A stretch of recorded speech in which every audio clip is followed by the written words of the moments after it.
So hi everyone. So you're welcome to Valley Dreams 2023. We're very, very persuaded that you will be blessed. That you're going to be living with a better sense of direction, and that's our joy.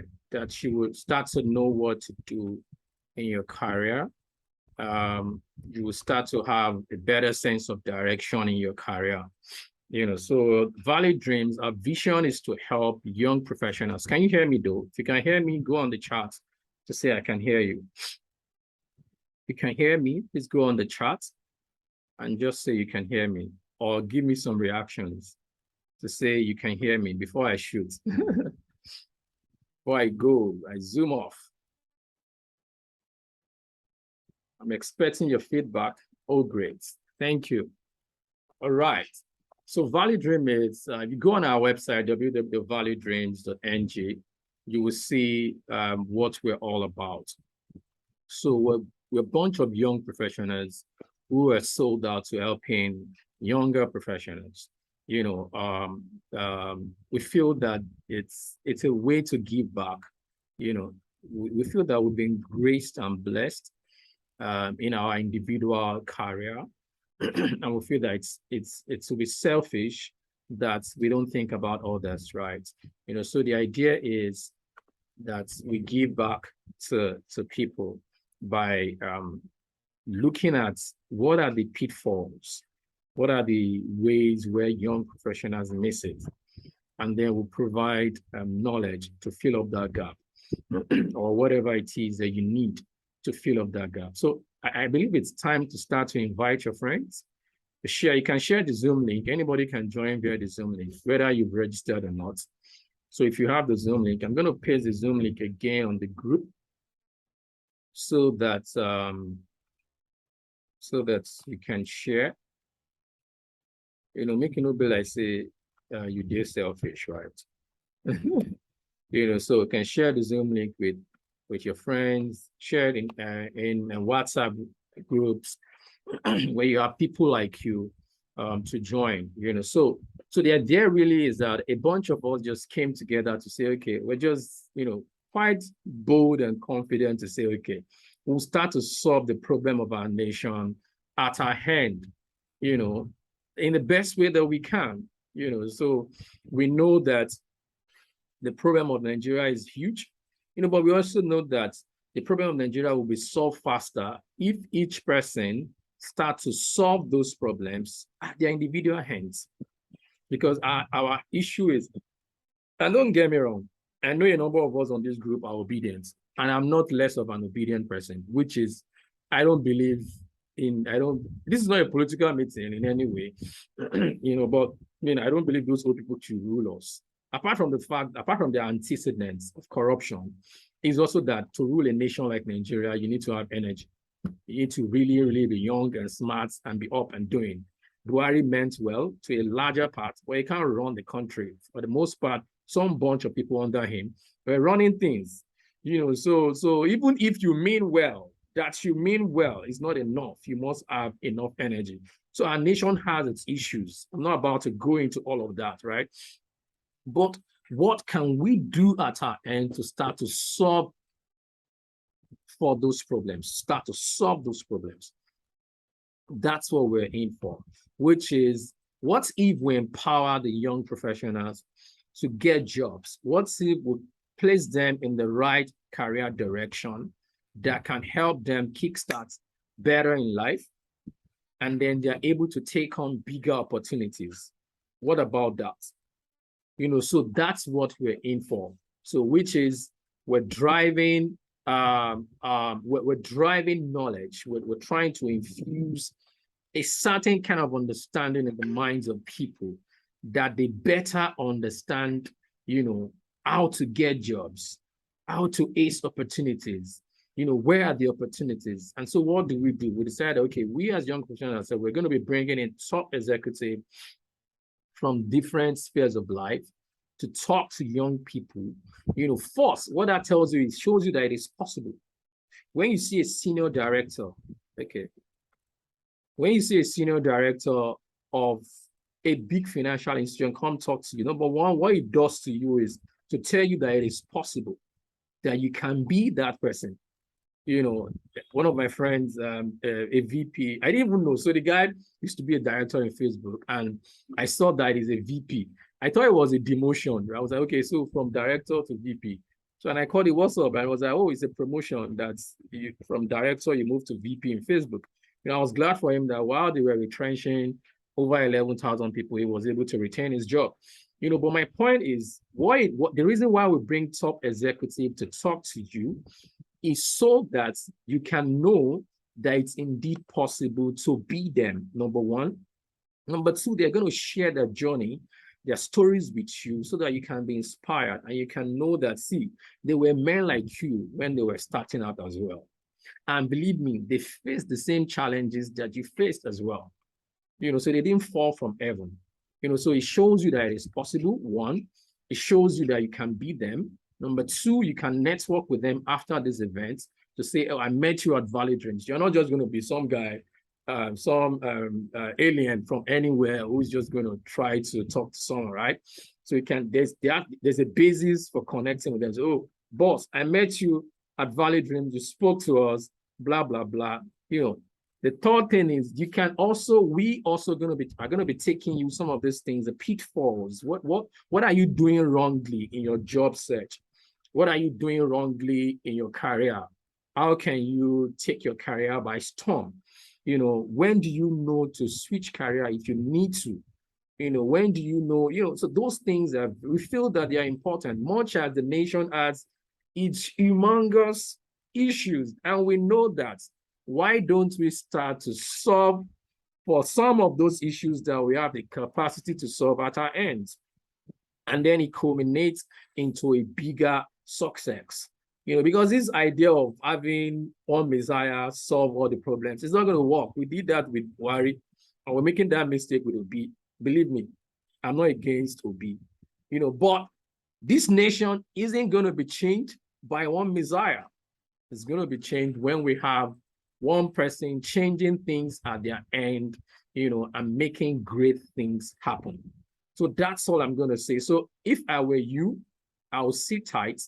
I'll try to glean everything, you know, that I can glean. You know, I'll try to network with everybody that I can network with. And I'll come with an open heart to learn, you know, and to, you know, to possibly reorientate myself and rewire the way that I think. Because the truth is, the difference between a rich man and a poor man is the way they think. The difference between a successful person and a failure is the way they think. You know, so when you hear people who have succeeded in a space come talk to you, it will be good that you open your heart to receive what they have to say. You know, so that's all. I'm going to bring my boss. I call him my big boss. He's on the call already. You know, it's a lot of sacrifice for him. So I'm going to make him a co-host so he can unmute as well. It's a lot of sacrifice for him to join us. I think he's en route to, you can see his video. It's between, I think, London to Boston or Boston to London. I don't know. So it's going to take us, it's going to talk to us in 30, 45 minutes, you know, so just keep an open heart. Thank you so much, sir. Well, thank you. And I hope you guys can hear me because just confirm you can hear me because I'm in transit, like Apayemi said. We can hear you. Okay, perfect. So I'm in transit. It's a crazy morning here in London. I'm actually on my way to Boston, like he mentioned. And I just finally, I was really worried I wasn't going to make this meeting because for some reason, I think the enemies from the village were trying to strike this morning and there was traffic getting to Heathrow. You know, so I was already panicking that I was going to disappoint you guys and not be here. But as God will have it, everything went on okay. So I just managed to settle in now. Interestingly, I feel like a child this morning because when I got into the lounge and was thinking, where can I have a quiet place to speak to you guys? The only place I got was this children's play area in the lounge. So I'm seated alone in the children's play area, feeling like a child. The only prayer I'm praying right now is that no child walks in. Because if a child walks in, then you guys can be sure that this call is going to be disrupted significantly by some kids running all over the place. But look, it's a pleasure to be here. I think I'll just say a few things. I honestly don't even know what I'm supposed to talk about. When we were talking to her, I said, what am I even supposed to talk about? So guys, I'll talk and talk and talk. Whatever I talk, I hope you find one or two things that are useful to your life. But I think first thing first, I want to praise the organizers of this event, because I think things like this, many of us never had the opportunity to benefit from it when we're growing up. And when people like you have this opportunity, I think it's always important to maximize it, to learn. I joined a few minutes ago and I heard the comments he was making about you using this as an opportunity to learn from people and network. And I think that makes a lot of difference. It makes a big difference between a successful person and someone that struggles all through life. The biggest difference in your career most of the time is not really what you know, right? So what you know can take you so far to a certain point.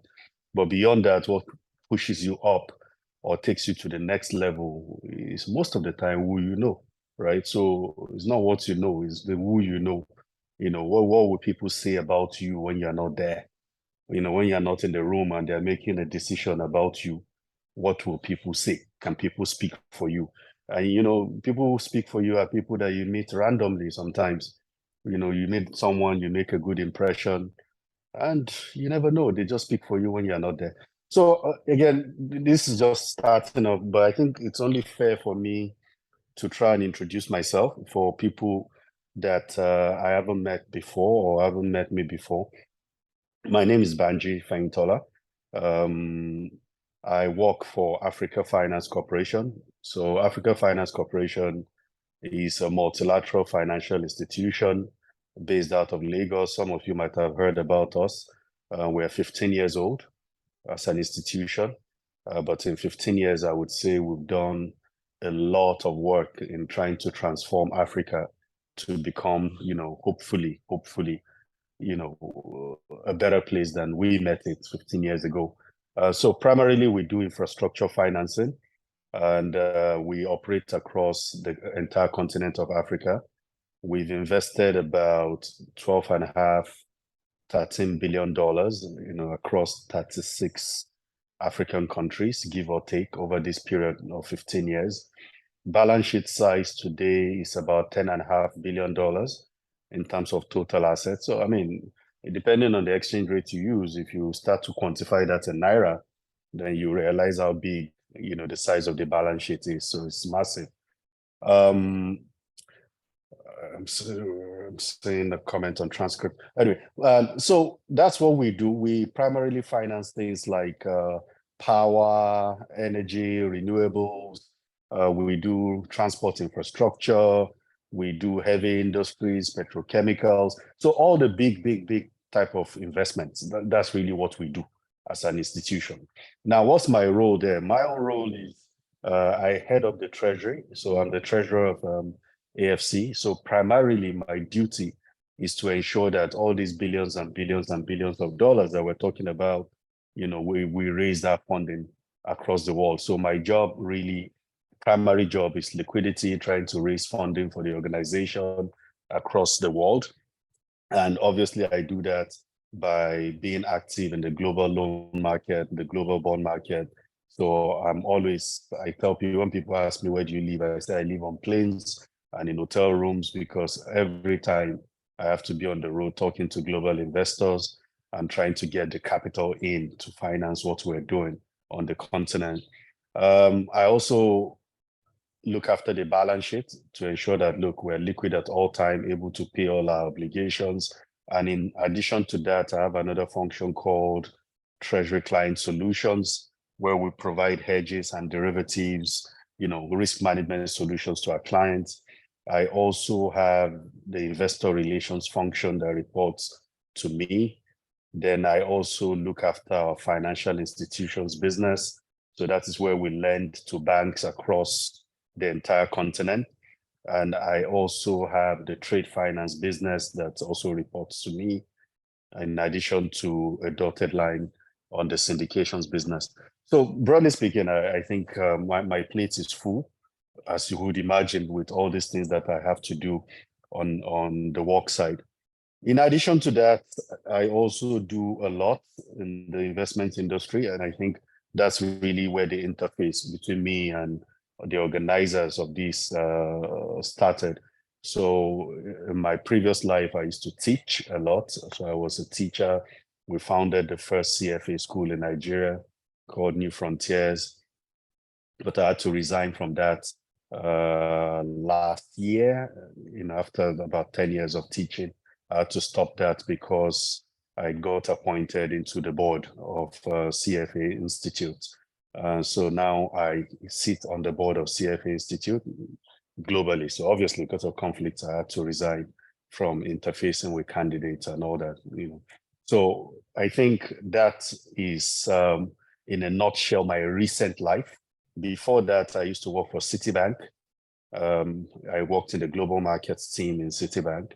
And before Citibank, I worked for, people who are old enough will remember this firm, a firm called Arthur Andersen. Arthur Andersen became KPMG in Nigeria, but it was the global firm, one of the top 4 in those days. So I think that's the background. Personally, I hate talking too much about myself, right? Because I just feel like I prefer people talk about me than me talk about myself. But so it's sometimes uncomfortable doing it, but I also do know that I owe people an obligation for people to learn from my journey and, the mistakes I've made, and all that. So with that at the back of my mind, I think I'll just try and give you a nutshell on my journey and how I got here. Hopefully, again, like I said, you learn a thing or two, and then maybe we can answer, do some Q&A before I have to run and board my flight. So background. So I've said so many things, and when I meet people, people think, you're privileged, you're lucky, and all that. So you must come from a fantastic background, So I'm just taking us back to how we all started our lives. We all started our lives from a family somewhere. So my background, I won't say, is silver spoon. At the same time, it wasn't wooden spoon. So I'm not, I'm somewhere in the middle, somewhere. I would say I came out from a middle class Nigerian family. But again, if I look at the odds of being where I am today, if someone had told me 40 years ago that you would be where you are today, and assuming I was wise enough to understand, I would have said, no, the odds are totally against me. It's not going to happen. It will never happen. And why do I say that? First of all, I wasn't born in Lagos, even though I live in Lagos now, and everybody says you look like Gosha. I was born in Maiduguri. Maiduguri is far north. Today, when we hear Maiduguri, all of us think Boko Haram, and all that. So, that's where I was born. How my parents met in Maiduguri, only God knows. But I was born there together with my siblings, started schooling there. I moved from Maiduguri to to Plateau State. Plateau State now part of Nasarawa State, in a little town then called Akwanga. Again, my dad was a banker, so he was always transferred to all those weird places. So my primary school was actually in Akwanga. So again, I'm just tracing this journey because how will a small child in a village in Akwanga end up where I am today, right? Again, if we put the spiritual aside, which is important, by the way, don't get me wrong, it starts to look like the odds are not in your favor. And I'm saying this because I know if a couple of people probably feel, the odds are not in my favor to be successful in life, right? And I'm just saying to you that forget it. Your background really, it's important, but should never shape you, right? So Akwanga, I schooled in Jos. My secondary school was in Jos. So I call myself a Jos boy. I went through secondary school in Jos. And after I left Jos, I decided that it was time to leave the North. So the first 16, 17 years of my life was in the northern part of Nigeria. And I decided to move to Ibadan. So I picked JAMB form to my parents hated the fact that I did it, but I picked UI, and then I went to UI and studied economics in UI. And, from there, in terms of academics, I did ICANN after UI. I did, what else? The CFA. And then I've done 2 master's degrees as well. And I continue to pursue knowledge. So I'm off to Boston now because I'm doing the advanced management program in Harvard. And, to me, again, I always say to people, the day you stop learning is the day you start to die. So getting knowledge and improving yourself as a person, as a leader, is extremely important because that's really what propels you. So I think that's the background of how my journey got to where I am. But let me just mention a few things because I think there are a few things I always like to talk about when I talk to people. And again, in terms of family, I've got 3 kids. My first son is 16, or he'll be 17 this year. The second one will be 15 this year. Then I have a small daughter who is 3, will be 4 this year.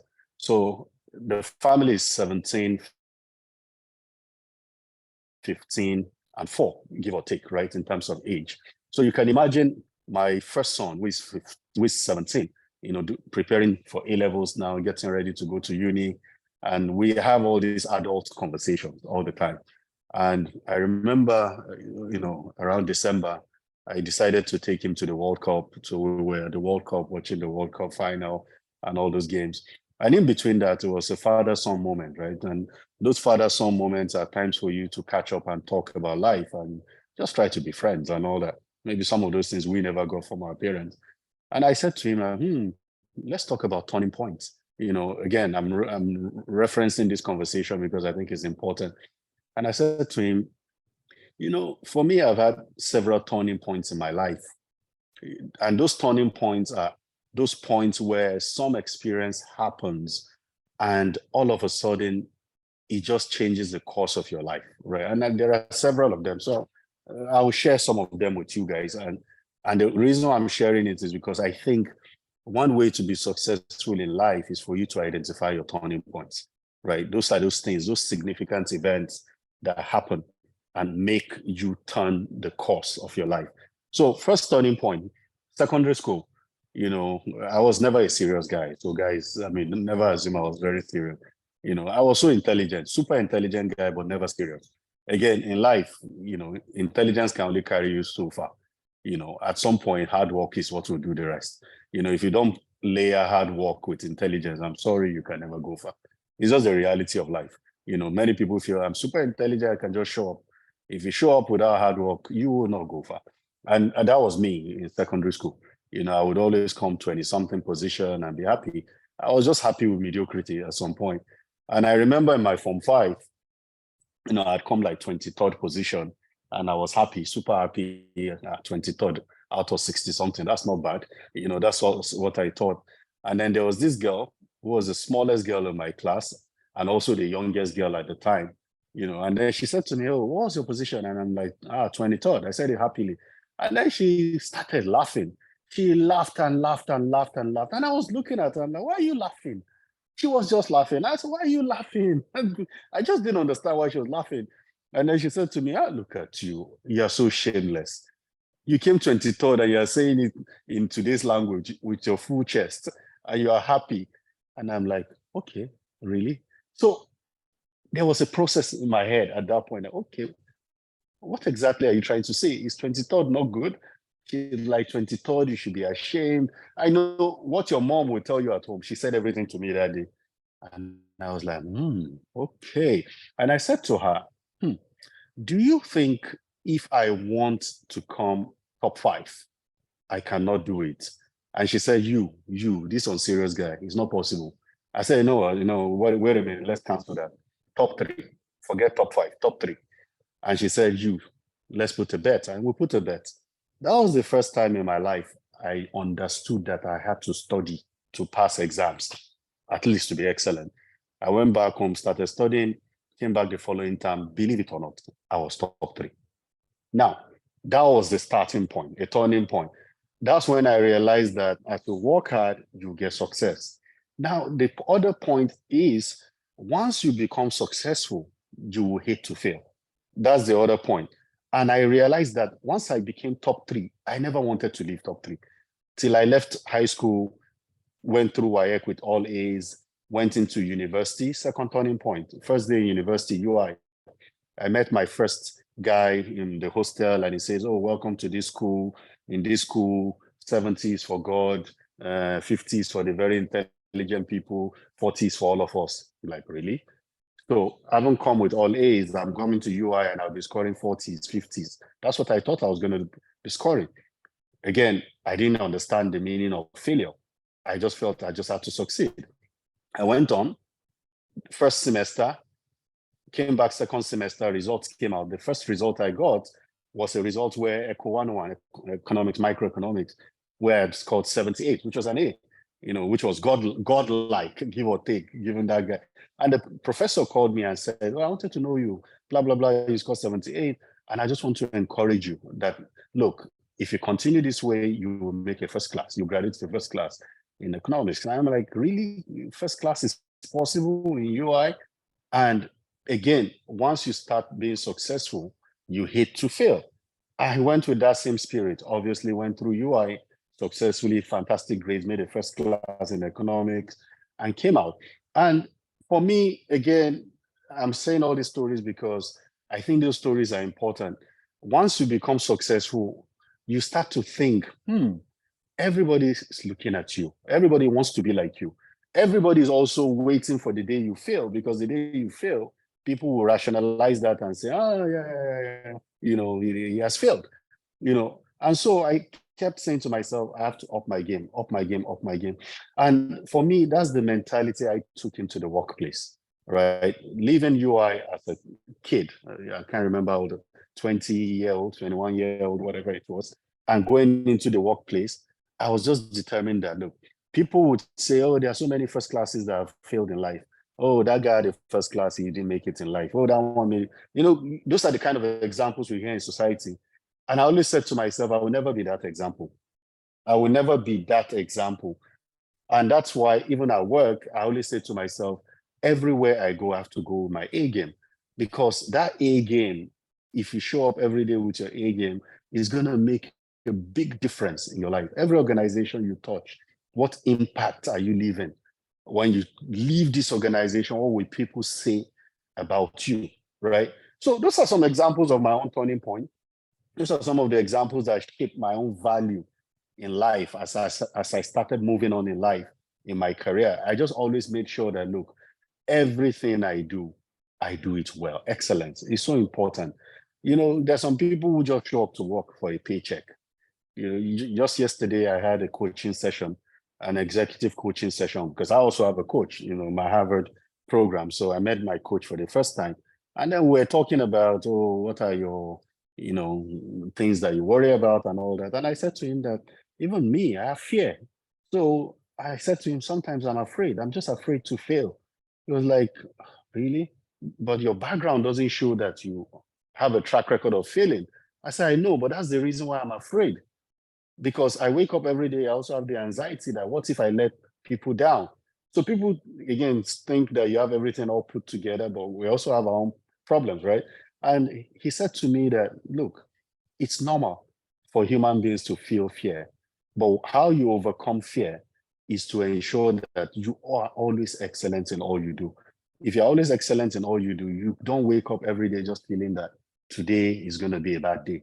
So I wake up every day saying to myself that today has to be better than yesterday.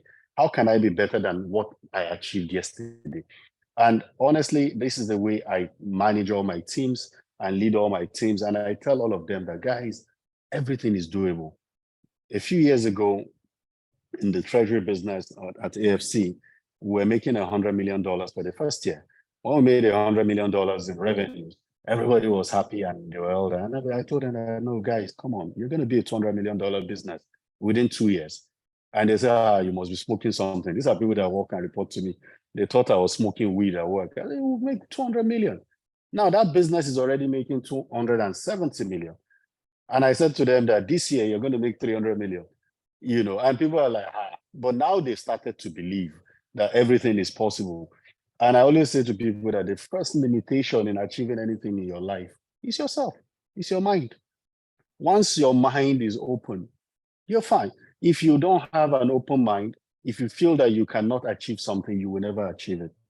But if you feel that you can achieve anything, you would always achieve it.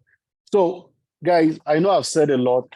Some people always ask me, what would you tell your 20-year-old self if you had to advise yourself? I would tell my 20-year-old self a lot of the things I just said to you guys. As a 20-year-old, 21-year-old, I wanted to conquer the world on day one. But I also do now know that in life, there's a process, right? There's a process to everything. Again, most people you see today didn't drop from the sky. They went through a particular process to get to where they are. And as long as you follow the right process, put in the right principles, the right values, the right work ethics, when you are not there, people will look after you. People will be seeking you. And the most important thing is when people know that you have value to give, it does not matter where you are, they will find you. Again, they will find you, trust me. When I was president of the CFA Society in Nigeria for 4 years, again, most people may know that during that time, again, because of the standard I set, we won Society of the Year 3 out of 4 years, global awards. People would call me from New York, what are you people doing in Nigeria? Everybody's talking about you. Everybody's talking about you. And after I finished the presidency, I thought that was time to retire and not do anything again. Then the CF Institute came. We want you on our board. First African to join the board. Again, if you are excellent, trust me, guys, people will look for you. Your organization will pay top dollars to keep you because they need you. So those are just some random words. I would rather we do questions. I'm happy to answer questions. How do we want to do the questions? Am I supposed to pick them from the chat? All right, Let me guys, try and pick them from the if you chat. have questions, you should drop them right now. You guys have questions? Let me see. Let me see if I can find. Okay, I don't see questions on the chat. Oh, does it mean you guys are catching everything? Yeah? No questions? Okay, I guess there's a new one. Okay. So how did you get your first job? How did I get my first job? Nigeria was better then, let's be honest, compared to now. So the very first job interview I did in my life, I was in UI, year 3. And a company called MBC, Merchant Banking Corporation, came into school. So in those days, they used to come to school, top schools to come and recruit. So MBC came, Arthur Andersen came, and we did all those interviews in school. We wrote an aptitude test, passed the test, and then got invited to Lagos. My first time coming to Lagos, at least proper Lagos, and, came for an interview in Kefi Street in Ikoyi. I remember being wowed, and they took us to New Yorker. New Yorker then is like a bigger version of Mr. Biggs, I would say. But imagine my small Ibadan UI mind. That was like going to heaven. After New Yorker and all those streets, I was like, man, I have to work for these guys, man. Even if I have to die, I'll work for this guy. They use meat pie to buy us. Oh, anyway, but that was it. And then I did the interviews with them, got the job. I did my NYC with them. Also got the job with Arthur Andersen as well. And then after my NYC, decided to go to Arthur Andersen and pivot towards the accounting and finance line. So that's really how my first job came about. But again, the first job came about simply because, I didn't know anybody. I was just good enough, excellent enough based on results to have been shortlisted to be there. So that's again the point about being excellent in what you do, because it will open doors for you, always open doors for you, even when you don't know anyone. Great, thank you, sir. We have another one. He said, I'm currently an engineering student at the University of Ibadan. Is it possible to navigate my way into career in business or economics? I believe finance as well.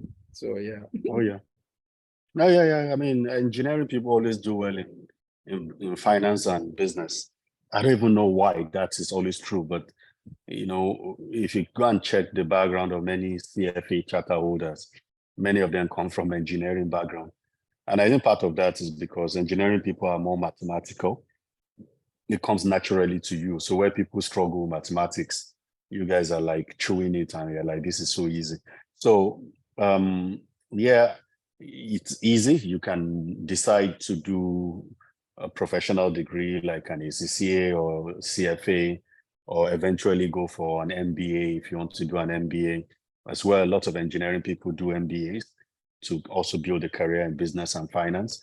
But I would say, look, the world also needs engineers. So I don't know why you want to move to finance and business, except of course, that's really what you want to do. But I think the world will be a better place if we have very solid engineers like yourself also helping us to move the dial.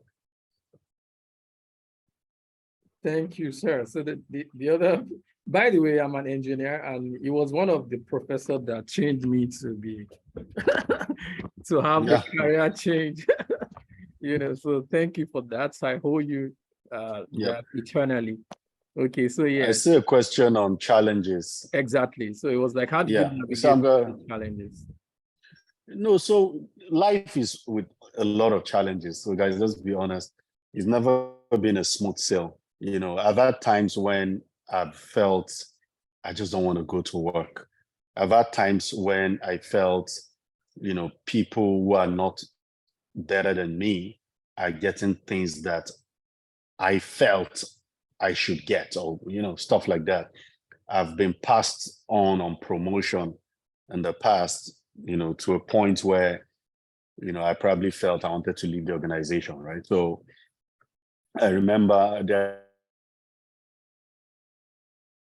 are times when you also feel that your efforts are not whether. I'll give you some example. Remember one day, I was a trader, I made so much money for the bank, lots of money. I was a young boy, 20-something-year-old boy, made lots of money for the bank. And then we get paid good bonuses as a treasury person in those days. And my bonus was paid, and I felt it was terrible. It wasn't good relative to what I made. Obviously, it wasn't good. And then I walked up to my boss and entered his office and said to him, I need to have a conversation with you. And he said, he wasn't even looking at me. I said, I want to have a conversation with you. He was like, yeah, what's the issue? And I said, I just got my bonus letter. I'm disappointed in blah. And I just came to return it to you. That I don't want it. And he was like, wait a minute. What's wrong with this boy? You get his money, you don't want it. I don't want it. And then, he sat me down. He sat me down. I said, sit down, sit down, sit down. And then he said something to me that day. Again, one of those things that another mini turning point in life. He said to me, look, young man, calm down. In life, you go through processes. You see this money will come. In fact, money will come to a point that you get tired of having the money. Just be patient, blah, blah, blah, blah, blah. And I reluctantly took that letter and walked out of the office anyway. But again, one of those lessons I learned in life, I was disappointed, but I had to recall and quickly tell myself and listen to people who had more experience than me and recalibrate and reset my career. At AFC, when I was about to make senior vice president, so I was a VP when I joined, my promotion to senior vice president, I thought I'd done everything I needed to be SVP. And then I wasn't promoted to SVP the year I thought I was going to be promoted. But even, that was not even the problem. The problem was that someone else in my own mind, back office, was promoted to SVP. And I was leaving. I was like, that's it, man. I'm out of here. I'm leaving. I'm leaving this organization. Again, I sat with my boss then, who is the current CEO of First Bank. And he said to me, dude, calm down. This, that. We had a long conversation. And I listened. Again, listening to people who are older than you, are more experienced than you, it helps a lot. And today, the people that were promoted to SVP at that time, of course, career-wise, have gone above them, so caught up, overtaking them in this same organization, right? So this life, there will always be challenges, there will always be disappointments in your career. How you react to your emotional maturity, your emotional intelligence It's not every time we throw our toys away and just throw tantrums and just scatter everything. Sometimes the emotional maturity is what makes the difference between a successful person and someone that doesn't succeed. How you tackle those challenges when you're faced by them. You need serious amount of emotional maturity to do that.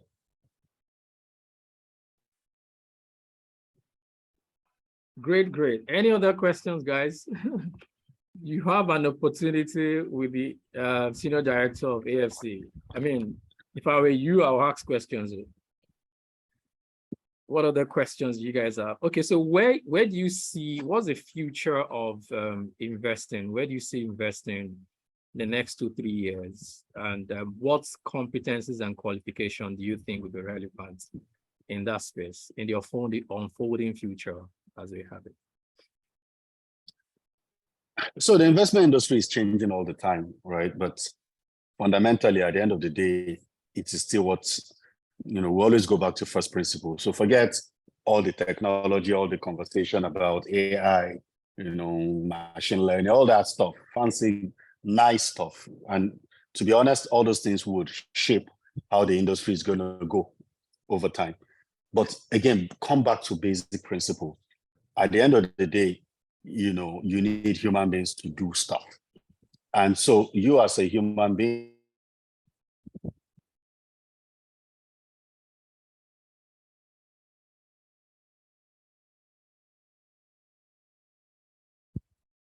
Hi, sis. How you doing? How are you? Yeah, well done. So it's for 10 o'clock, right? So my question is 10. all day, Yeah, so you'll be just discussing P square and it looks like this person may round up very soon. Sorry? The link, I'm sorry, yeah, I didn't pick on that. the WhatsApp. I think they did already, but I'll do again. Okay, All sorry. right. All right. Okay, I need right, someone to yeah. go on mute. Yeah. Okay. So the point I'm making is we spend so much of our time absorbing information. I'm not saying they're bad, but there are better things to do that can develop your mind. You want to go for a job interview in a bank or in the investment industry, and you are not watching Bloomberg. You don't even know what's happening in China. You don't know what's happening in the stock market. And then you go there and you're looking dumb. I will never hire you. These are little things. When people walk in, I ask you random questions. I interviewed a girl once when I was in Citibank. She came for a job, had a first class from Unibank. And the first question I asked her was, oh yeah, interviewing for a banking job. What does the bank do? Now, obviously, you would have come in expecting a tough question. I just said, what does the bank do? That's the question I asked you. And she started blabbing because she hasn't processed and developed her mind. By the time she answered that first question, I made up my mind I wasn't going to hire her because she didn't answer it. She didn't even know what a bank does. Bank takes money from depositor and gives loan. Simple answer. That's all I wanted. But little things like that, because we spend so much of our time doing irrelevant stuff, we don't spend time understanding capital markets, understanding. So if you want a career in investment, start with what you take in first. You need to understand how markets work. You need to understand a bit of economics. What was the interconnection between if this happens, what would happen? If that happens, what will happen? You need to start building skills in accounting and finance. You need to understand financial models. You need to understand, all those little, and more importantly, you need the soft skills. So a machine cannot go for lunch with a client. A machine cannot go for coffee with a client. You are going to do that. You're going to win a mandate. You're going to talk to a client. And the only way to win a client sometimes is to go golfing, or to just go somewhere and you guys have a good time and you close a deal. A machine will never do that. So guys, this obsession of everything must be tech. No. Yes, tech is awesome. Tech is going to make our life good. But ultimately, you as a human being, you need to work on yourself because you are the one that will win that business. You're the one that will win the sales. You're the one that will convert clients into revenues. And that's what organizations are looking for. Organizations are looking for people that will contribute to their P&L. And so start building those soft skills, networking. You go to places, collect cards. I tell people sometimes I'll share with you guys. Again, sorry, when these thoughts come randomly, I just say them. Many years ago when I was in City, I went to NMPC in Abuja with a senior banker, was more senior than me. And we got to NMPC in Abuja. From the gate, he met a security guy, and everybody was greeting him. They all knew him by name. And he met a new security. He said, yeah, you're new here. Give me your number. We went to reception. He met another lady. You're new here. I've never seen you here. Give me your number. This is my number. And I was like, security, cleaner, gateman, you're collecting all their numbers. And I asked him, I said, again, why are you collecting all these numbers? What's happening? And he said to me, oh, Banji, you don't know the day you will need these numbers. You don't know the day you will need this number. I'm like, okay. And that's why from that day, everywhere I go, the first thing I do is collect your number. And I save your number. I even put a note how I met you so that I'll remember how I met you. So that the day you call me and I'm calling you by name, you're like, oh, he remembers me. Yeah, I met I've 5 years ago. But I mentally took your number, put a note on how I met you, because the day I need you or the day you need me, we will strike that connection. So those are some of the things that I think that look in the future to be successful in the investment industry, or any industry for that matter, pick up the soft skills in addition to the hard skills. And I think that you all do very well. Awesome, awesome. Lastly, what are the competencies and certifications that you feel are relevant in the investment industry as is today? Yeah. So guys, look, I will obviously be biased because of my CFA background. I mean, I'm a CFA charter holder. I'm a chartered accountant as well, so I've done accounting. So I think, number one, if you ever want to run any business, you need a solid accounting background, because the last thing you want is your CFO and co lying to you, right? And you don't know what's happening to the business.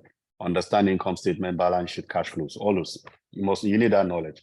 You don't have to be a chartered accountant, but get that knowledge. At least get it. CFA would help you. Also, if you want to build career in investment industry, an MBA is obviously going to help you if you want to build a career in leadership, business, and all that stuff. But there are some specific things that I also think you guys should keep your eyes on, right? Data science, that's a big thing now. Again, CFA Institute offers some of those training. All the machine learning, all that stuff, you need all that stuff as well. But importantly, guys, keep your eyes on ESG, sustainability, climate finance. That is the future of the investment industry. So even for me as a treasurer who does all this global market stuff, now when I meet investors, I need to convince them about the impact I'm making, the impact I'm making on people, impact I'm making on climate, impact I'm making on environment. I need to sell a good story. I need to understand sustainability inside out. I mean, we've issued green bonds, we're doing a sustainability linked loan now and all that kind of stuff, because that's the way the future is. There will come a time when you will not get a single dollar of financing, except of course, you are compliant with a lot of climate change issues. So as you guys think about the future, please think about the areas of climate finance, sustainability.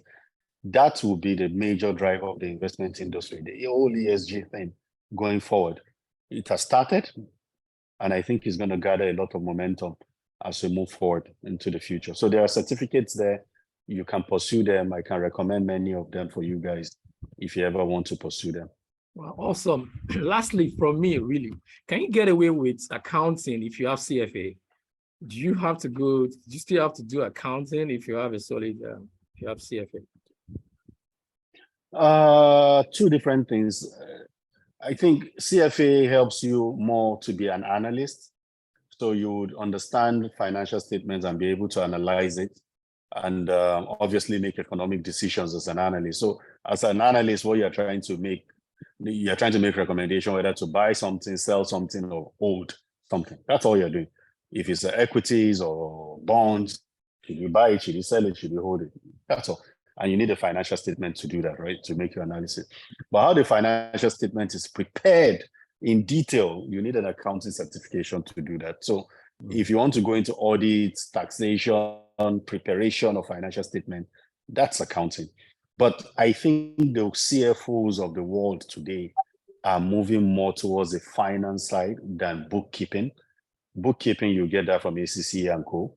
But the analytical part of things, you get it more from the CFA type of thing. So again, it depends on, but you can be a CFO without an accounting qualification. If you have a CFA, you can still be a good CFO. Wow. I think you can. Yeah. Wow, this is so awesome, packed together. I mean, this is thank you so much, sir. From your busy schedule, is en route to is traveling, almost going to be airborne very soon, and then it's still found time. You know, he was bothered that guys was concerned that I'll be in the airport, it's going to be noisy. I said we'll appreciate it more. Thank you so much for finding time for this, guys. Reach out to your reaction button. And let's have the clap. If you can say something on the chat, please. Thank you so much, sir. Really appreciate you. We're grateful for you finding a time for this. And then we'll network with you, you know, even No problem. After this, yeah. So guys, please feel free to connect on LinkedIn. You can send me a DM. I try to respond as much as I can from time to time. So I wish you all the best and I wish you all well. And please, guys, remember, your life should be about impact and what you leave behind when you are gone. That's the most important thing, not how much money you make in life. Again, like my boss told me, and I've told you guys, money will come, right? Keep doing the right thing, money will come, right? Money is just natural, it's gonna happen. So I wish you all the best and thank you guys for having me. Thank you so much, appreciate it. Okay. Safe trip, yeah. Bye. Okay. All right, I leave you in the hands of MJ. All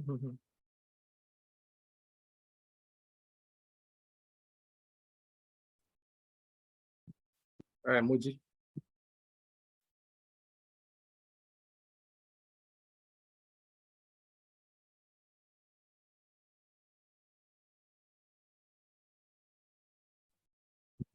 Yeah, so I've made you a call. Sorry about that. Okay, thank you, Okwe. Yeah, powerful session from Banji, and honestly, I learned a lot. You know, thinking through your turning points and everything that you need to do to be successful, and that intelligence does not define success. You need to put in the hard work. Thank you, Banji. So without wasting much time, we'll be moving to the session with Tolu. That will be another fantastic session. And Tolu will be taking us through the evolution, what we expect in the legal space, the evolution of legal and, opportunities in that space as well. So just to talk, let me just say 2 lines about, let me just formally introduce Tolu. Tolu currently works with Branch International, and she's the head of legal and compliance at Branch International. She has over 10 years of work experience. So we are in for a big deal right now. So Tolu, you're welcome and hoping to learn so much from you as well. Thank you for joining. Thank you. Thank you very much, Moji. Good morning, everyone. Thank you very much for having me this Saturday morning. First, I must commend everyone's commitment to this, just even in terms of putting this together, making sure that you have the relevant and experienced and youthful people to come speak to you. And thank you also to everyone that's also made time on a Saturday morning. I know for a lot of people, Saturday morning is the time you probably Netflix and chill or just take an extra hour or 2 to sleep, but that you're here to listen to what we have to say. I would say I really commend you, and that just shows that you're also on the right path. You take your self-development seriously, you take yourself seriously, and that's already separates you from a pack of a lot of people around at this time. Am I able to share my screen? Oh yes, sure. Yes, thank you. I can see that. Cool. So let me just share my screen. Where are you? So hopefully you don't have a problem here. Right. So I am going to let me just close this. Also, if I can move this a bit forward.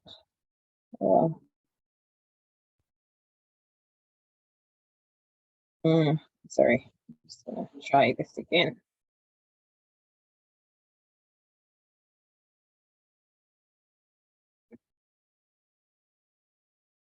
Okay.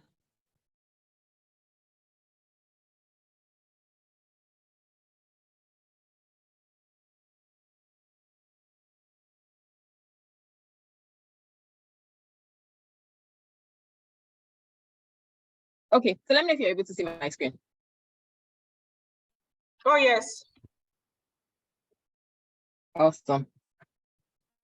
So I have been asked to speak on the evolution of the legal space. And I think it was when I started thinking about what I was going to talk about that I now thought, about it from the perspective of how many people are actually lawyers here, or how many people are non-lawyers. It might be. So please let me know in the comment section if you're a lawyer, if you're not a lawyer. Quick disclaimer, I can quickly let you know that this presentation is not geared towards lawyers. So, but it will be useful if you're a lawyer. And if you're not a lawyer, you will certainly find something that's useful for you as well. Thank you, Ayodele. I see that, I have one lawyer here already. Great. So let's get right into it. Brief background, before we have what we now call, lawyers per se today, in the 18th century, 17th century, they really started out as people we call orators. So they would go speak, argue on your behalf. If there was a land, lots of the disputes were maybe land disputes or minor trade issues. So you would need people that understood principles to come and speak on your behalf, or just to persuade someone to do stuff for you. And then it started to become a trade where they had like guides, rules of engagement, what you needed to do to become a lawyer. It wasn't even as formalized as this until there was a formal set of training, as it were, in the late 19th century. But again, in the 18th century, that was what they were called. This is what they dressed like. There were no written contracts. There were no typed contracts. Obviously, there was no technology to even type anything. So, they would write on special type of paper, using special type of ink, recording what you and I have agreed, that sort of thing. And then the skills that you needed at the time was, you needed to be a good orator. So lawyers, at the time, they could speak well, they could speak eloquently. And today you still find, excuse me, a lot of lawyers that are able to speak well. People still make the joke that, oh, she talks a lot, she must be a good lawyer, that sort of thing. But that's the origin in terms of, what people used to do in the 18th century and, what qualified them to be lawyers. And I have used 2000 as a benchmark. And the reason that I used that was, it was just easier to find some sort of benchmark between what I will talk about in terms of the opportunities and the skills that you require and what used to happen before. So when I say the organization of the legal industry, we're talking about what used to happen. So if you say you were in the legal industry, what were you doing? So you could either be a lawyer where you're qualified, you've gone to law school, you've gotten admitted into a bar association, and then you practice as a lawyer. So maybe you're going to court to represent people, defend people in different types of matters. Or you write documents, so maybe you write contracts and agreements between myself and Okwe, or myself and Moji about how we're going to share something or how we're going to do a business, that sort of thing. That's what you would find people who do. Or so say, there's a property I want to buy, or I want to import goods from China, and it's a large consignment. I want to negotiate the terms of those, of that transaction with the importers or the manufacturer in China. I would usually get a lawyer to help me with that process, finding the person, agreeing on the terms, what would the goods look like, how much would you sell it, when would it get to Lagos, who will be responsible for it. That sort of thing is what you find lawyers do. But that was, that's usually like reserved for lawyers. But aside from lawyers, there were also people in the legal industry that had some sort of economic participation. So you find people that are non-lawyers setting up publishing houses, where they publish law reports, law textbooks, law articles, that sort of thing. You also find people that also engage in the business of making formal attires. Like I said, so for example, if you're going to court, there's a uniform that you wear. Even if you're not going to court, also just in terms of looking proper, there's certain professions that till today they still dress in a certain way. So you wear a shirt, you wear a suit, you wear a dress, you wear a jacket. That sort of thing was also a business that grew as a result of the fact that you had professions that were dressed in a particular way. So people that made formal attires for lawyers. And you could also fall into the category of people that did legislative work. So you may be qualified as a lawyer. You may not be qualified as a lawyer, but you'd work in, say, for example, the State House of Assembly or National House of Assembly, and your work could either helping the lawmakers research on laws, research on the impacts of a proposed bill, or research on a particular social issue, and then help them together in putting together a bill that will be passed into a law. So, for example, when you think about let me see what's a popular law that we. So, for example, like the Electoral Act, you'd find people that work with the senators and the House of Reps in terms of research. What does this look like in Germany? What does this look like in the UK? What does this look like in Kenya? What can we learn, and how can we put that into our own bill in Nigeria? So you find people that are not lawyers that do a lot of that, sponsoring and writing laws and helping with the research and presentation of these things. That's also, so they're not directly lawyers, but they participate in what we would call the legal space, the legal industry. And you'd also obviously find judges. So, there's been a formal system of dispute resolutions just so that we can maintain law and order in society. So you find people that are judges from the magistrate level or to the High Court level or all the way to the Supreme Court. So you'd also find that they also have judicial assistants. So people that help them write their own judgments, help them with the review analysis of the arguments that has been presented in courts. And obviously you also find law enforcement. So police, EFCC, again, all of these people are not directly lawyers, but they also participate in the legal industry in one way or the other. So that's sort of the organization of the legal industry. So again, your typical legal career would be, you get, first thing would be, obviously, you'd have gone to a secondary school, or maybe not go to a secondary school, depending on how it's done these days. But you go to university and you get a law degree. Before you had to go to physical university every day, but now you probably have the options of studying law online, via university online. And then you would either maybe, do an internship, or what's in some countries they call articling, where you're attached to a law firm. You're like obviously usually you're the youngest or the most junior person. You help out with research, you help out with writing documents, that sort of things is what you will do. And then you would now get called to the bar. So that, again, in Nigeria, you'd have to go to law school. During your law school, you do internships, and then you write the bar exams. So in some countries, you may not necessarily go through, law school separately from the university. It will be maybe law school, your training contract, and then you write the bar exams, and then you qualify to practice in that country. Law is still one of those things where in a lot of countries, you have to be qualified to practice in that country. So the fact that I have studied law and I have been called in Nigeria doesn't mean that I can go to the UK and practice. I have to write the exams there. I can't do that in the US. I have to write the exams there. Can't do that in Canada. I have to write the exams there for me to practice.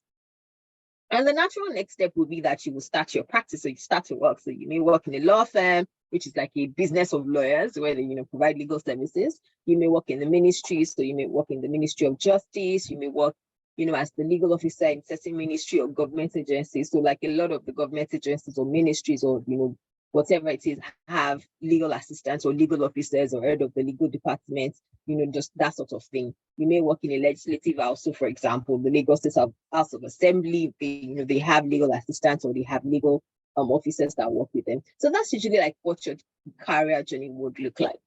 The part that I was going to add here after was just to show like, the regular trajectory of this. So from this, you may end up going into, becoming a partner in a law firm. So that means you're a partner of the business. It's like the MD CEO of a company. You may become that. For some people, they may, decide to work in a company, and from there they'll become something like a legal manager. Then from there you become the head of legal or general counsel, vice president legal. Usually the head of legal or general counsel is like the highest legal position in that office. So if that person doesn't leave or the person gets replaced, all of you are just going to wait for her, wait for him. So that's like the most senior legal person in in that company. You may also either become a partner, head of legal or general counsel. Some lawyers after a while decide that they actually want to go into politics because they want to write the laws themselves. They think that they can make an impact. And they go to the House of Assembly, become lawmakers, or go to the Senate, become senators, and they continue working in legislative houses like that. We've also seen some non-traditional routes where people, after practicing law for a while, especially people that maybe work in commercial law firms or that work in companies, now take this route of maybe joining the business in like non-legal positions. So I've seen people cross from legal to operations or to join strategy teams, or to join it, or to become like the head of the chief risk officer, chief governance officer, those sorts of things. There's also the part of being company secretary. I totally forgot to mention that. So that's usually like the pathways for your typical legal career. And, the business or the opportunities usually are around that. But things have kind of changed. So I have used the picture of this, my very, lovely colleague. And when you see, when you read our profile, you see Bukola is a partner at TNP and Anderson Global. So it's not just a Nigerian firm in Nigeria. So she leads the FinTech firms, FinTech. TMT stands for Technology, Media, and Telecoms, Media, and Technology, Corporate Finance, and Capital Markets team. So all that we'll come back to this. Ayokunnu Olaluwe is a managing associate and specializes in corporate commercial transactions, including corporate advisory, capital markets, banking and finance, and real estate transactions. This is like a profile of, a lawyer in a law firm, just goes out to say what he does and where he is. So let's take a step back. When we first talked about the way the legal service was, organized initially, just so that what people did generally was around writing contracts, will, blah, blah, blah. But things has significantly evolved. And that's because law itself and the practice of law, the business of law, the legal space moves according to the way the society itself moves. So initially, where all our human relations was limited to my land, my agricultural produce, my children, my family, that was the extent of the legal industry. So anything that you were doing was centered around that. If all I had, or if all we all had was cattle and a few, nobody would be writing laws or doing anything that had to do with machines, because there was no machine to do anything that had to legislate on. At the time where we moved to the era where there was machines and where there were, bicycles, we now started to talk about, how do we make sure that if I'm working at a factory and then the machine injures me, who bears responsibility? How do we talk about, the contract of my purchase of 10 machines from the neighboring states? How do we make sure that if something happens to that machine between when it gets here, you will still be responsible, I won't be responsible? So the changes in the way we interacted as humans, the changes in the way our economy grew, was stuff that started to apply to the legal industry. So I'll talk about, a few of these things. So one is the fact that, there's just globalization, which is really the fact that, a lot more countries are trading, are doing business, and are interacting in ways that we never thought about. So, thinking about the fact that, with the internet age, you could be talking to someone in India today, you could be talking to someone in Australia tomorrow, you could be doing business with someone in, South Korea today. That sort of thing, the connections between us regardless of our local geographic locations, is something that that we call globalization, and it's something that has also greatly impacted the legal space. Technology advancements, I think that one comes without saying. So I'm here, I'm speaking to you, I'm somewhere in Lagos, some of you are probably not in Lagos, but we're able to speak, you're able to hear me, you're able to see me because of technology advancements. So there's Zoom, there's the laptop, there's the internet, there's different things, there's Facebook and all of that. And all of these things have definitely impacted the way we interact.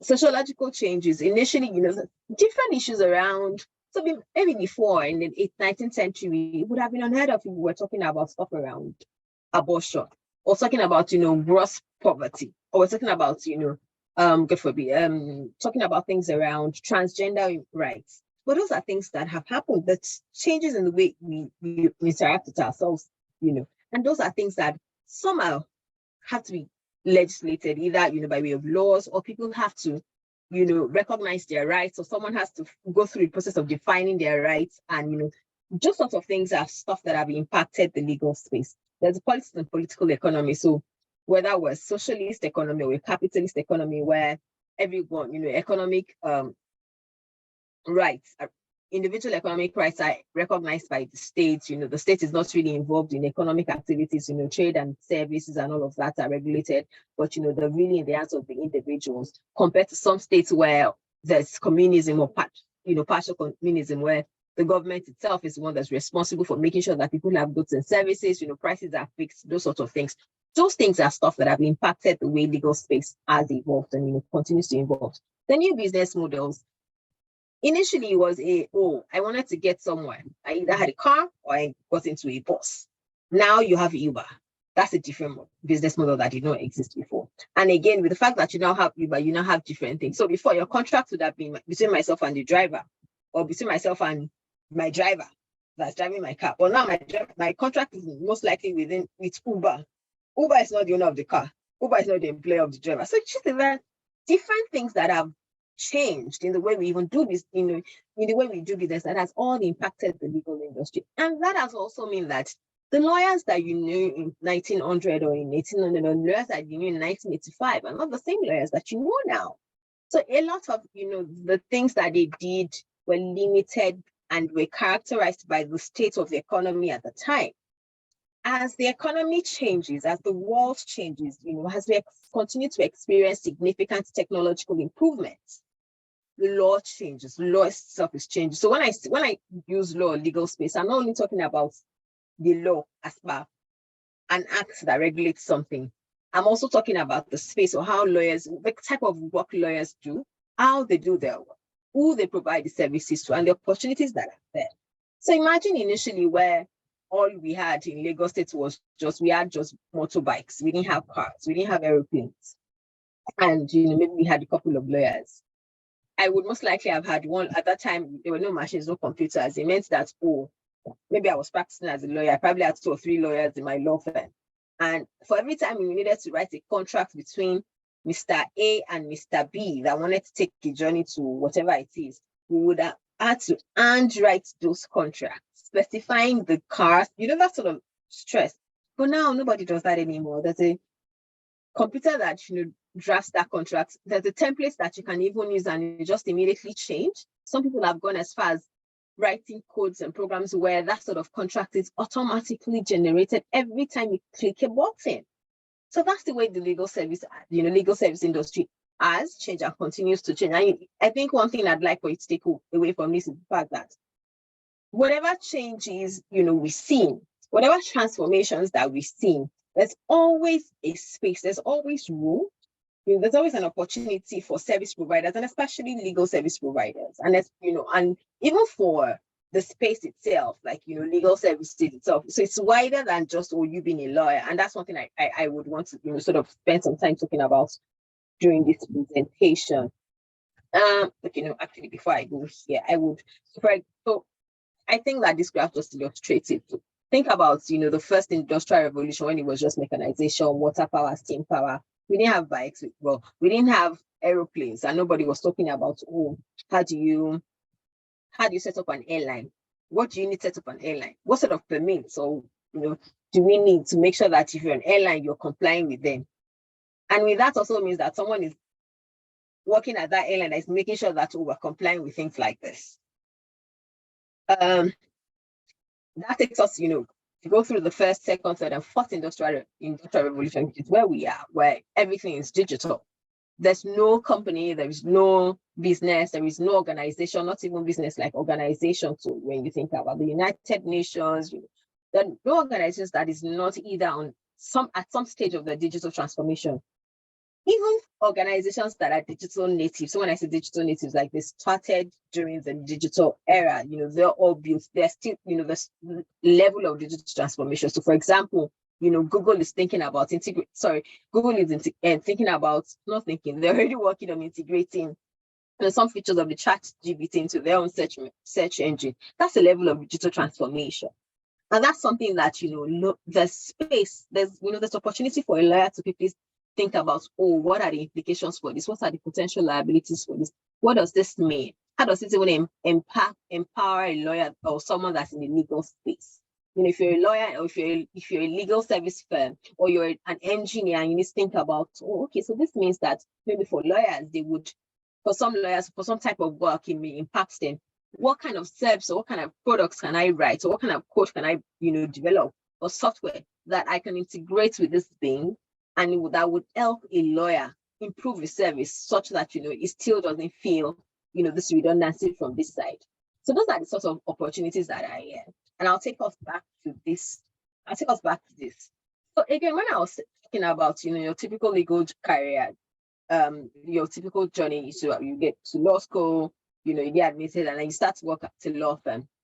But I dare say now that, you probably don't even need to go to law school for you to work in this legal space right now, because it's evolved so much. Like, you don't need to be a lawyer to work in a law firm. You don't need to be a lawyer to, so all the other people that I had mentioned initially, so people that publish law reports, the people that made attires, that market that supports the legal space, has expanded. The more career opportunities. So right now, you may be a contract flow management specialist. What does that? So I'll give an example of a company that they have several contracts, and agreements with maybe their delivery partners. And someone is usually required to make sure that, these contracts are signed on this day. If it's for a term of 1 year, for example, on the day that it is before 1 year, we have renewed this or we've terminated it, I cancelled the contract. This contract can be found in a particular place. We have the same arrangements with all our vendors. That sort of thing. That's a contract flow. That's a contract process. These days, you now have those sort of process automated. There are softwares and programs that allow you to, replicate the same types. It would set you automatic reminders, when you need to renew the contract, or if you want to terminate, it will send you automatic, reminders on, it's time for you to maybe change this language or that sort of thing. The people that that's their work, just in terms of acting on those prompts, the contract flow management specialist, you don't need to be a lawyer to do that at all. So again, there's a process where, so for example, and I'll use the example of a marriage. So if I wanted, let's say I'm a guy and I wanted to marry a young lady, I would do what is called due diligence. So maybe find out about her, find out how she was in university, find out about the people that she dated, that sort of thing, find out what she liked, that's what we'd call due diligence.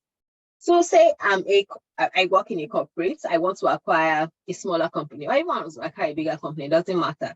There's a process called due diligence where I'm trying to find out, what's the company's history like, who are its customers, what's its financial position, that sort of thing. That process used to be, and it's to a large extent, in some places, it's still very manual. So when I say manual, it means that, the company that has been acquired will put together all its records, documents, evidence, that sort of thing. And then me that I want to acquire, I will send my advisors, usually they'll be lawyers or accountants. I'll send them there to start reviewing the contract one after the other. There may be 50 contracts, there may be 100 contracts, there may be several documents, there may be several accounts, those sort of things. It's manual work. Lawyers do it, accountants do it. If you work at KPMG, if you ever worked at any of the accounting firms as well, and you've been involved in a due diligence process, you'd understand what I'm saying better. But now that process is also being automated, where the programs where all you just need to do is upload the contracts, and automatically it will sort through the key provisions, termination provisions, liabilities, indemnities, those sorts of things. And it would arrange it in a form where I want to acquire can look at that and say, okay, no, I'm not doing this deal. I want to do this deal. Or, it helps me come to a better decision-making process. And that's the process that's already automated. That's people that's what they do. That's why I say, there's opportunity as an AI due diligence supervisor. You're not going to be the one doing the manual due diligence. You're just making sure that, Mr. Target, have you uploaded 1, 2, 3, 4, 5, 6, 7 documents? Yes, thank you. Pam, you run your process. The analysis is done by the computer. The results are done. Yes, there will be a few, 1 or 2, test checks by you just to make sure that, okay, this works. We uploaded 10 contracts. I've seen the analysis for 10 contracts, blah, blah, blah, blah. But that's going to be your work. And you don't need to go to law school for that. But you're already playing the legal space. And those are stuff that you can do as an entry-level position. A lot of us are probably heard of the, data privacy regulations in Nigeria. There's also the EU data privacy regulations and all of that. And essentially, the summary of this is just, I'll try to summarize it in a sentence or two. So essentially just tries to impose obligations on companies that are in possession of our data and private, personal information, to use it in a certain way. Use it only for the things that we have given you for. Don't go about sharing my information with someone that I haven't given it to. If you're going to process my information outside of Nigeria, let me know. That's like the summary. And that's a big issue, because we're in the age where a lot of things are driven by data. The data is the new gold. And everybody wants to get as much data as they have so that they can analyze this data, process this data, be better at their own prediction analytics, be better at being able to figure out what users or what consumers want, or be better at being able to influence your choices or decisions, when it comes to elections and things like that. So data is really important. And, governments have realized this, and there's this, general drive to make sure that if we're giving you our data, you have access to our lives, you have access to our information, use it in a responsible manner. And that's so, I don't think there's any country now that doesn't have some sort of privacy or data regulation framework. And that also means, and the fines are also very pretty enormous, whether in Nigeria, in the UK, and the US, the fines for not meeting those regulations are enormous. So you find that companies now have privacy managers or data protection analysts, and what you're doing is they're making sure that the company's processes, how it treats data are in line with these regulations. Again, with this, you don't need to be a lawyer, but that's a new opportunity for you in the legal space. There's also something as simple as intellectual property, you could be an intellectual property analyst, officer, whatever it is. Think about the whole TikTok, Instagram content creating space. People are putting out, content, they're putting out stuff, designs on the NFTs and, all of that. There's the bit of what's the intellectual property regime around that. So if I want to be, if I'm taking my time, to create some of these things, I want to sort of, make sure that I get benefit of it and all of that. There's people that's what they do. Help you like manage intellectual property portfolio. You don't need to be a lawyer to be that as well. There's, and I'm also sort of mentioned the relatively easier ones. And there are also the stuff around, for example, you being a cybersecurity analyst. But when I say analyst, that's like the entry-level position. So, just basic things around cybersecurity, making sure that, systems and networks are safe, that sort of thing, and stuff that, companies have to do, law firms have to do, and they need someone to do that. And you're also participating in the legal space. So those are like sort of the opportunities. These are just a few of the different things that you can possibly do. And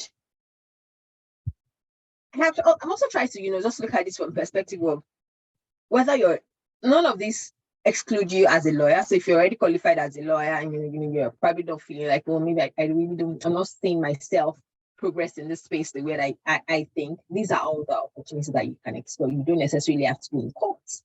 You don't necessarily have to be in court, or these are things that you can explore.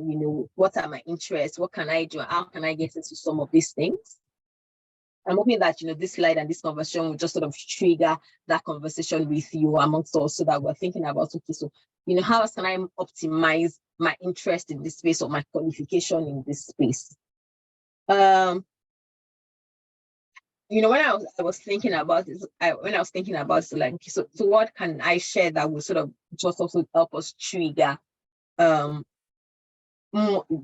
trigger interest, or just even open our eyes to what the opportunity could be. And I think about it from the sides of, the global legal services market itself. It's, as at 2021 was a $713 billion industry. That's the global, not Nigeria, but let's be clear. That's like the global size. So when it's the global legal services alone, that's just, looking at core law firms or law, law services themselves. And this is like the value of the services in 2021. The space that is like huge money. You don't necessarily have to be a lawyer here. You don't necessarily have to be, you don't even have to be someone that writes code. I'll get shortly into that. The global digital transformation market itself is also projected to go to $6.78 trillion market in 2029. What that means is that companies are looking to, move themselves, move either from a manual process to a digital process, or move from a digital process to a more efficient digital process.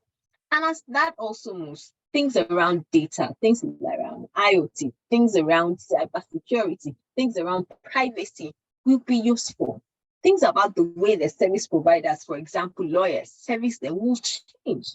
And all of these, are opportunities for us to play in, either directly or indirectly, whether by, being employed or by being providing the service or by building our own products. So how do you play here? Okay. Like, what skills do you have?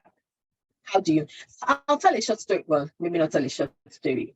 So when I started to work in, I started to work in a law firm in 2009. And at that time, it was really, if you wanted legal service, you would most likely have to walk into the door, speak with the lawyers, explain what you want, would write your legal opinion, send emails and documents, weren't type. We'll send you emails of what you wanted, that sort of thing.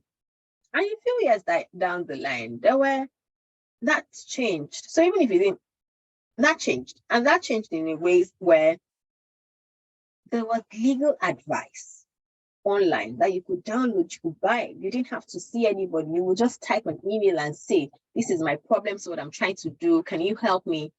What are your charges? Some of these websites would immediately tell you this is how much you will get. That's automation.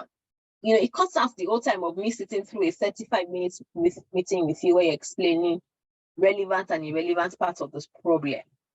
Here, you have been forced to summarize what your issue is, what you need help with, blah, blah. I see that, I look at that, and then at the back end, I can immediately figure out this is what you need, send you your advice, and it's paid. Probably little or no human interaction. That's one step of it. Another step of it is, you know, I think in the early 2010s, we started to see a lot of DIY law practice or law firms where you would go on the website and you would say, download the tenancy agreement at whatever naira, download the rental agreement at whatever naira, download the share purchase agreement at whatever naira. And that was something that initially lawyers would charge for, you know, probably higher than that. But it also showed the transition from a bespoke to a commoditized service. So as opposed to us, you know, coming together to explain about, see, this is what you need. You can download it and buy it. You fill in the details of what you want, you know. Say, I want to buy a piece of bread. That's just an example, and it's 10 naira. I live here. Download the simple agreements, provide the information, and you have your contract. There's nothing that says that contract has to really, you know, it has been drafted by a lawyer anyway, and it's just another evolution of the legal service provision from what it used to be in the 1900s. Even something as complicated as, you know, appearing in court, obviously, if you're being charged as a criminal, you'd have to be in court. You do different things. You know, your lawyers would have to be in court, argue in front of the judge, present your evidence of that. But these things are things that are now being done virtually, the virtual hearings, where you don't have to be in court in person. You know, the judge will sit in his office with his camera, take your arguments. You're also, you know, from the screen. And that, you know, that there's also the implications for that. Before, we would have to, you know, pack our documents, go to the court, submit them. Now you can file electronically. Imagine the person that set up that system for Lagos State doing that across Nigeria. Setting up the process of whatever website document management system that helps them translate, you know, those scanned documents into things that judges can read, puts them according to like the case numbers, according to the matter numbers, according to court numbers. That would have been that digital transformation project was someone's project. And person obviously was paid for it. And person doesn't have to be a lawyer. Definitely wasn't a lawyer. Imagine that across Nigeria. Imagine you setting up shop as a business where you're providing maybe law firms cybersecurity service. You know, because everyone's digital now. They also, you know, in fact, I know of law firms in Nigeria that are setting up their offices in the metaverse. Think about it, where, you know, they also digital. They have websites. They, you know, they use different technologies and tools for collaboration to work, service their clients, and that exposes them to cybersecurity risks. So think about you providing cybersecurity solutions to these law firms or to companies themselves, because there's the cybersecurity compliance bits of it where they have to comply with certain standards to make sure that, you know, the systems are safe, the networks are secure, you know, the risk of breaches are minimal. Think of you offering that product and service. What do you need for you to offer that sort of product and service? Law firms are also, law firms also need to tell their stories. You know, they might not, you know, they might be restricted from advertising the way companies are, but they want to tell the stories. They want to put out a brand out there in a way that other people can see them and can't see them. Is that something that you do? Are you able to package and, you know, tell beautiful stories about what they've done, the services that they've worked in? That's a skill. I think the bedrock of this is to think about it from a perspective of it's now a digital. We're now digital. Like, let no man deceive you. We're now digital. If you're going to, you know, progress professionally, make an impact, not just exist, you know, you'd have to pick up digital skills one way or the other. Like you'd have to pick up digital skills. And I don't necessarily mean, writing software or being an engineer and code. I don't code. I work in a tech company. Before working here, I had worked, I used to work in a law firm, and I used to work with a lot of startups and a lot of companies in the tech space even before I worked here. And I still don't code. I still do not code. Maybe the codest I do now is to look at release announcements, look at product requirements documents, and leave my comments and explain what, give my own business advice from that perspective. But I don't code, and I work in the tech space. And there are lots of people like that, that they don't write codes, but they're here and they're active and they're making impact. And I think it's just understanding that the game has changed, and everyone is digital. The world, we're in the fourth revolution. It's the digital world. You need to have digital skills. It's not just enough to have studied accounting in the university or to have studied what's it called, law, or to be called out. It's not enough. I dare say that it's not enough to even have graduated in first class.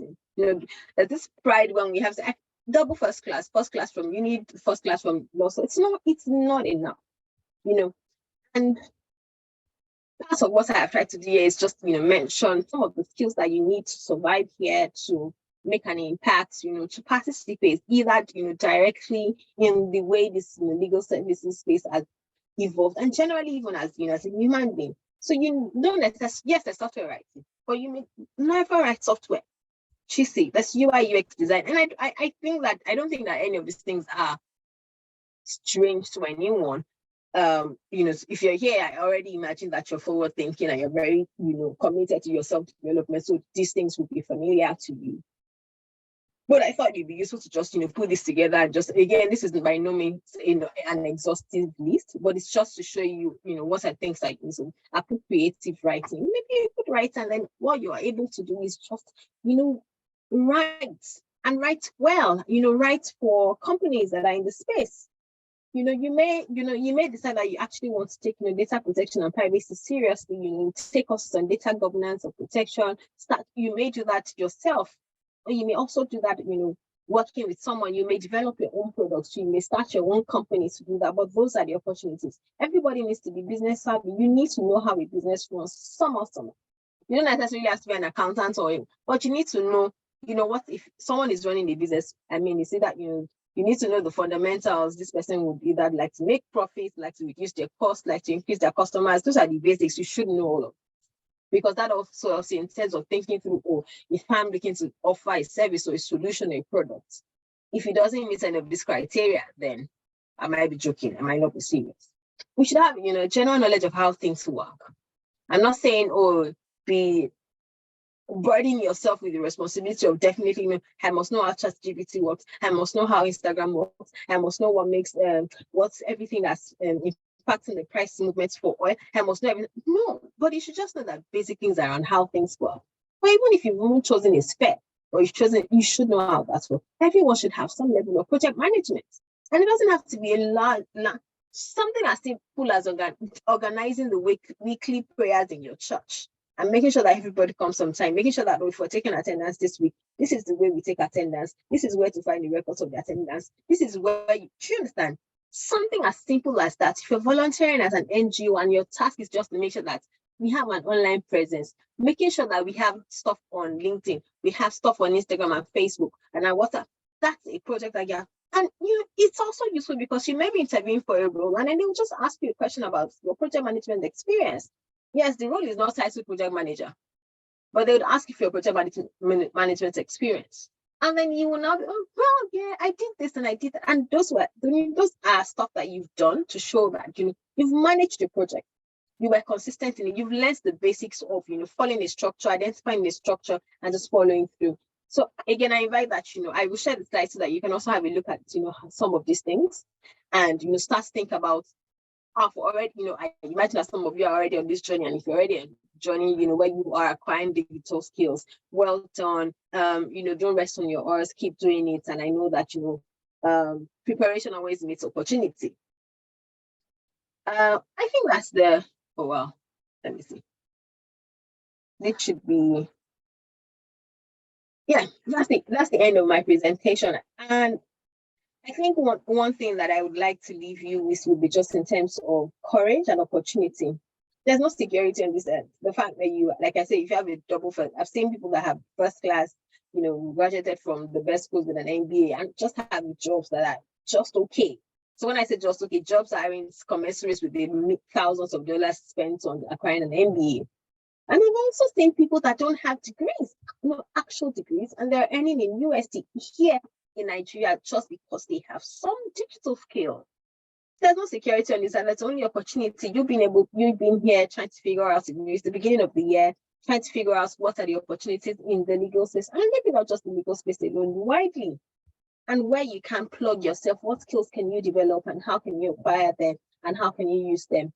So you never do anything in this world without courage. The greatest quality of the mind next to honor, just being bold and taking that decision to say, I want to do this for myself. I want to acquire the skills. I want to learn about this thing. And, just following through. And I hope that, this has been useful. I hope that you've learned a thing or two. I'm happy to take questions. Yeah. Awesome. Thank you, Tolu. Thank you so much. Fantastic session. So before we proceed to question, Opayemi quickly wants to run a poll, so I'll just give him like 5 minutes to do that. So we're going to take question. Muji and Tolu will do that, but I just want to, somebody promised to give us free 2 gig data, so I'm launching a poll, and just provide your phone numbers there. Can you guys say it? So just type in your phone numbers. If you can say it, just give some reaction.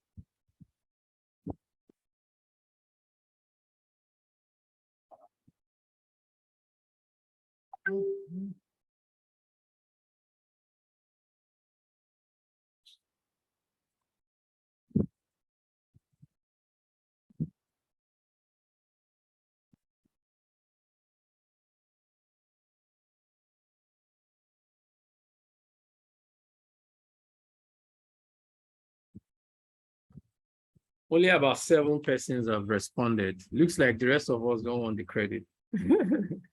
They want the data.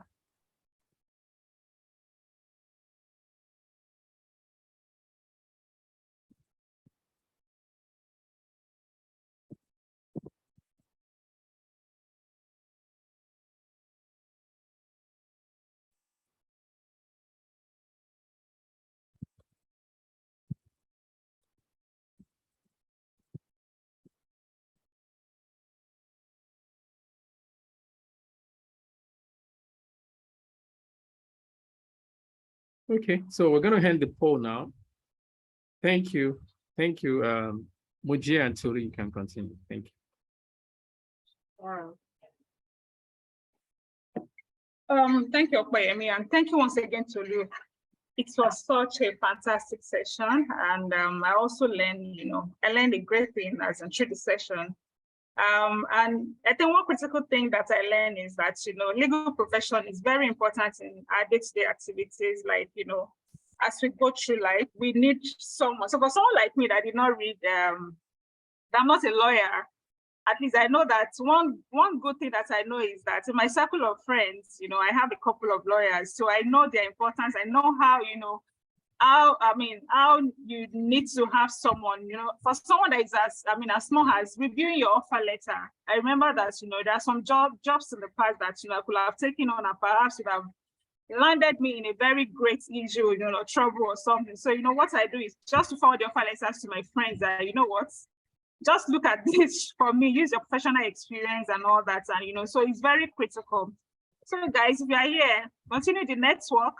You need to learn a lot. And, and another thing I also picked from that session is that being a lawyer does not mean I have to go to the courtroom, every day, or, just wearing my the uniform and the rest of that, wear your wig and go to the courtroom. And, it's actually beyond that, in this era. The time that we are in is past that. So please just drop your questions. Any question you have, you can drop it to the chat room. I haven't seen any question. Let me check again. Perhaps maybe we have people that have dropped in their question. Okay. Someone is asking that. Hold on, please. Okay, I think it was just opportunities are in the legal firm. I had earlier thought less of legal profession. Thanks for okay. So the person was just trying to appreciate you. So thank you so much, Tolu. Thank you. We appreciate you. For someone like us that didn't read law and we didn't have that, how can we further harness, like try to just put in the skill that we have, and or do we need to go to, because I know that in Unilag in those days they used to have what they call living laws for people that didn't necessarily read law, and we just want to have something, you want to know something about law and all that. So for people like us, really, that didn't, we didn't read law in university, how do you think that we can benefit, from not necessarily being a lawyer, but if we come across anything that requires that skill, what do you think we can do apart from just, going to our friends and asking them to help us out? Thank you. In essence, how do you organize adult school for us? Adult law school. Honestly, I'm not except. So if you are in a position where you constantly need legal advice, then you probably need to get a lawyer, or you probably need to get a retainer.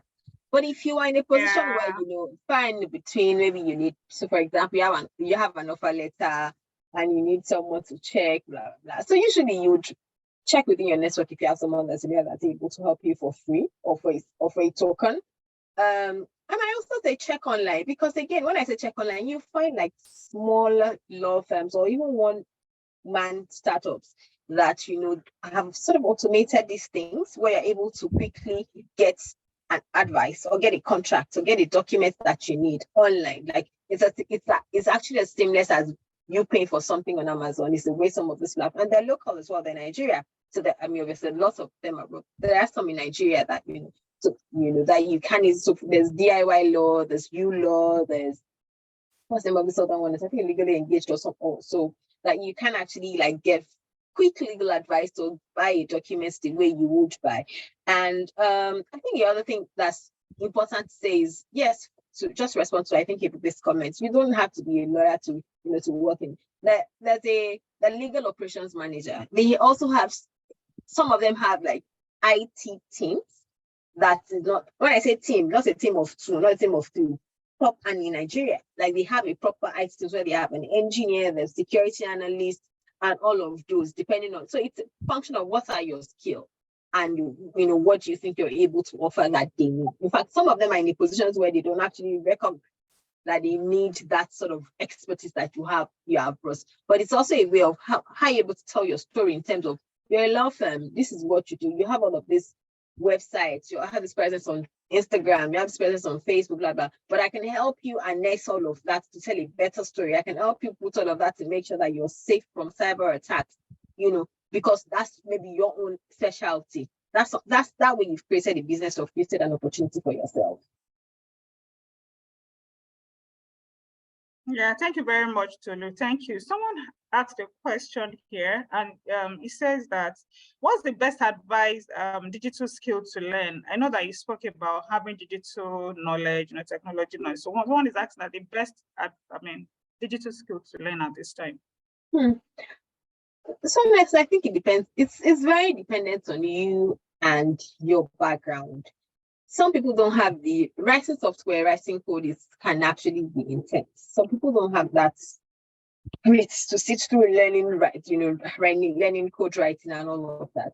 But they may be able to do something as simple as copywriting. They may be able to do something as simple as learning about data protection and data privacy, and just understanding that concept and being able to harness that. So I would say that always look at what you've done and what you've excelled at, previously, and find a way to see how do I now marry that with this, because there are lots of things, there's you learning machine learning, there's you learning data analytics, there's business analysis and business analytics, and there's just all of that. They're all digital skills. But question is, what have you excelled at, and what do you think you're built for, that you're able to? And again, there's also no one size fits all. You may start with, okay, I want to definitely learn coding by force, and then you start, and then you say that, okay, you're not making progress, you're not completing projects, there's just sort of fatigue. Try something else. Yeah. Thanks so much, Tolu. So guys, I would like you to appreciate Tolu. Like, let us tell her thank you. for sharing our Saturday morning with us, for the knowledge that she has, she passed across to us. Thank you so much, Tolu. We appreciate you. Thank you for joining us. And Thank we you, hope everyone. to Thank you for see having me. you some other time. I'll connect with you on LinkedIn, So me, I'm Yeah, do you networking mind? already. Do you mind if we share your LinkedIn, Kev? Absolutely, that's fine. That's fine. All Absolutely. right. Absolutely. All right. Thanks. Thank you, everyone. Thank Thank you you. very much, Okwe, for Enjoy the having rest of your me. day, Tolu. You Thank too. you. Thanks, guys. Bye-bye. Bye. So we'll be introduced. I'll be calling on my colleague, that's Baba Femi, to introduce the next speaker to us. Thank you. All right. Thanks, Moji. All right. So before the next speaker is ready, should be joining us very soon. But before we do that, I think this is a good time to have our quiz, right? Frank, let's have some activators. Frank, then also, yeah, please let's fill up. I feel I should reshare this. I feel a number of us have not provided the what's it called? Our phone numbers, but there's a Google form that I shared earlier as well. So if you haven't provided your phone number, someone is buying 2 gig data for all of us, for 30 people, and we are less than 30 years. So yeah. So I'm going to share the Google form again. So if you have not if you didn't fill it on the poll, please fill it here. Use this Google form to come. If you are filling the form, I'm still going to filter it anyway. I'm going to put it on Excel and remove duplicates. So don't worry. If you think you can fill it in 2 ways, then no, it's not going to happen. So we're going to filter. We're going to remove duplicates. So either ways, we're merging all the data together and removing duplicates. So you can use this Google form if you didn't use the poll to submit your phone number. So use the Google form, put in your phone number there. After the event, it's after the event. It's those who wait till the end of the event that we're going to give the data. And somebody was asking if we're going to the videos are recorded and they will be hosted on our YouTube channel after now, and even the slides for those who need the slide, they will be recorded, and then we're currently collecting them, and then we'll share them with you after the event. We have lineup of great speakers that are still coming up. The Chief Digital Officer of Sterling is going to come up very soon. We also have Flying Dr. Ola Brown. She's going to be talking to us. We have somebody from the Office of the Vice President. He's the technical advisor to the Vice President on ease of doing business. The guy, or one of the guys driving the ease of doing business thing, right? So he's also going to be joining us. So there are a lot of great people that will be joining you. And if I were you, I'm going to take that opportunity. So let me look for Tolu's LinkedIn profile and share with you as well.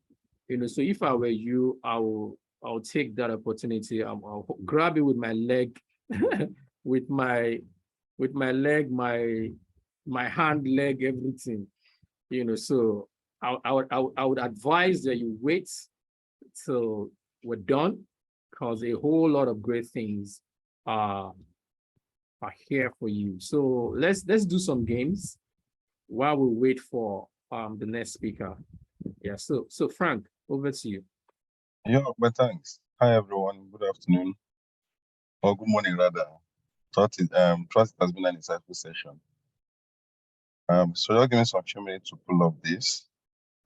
Let's get our phones ready. It's going to be a virtual game. So you will need internet to access the website. I will share my screen shortly so you can follow the instruction.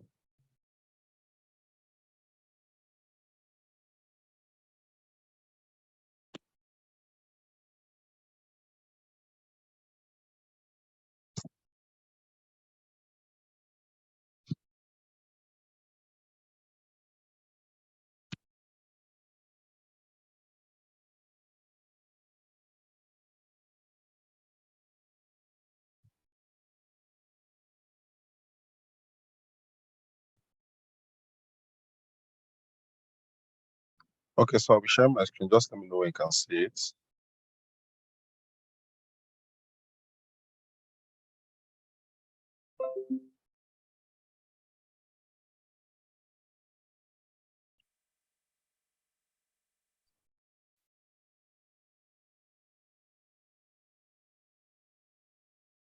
So how do you play the game? You go to www.it. Okay, just to just to confirm, is my screen up?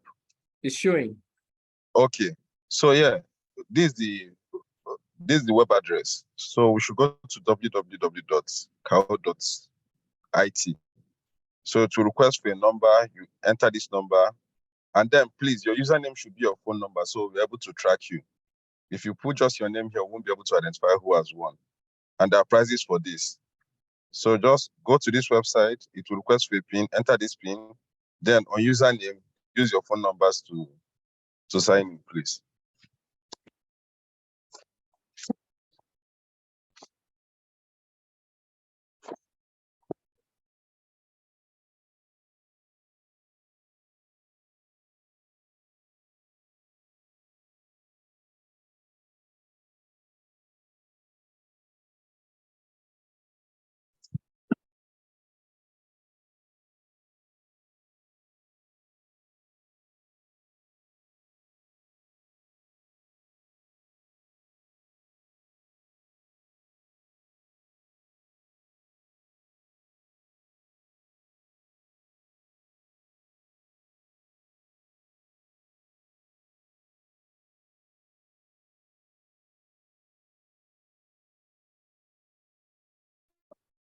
Okay, so we have about 5 persons in now.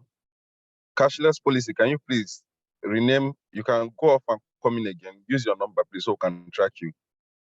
Just in case you win, we'll be able to contact you for your prize. Okay, come in with number, please. Use your number as your user ID.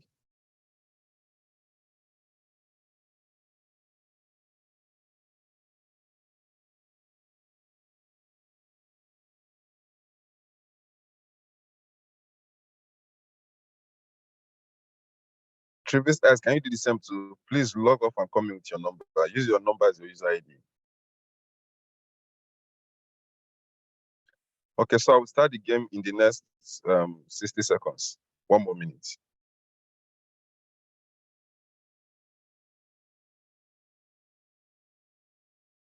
Jay, can you rename? Can you log off? Come in again with your number.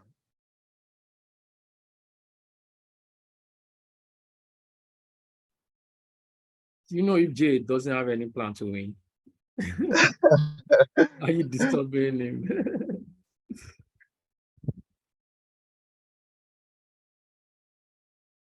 Okay, so let's play. I will start the game now. Jay just left. Okay, let me leave some seconds again. Say 10 seconds. Someone said we should wait for Oh, okay.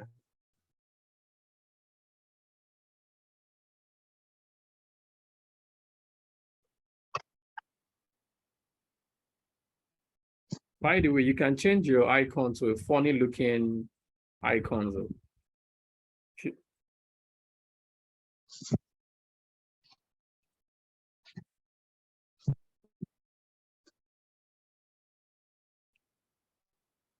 Okay, so we'll start the game. This is not the only game we'll have. We'll still have a second one just in case you're unable to win this, so you can prepare for the second one. Okay, so the game starts now. You have 10 seconds to answer each of the questions.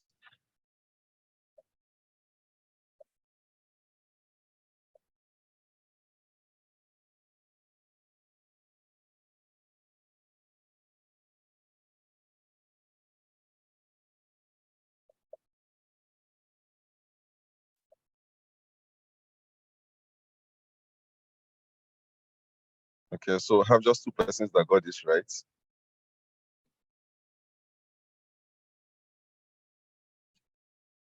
Okay.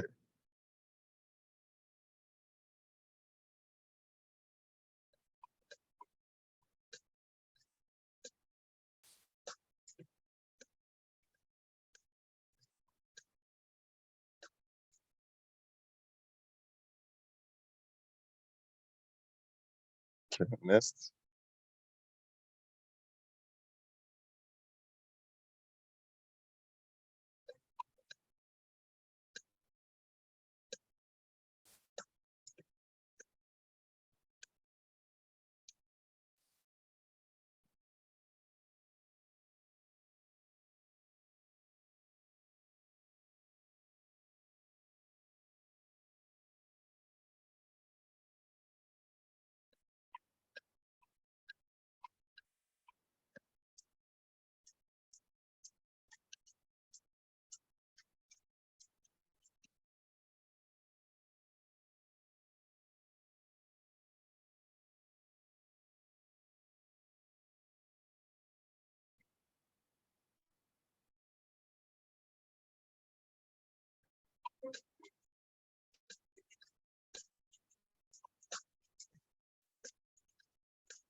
But can that be the end of our game? So let's see the first three.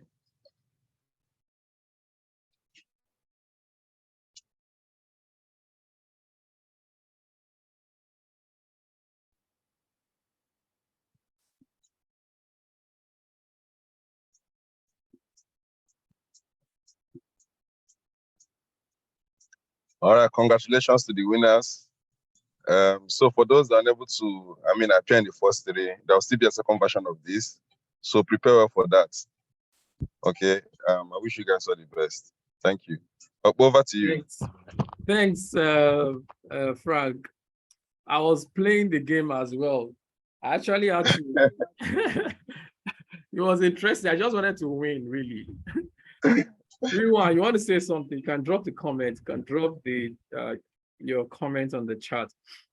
So I was gonna, I just wanted to win. I was just trying to win for the winning part of it. Someone said, "Okay, should you be playing as well?" Anyways, yeah. Thanks so much, Frank. Thank you so much. Mr. Yinka Oni, the CDO of Sterling, will join us very soon. He's actually currently in India. He's in a training or in a class of some sort, so he's just going to excuse himself to talk to us. That's how important he sees this. He's always been a strong supporter of Valley Dreams. He was around last year where we had our event as well. He's the chief digital officer of Sterling Bank, and these are big people that you should network with. Like I said, one of the reasons why we bring in people like that is, number one, is so that that it is possible. That success and greatness is possible. You can even be greater than whatever they have achieved. You can be great. So one is to see that it is possible that people like you who had, okay, it's on. Okay. Said it's on though. What's the username?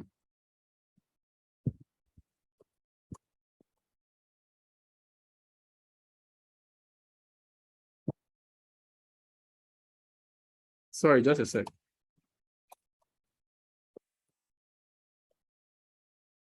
So that you see that it's okay, it's on actually. I can say him, Oni. All right, so Mr. Yinka Oni is on the call already. Oh, yeah. I see that you're on the call. Yeah, I see that you're on the call. Thank you so much, sir, for coming around. So like I was saying, he's my big he's a big man. And he's worked with blue chip company, currently works with Sterling, he's worked with Microsoft, and he's the CDO of Chief Digital Officer of Sterling. He considers us very important and this event very important because he's in a training in India, and he had to leave the class so he could talk to us. Thank you so much. You can see that people actually are about to make sacrifices for you. Somebody was traveling, you had to stay somewhere in the airport so he could talk to you, right? So that's how much people are willing. So if you think now, the mindset, nobody is willing, nobody wants to help, nobody wants to help the younger one. Believe me, that's not true.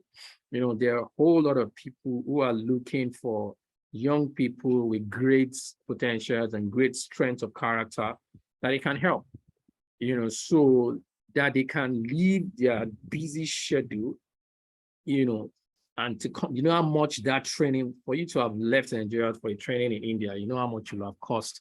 It will have cost so much, you know, so it's a whole lot of sacrifice that people have made for you to be, to speak to you. And so please take advantage of it.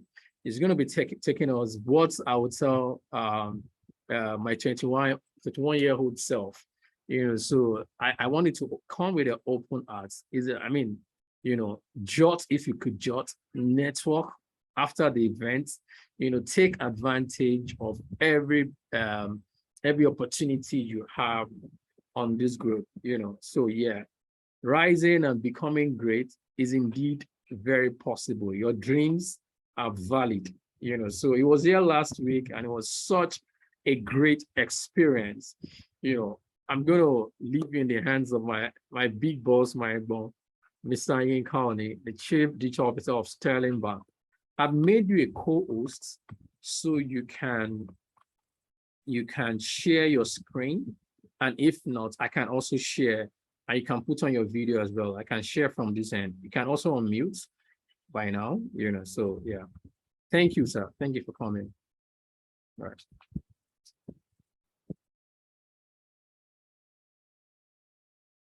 Wow, so let me see. Can you hear us?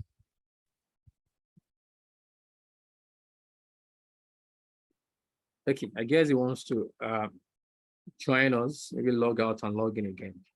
Okay. Just give us a sec. Okay, in, then that's the co-host.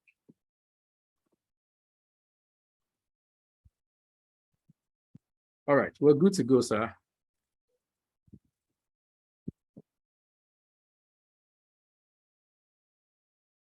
You should be able to unmute and possibly use your camera and share as well. Okay, can you hear me now? Yes, we can hear you. Thank you so much, sir. Okay, can you probably help me project from your side, because I'm Okay. actually joining with my phone. Okay, we'll do that right away.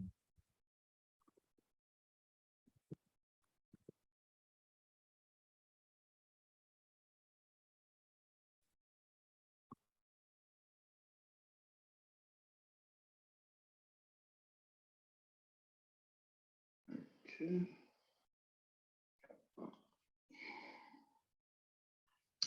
I guess morning, everybody. It's afternoon here, and for some reason, I seem to interpret the timing wrong when I was talking to where I thought it was going to be 3 p.m. Nigerian time, which would probably put me at about almost 8 here, and then I would have been done with classes, but apparently I missed that all out.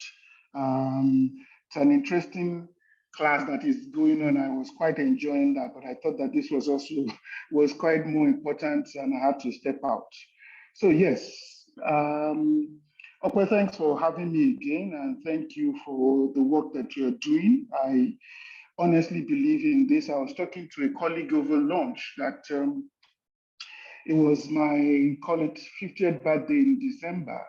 And I was reflecting, what did I want to do with my birthday? And I kept telling myself that if there was a way to bottle up what I would call my social capital, and I can give that to people for them to almost take it as a drug to boost or bootstrap their own journey, that's really the kind of thing I would like to do. And I was telling him that I'm still thinking through how one can make that possible, to say all people that have social capital, how do you make that available to other people to kind of use.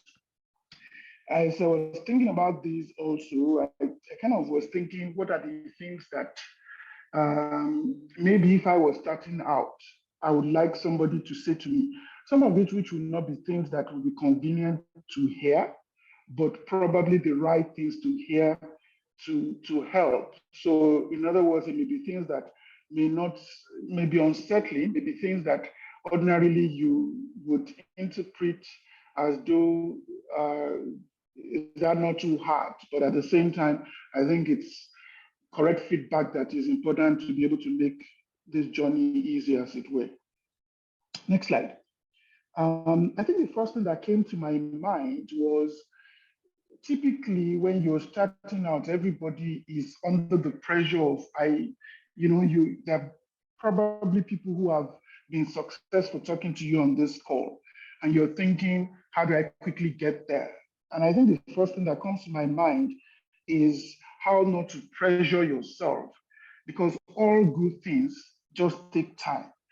But as you start the journey, rather focus on your strength. It's not so much of, I want to be an expert in this, I want to be an expert in that, because what becomes even relevant or important tomorrow actually changes. So it's not so much of a fixation on what it is that you want to be, to the extent of not giving yourself the room to let time actually make the expression of what you can become. And as such, I would say, focus on your strengths. What are you good at?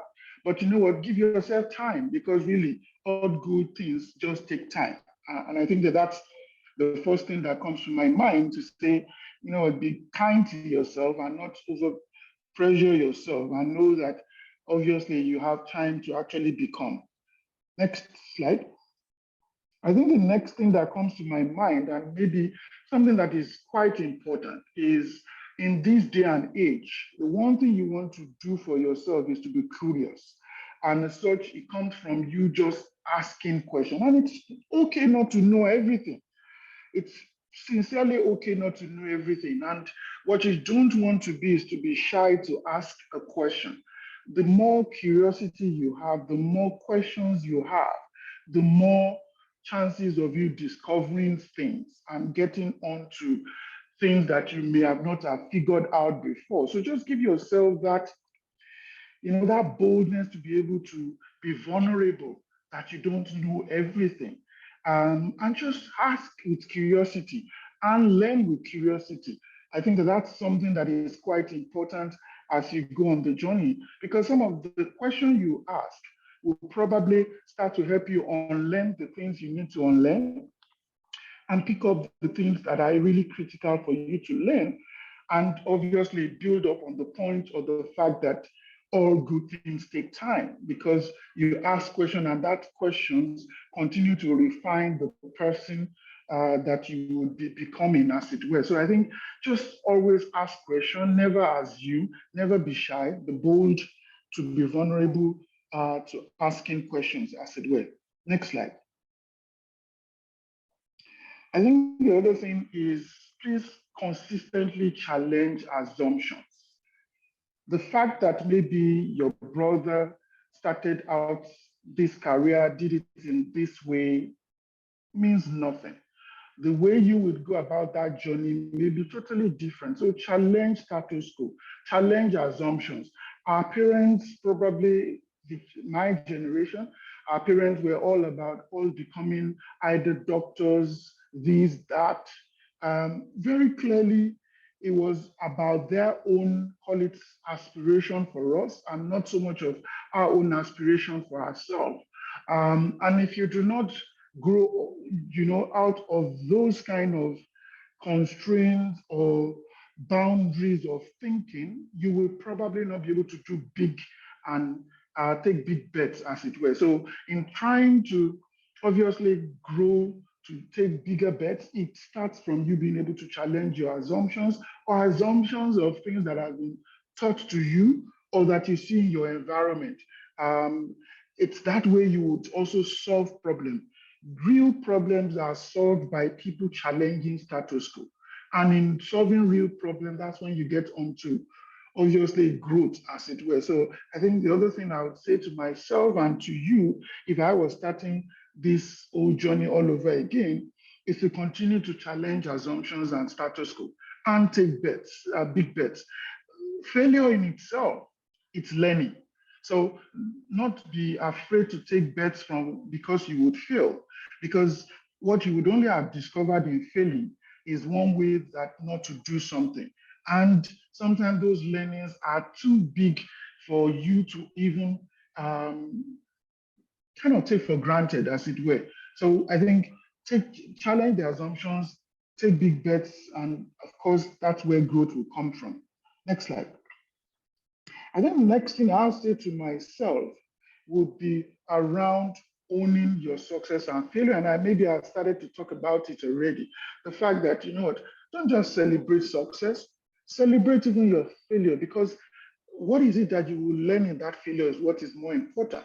What would you not do that same way again?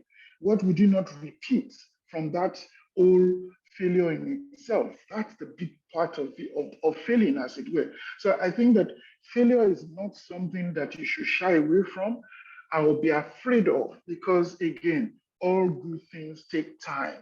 You can't always think you get it all right all at once, and the pressure that gives is not necessarily healthy, because I always tell people that I mentor that life is not a sprint, it's a marathon. And sometimes the curve may be a slow bend. Sometimes it may be a sharp sprinting dash, but it's not all going to be all measured all the same pace, as it were.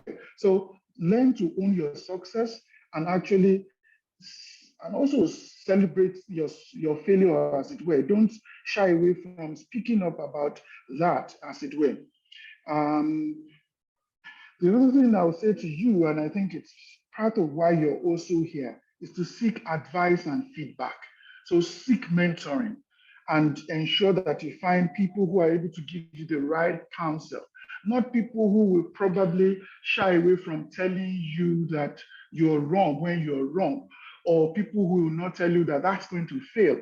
If someone has done it before and he tells you he's going to fail, even though, yes, he's not saying don't do it, but at least he's telling you do it with measured, caution, because this has been my own experience. And maybe obviously you would have been able to, if you were thinking about doing it this way and he's told you he's done it this way and it didn't work, then you don't want to repeat it that way.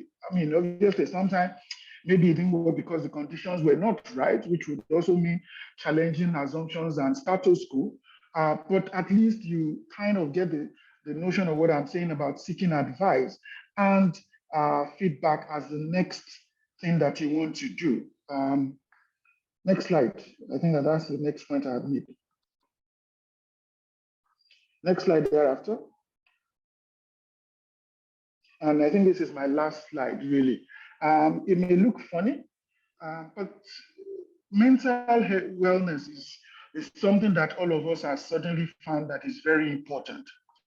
I find that one of the easy ways for you to actually have this in a professional space is the fact that a lot of us do not know how to say no. But in saying no, you are actually directly working on your own or managing your own care, or doing self-care and managing your mental wellness, as it were. If you take on too many, you may end up breaking down. You may end up missing all of the deadlines, as it were. So actually being able to say no, and I don't think anybody would put it better than the way Oprah Winfrey put it, to say no is a complete sentence. It just doesn't need any other explanation. You should be able to know when you should say no, because your plate may just be too full and you may actually be, in a way, destroying either what it is that will be your impact or your ability to actually succeed. So you must know how to be able to guard things well and be able to say no to things and just be able to focus. Focus in strategy is quite important. Just in your career is also very important. Just having focus.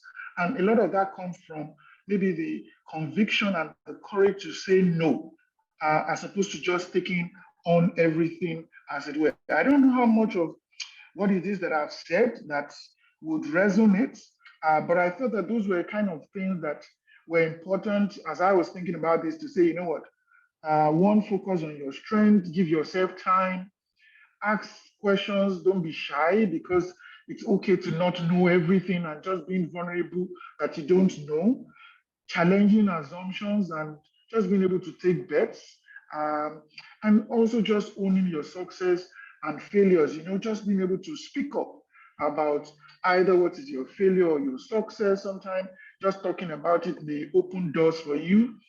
Find a mentor, seek active counsel, advice, and feedback.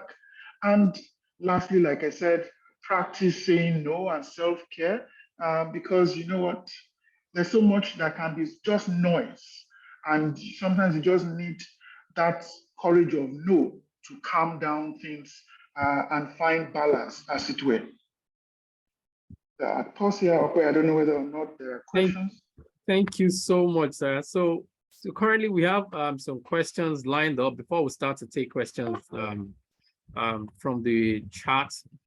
So number one is, what were the critical career decisions that you made? How has your career journey been, and what were the critical career decisions that you had to make? The difficult ones, of course. Yeah. You know what? Being in India makes me remember one of the most critical career decisions that I made. When I started out, I was writing ICANN, and I was at a place where a particular diet of ICANN that I was supposed to write was going to clash with me coming to India for some. I was going to be part of a, call it, banking application conversion, and I was going to be in India. And you know what? I had to resolve in my mind that what really is looking like the future to me. It was clear to me that it wasn't going to be me being a chartered accountant. It has to be definitely technology. So you know what? I didn't take that diet, and I didn't go back to ICANN classes after that. It was a gamble. It could have gone either way. But I kind of resolved in my mind that I think that where things are aligning, technology seems to be becoming a big thing. I want to be part of that. If that meant that I was going to sacrifice something else, I was ready to commit to that. And I think that that's what it means, really, that sometimes you have to make those kind of hard calls. Could you have gone south? Yes, it could have. But I kind of thought that, well, it looked like this is what the future meant or looked like. And that was something that I had to do. And it's interesting that we're having this conversation and full cycle, I'm in India again. Okay, yeah, that's so amazing. I'm just learning that you did ICANN as well, which is just quite fun. So before I go to the next question, this one is extempo. So what has it been like merging technology and finance, which your ICANN, of course, will give you that understanding of finance, and then the technology which you've always been, what has it been like, and how has it come to converge together and help you in what you currently do, being the chief digital officer of a bank? You know what, I think that for me, it's the best of both worlds. I think that even if you're in, call it non-for-profit, or you're just doing social good, you still have to worry about finances. And there's almost nothing you can do and scale that you wouldn't need technology today. So I kind of think that I am doing both of what is required to make a success of anything. If you're running a church, you probably would find that you need systems to run the church, which will probably be technology. You probably find that you have to worry about the finances, or else you will not be able to put on cooling or lights the next time you're about to run service. So I think that one of the biggest problems that tech people have sometimes is to think that tech itself sits on its own. even if you are an entrepreneur or a founder, what you find very quickly is that making money is part of what you must worry about. So you must always think about, well, technology doesn't exist on its own, it exists for a reason. It meets a need. That need ultimately is about making money, and that money is probably going to go back into further even fueling the growth or optimization of that technology as it were. And I guess that's the way I've always looked at it, that technology is for a reason. It exists for a purpose. And typically that the purpose would be to solve problems. Typically when you solve problem, you create value. That value attracts, obviously, somebody wanting to pay for that value. Yeah. So I think that if summarizing it, that's the way I think about it. And ultimately, whatever any one of us is doing, we must be creating value that somebody must be ready to pay for. Yeah, thank you. That's so spot on. Then what are the life, this one is a little bit more personal. What are the life experiences that have shaped you the most? And what critical lessons have you learned that you want to pass down to a younger generation, or younger professionals, as it were? I think one would be quite personal. I kind of lost my father quite early in life. And so typically, as I grew, family became very important to me. So it was always a point of how do you necessarily be there, even though well you have a busy career, as it were. So it's always a case of, yes, I want to build a career, but I also wanted to be there for the kids, because I've almost had a sense from that thing to say, you know what, you can think you'll be here for 70 years, and chances are you may not be. So how do you do that? Indeed, also what it has also meant for me is that when I'm at work, the most important thing to me is really how I call it enable other people's growth, or how I impact other people. Again, because for me, it's all about legacy. And legacy is about, you can't determine how long you're going to be here for. So you want to be able to do anything that ensures that you leave a lasting legacy, leave a place better than you've met it. And I think a lot of that will typically come from, I'll kind of narrow them down to my own experience of losing my dad quite early in life, thinking that time, you may just not have the time. How do you create a legacy? And so everything I've done in my career and even in my family life has been all determined by that. Awesome. Thank you so much. That's quite thoughtful and very rich. So another maybe a little bit professional and personal. So what are some of the toughest times in your career, and how did you stem the tide? I think there are many. I just need to think about what. One recently I was thinking about, when I first actually started in banking, maybe I would say two. I was in the banking operations team, and I was a funds transfer officer. And I recall me having done a process, and it was a return check. And whatever reason, I did not remember to turn in the check, even though I stamped it for return and blah, blah, blah. And I remember that the audit team came and kind of did a review and all of that. If I look back, and maybe some of this has also influenced me in a way, I thought that the gentleman who was responsible for this handled the case with kindness and humanity. Because I think about that, he didn't handle with such humanity, maybe my career would have been cut short. And I think that, for example, meant that I also thought that every time, even though I will be firm, I have to still have this, a sense of humanity, as it were. But I kind of always look back at it that that's a point in time that, you know what, this career could have been cut short because it was a loss for the bank, as it were. But I think that I remember that. The other one I remember is when I was in consulting. I was working with Anderson Consulting, now Accenture. And I've joined as an experienced hire.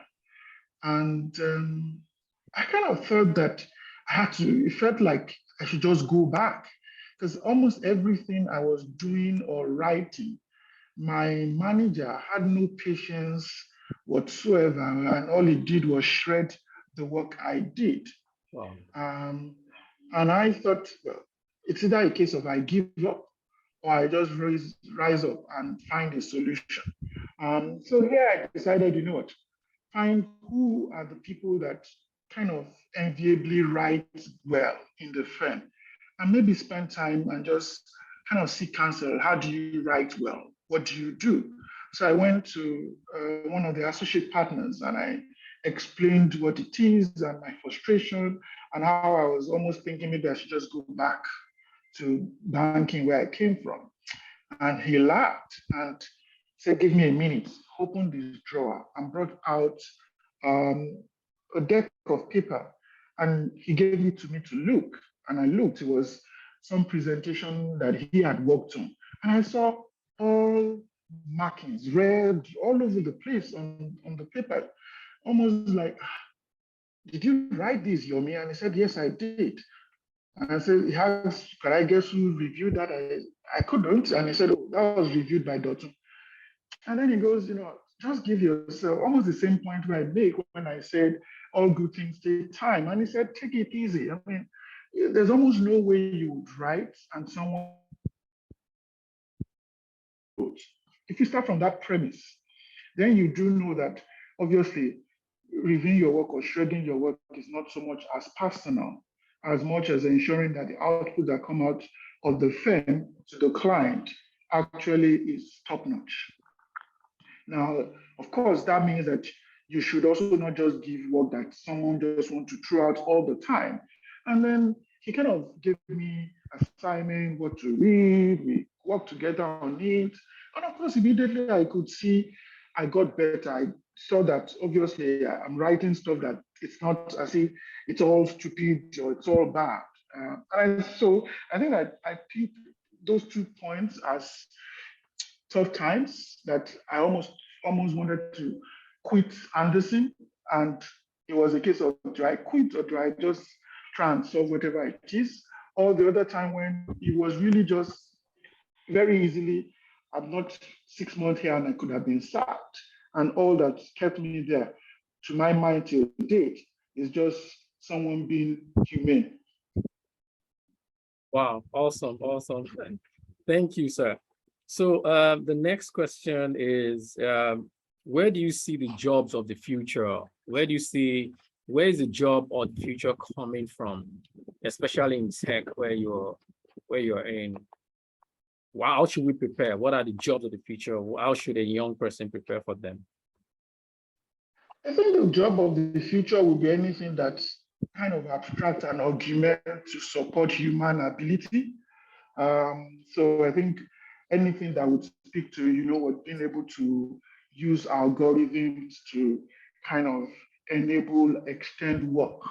I'm careful not to be saying AI and machine learning because I don't want to put a boundary around it as that, because easily it could be something else tomorrow.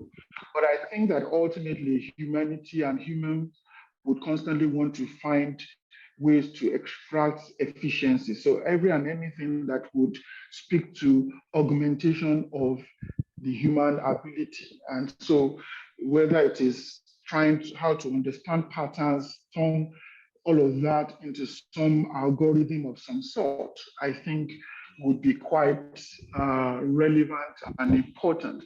I think that everything at the end of the day is going to be connecting to emotive. So again, everything that speaks to user design and user connection, you can extend that to mean anything, whether it's content, whether it's actually just user interface or whatever it is, but anything that obviously just wants to connect to the motive, as it were, would be there as it. So I think anything that would also enable just creativity, and you can again extend that in any form or shape, because we all just appreciate creativity and ingenuity, as it were.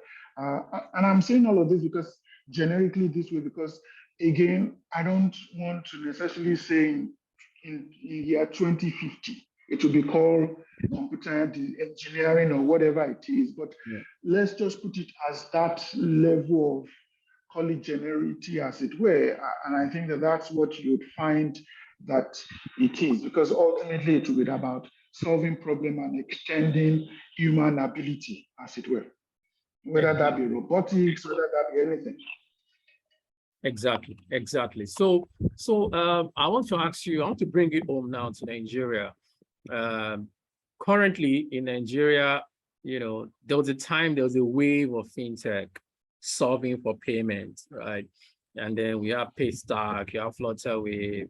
Even right now, we have Tim Harps, your protege, which is also my friend, Tosin and Elorunda, so we have that wave, and then crypto also just came as well, so I want to ask, what are the problems of the future in Nigeria, problems that can be solved by tech? Where do you see the problem, so that, because it's where the problem is, we start to have solutions, right?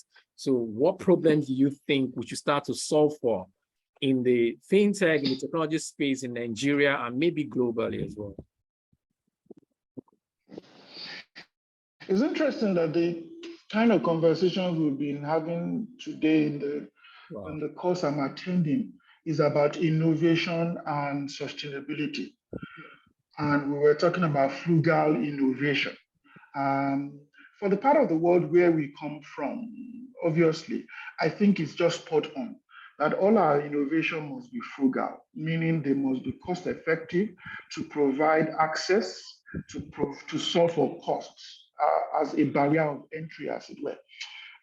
So we need solutions that are simple, that would ensure that we can bring in the next, call it 1 million, 10 million people who would be able to use technology. So figuring out how to ensure that we're solving for even the language barrier that we have. There's so many things that we're building in tech today that even just from a localization of language standpoint, if only we solve for those alone, we may be able to address access, as it were. If you think about all of the people who are doing language and natural language today, I don't think that there is any involvement or at least focus that speaks to the languages we speak.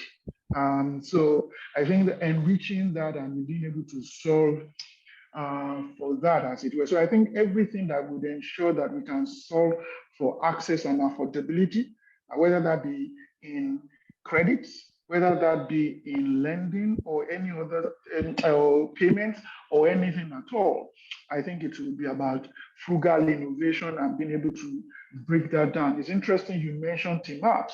The reason why Team Apps have become a runaway success is that for the merchants, Team App is just an answer from a frugal innovation standpoint. What the price point of merchant services is from the corporates like us. I mean, Team App just made inundated that in such a way that distorted that so much and made something we thought we would not be able to solve. I mean, they solved that so easily and not complex, but also doing it in such a way that it's just affordable, as it were. So I think that with the way we should be applying our mind is how do we start to think about this whole concept of sustainability and frugal innovation? I think that will go a long way to solve the problems we have in developing economics like ours. Oh, thank you so much, sir. So lastly, I'm just thinking in terms of natural language processing, right? I'm thinking the evolution of the language itself. GPT. What, hello, can you hear me? Oh, okay, good. Yeah. I can hear you, yeah? Yeah, so I'm thinking that the evolution of the language itself, I mean, in this part of the world, I'm just trying to see how we can, solve for that. Because first is, our language is fast evolving. The Yoruba that you speak before now, say 20 years ago, is not, there's a way they funkify things are fast evolving. So how do we then try to solve for that if the language itself is fast evolving? I don't know if you get what I'm trying to say. So, well, I think the way languages work, it's almost like culture. It's what we accept generally as a, call it acceptable standard.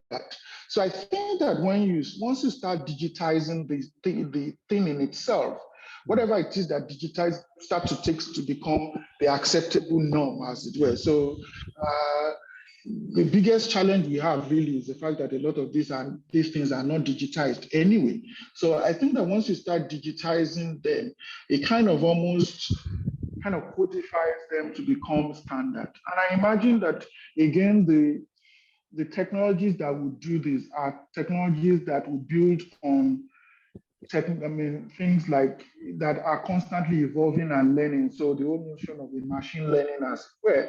So almost a case of how you can use your map today, and that same map continues to be updated because so many people are using them. So I imagine that the library of the language, once it is digitized, would continue to be kind of updated by the many number of people who are, call it, reviewers that are using them, as it were. So I think that actually digitizing them also would ensure that it can keep up to date, as it were. Wow, thank you so much, sir. Lastly, this is the last question. For somebody who is starting out in technology that is new to, who just wants to have a career switch, does not have any background in technology, how would you advise that the person should navigate their way into technology? I think that the first thing is to obviously do a research of what you're interested in, find out what it is that is important around what it is that you're trying to get to. That would also mean network. So people are here today. Please keep in touch with every person that you think will be important for the journey you want to go on, because that goes a long way. It may be just that would be a recommendation to, oh, these people are looking for this person, and that creates the opportunity that you're looking for, as it were. And just continue to learn. Just learn and keep, don't have dated knowledge. Continue to have knowledge that is relevant and just current, as it were. I think that easily those three things would ensure that one can make a switch as easily as it were. Nothing trumps your desire and your passion. Thank you so much, sir. Thank you for supporting Valley Dreams. Thank you for being there for us, to mentor us. Thank you for always being there when we call. Would you mind we share your LinkedIn Absolutely. Please do. All right. Thank you so much. And thanks for having me. Thank you. Cheers. Thank you, sir. Bye then. Cheers. Yeah, bye. Cheers. Yeah. All right. So guys, reactions, thank you. I begin to react and say thank you to Mr. Yinka Oni. Please drop those reactions. Begin to say all the thank yous in this word for him. It's been a great mentor, personal mentor as well. I reach out to him whenever I have, whenever I need to reach out to someone. It's been a rich conversation so far. So the next person is Mr. Olaluwe. Is Yinka on the call? Sorry, guys, let me double check. Okay, so Yinka is not on the call, so I will just do the honors. So the next person is Mr. Olaluwe. Yinka is going to be taking us military tech. He's not on the call now. I'm trying to get him in, but I know he should be on the call very soon. So you guys have heard about FinTech. I'm trying to dial in though. So you've heard about FinTech, you've heard about all of these big things, right? You know, so yeah. Okay, it's LinkedIn. I'm going to share that with you. You know, so okay, let me share LinkedIn with you as I'm dialing Mr. Olaluwe. Mr. Olaluwe, just a sec.